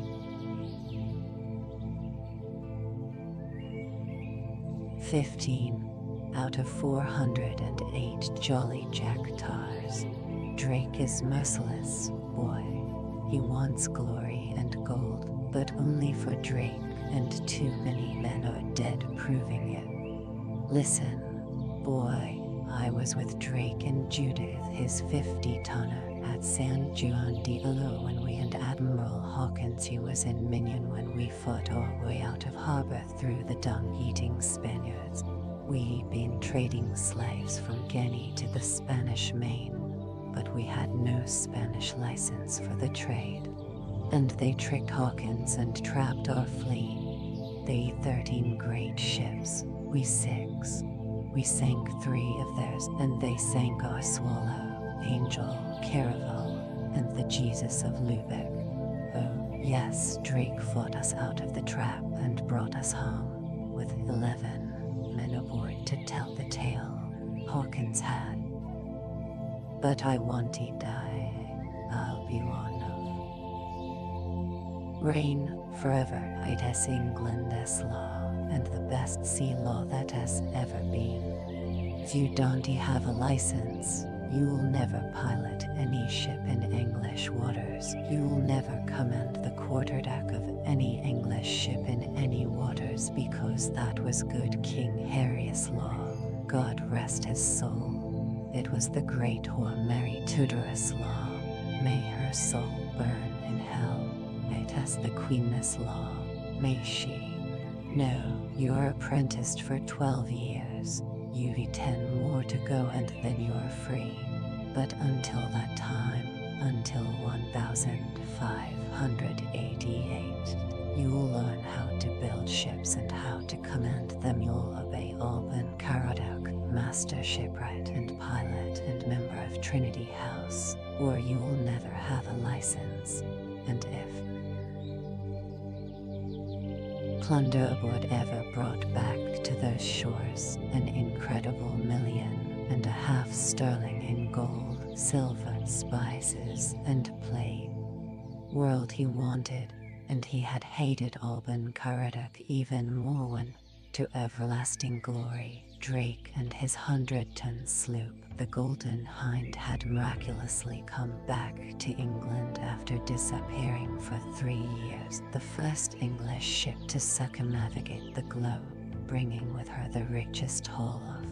Blackthorn remembered how he had hated his master then, and hated Trinity House, the monopoly created by Henry VI in 1514 for the training and licensing of all English pilots and masters, and hated his 12 years of semibondage, without which he knew he could never get the one thing in the corsair voyage, and all seamen begged to sail with him. Because he did get plunder, he did come home, and with their share of the booty, the lucky few who survived were rich for life. That 4 of the 5 ships were lost, and 8 out of every 10 men were lost, and Tim and Watt were lost, and a captured Portuguese pilot had led the expedition for Drake through the Magellan into the Pacific did not assuage his hatred that Drake had hanged one officer, excommunicated the chaplain, Fletcher, and failed to find the Northwest Passage did not detract from national admiration. The Queen took 50% of the treasure and knighted him. The gentry and merchants who had put up the money for the expedition received 300% profit and pleaded to underwrite his next. I would have survived, Blackthorn told himself. I would, and my share of the treasure then would have been enough to.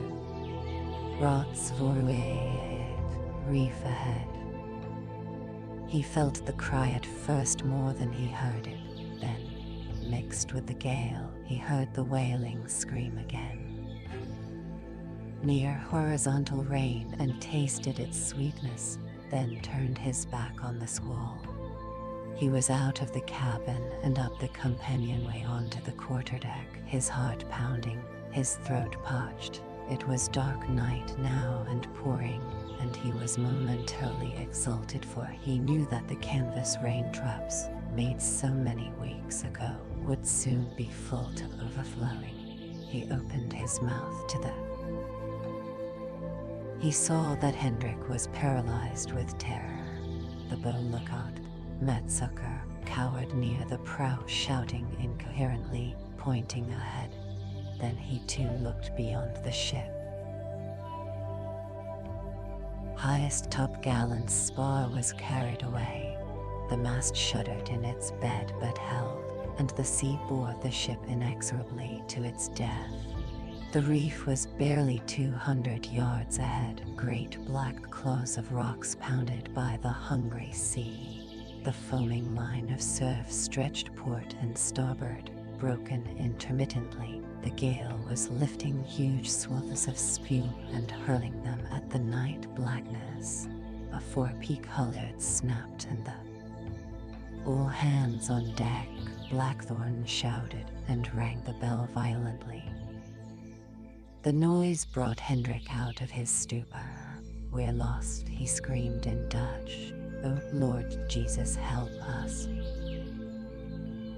Get the crew on deck, you bastard, you've been asleep, you've both been asleep." Blackthorn shoved him toward the companionway, held onto the wheels, slipped the protecting lashing from the spokes, braced himself, and swung the wheel hard aport. All the ropes took the strain, howling. The following sea towered above them, and they were making way, parallel to the reef. When he saw the great wave, he shouted a warning at the men who were coming from the forecastle and hung on for his life. He exerted all his strength as the rudder bit into the torrent. The whole ship shuddered. Then the prow began to swing with increasing velocity as the wind bore down, and soon they were broadside to the sea and the wind. The storm topsails bellied and gamely tried to carry the weight of the ship, and the sea fell on the ship and she heeled, and he thought they floundered, but she shook herself like a wet terrier and swung out of the trough. Water cascaded away through the scuppers and he gasped for air. He saw that the corpse of the bosun that had been put on deck for burial tomorrow was gone. Wash sucked him back alongside. Then a giant comber threw him high above the ship, held him there for a moment shrieking, then took him away and pulled him against a rock spine and consumed him. And that the following wave was coming and even stronger. It caught Hendrik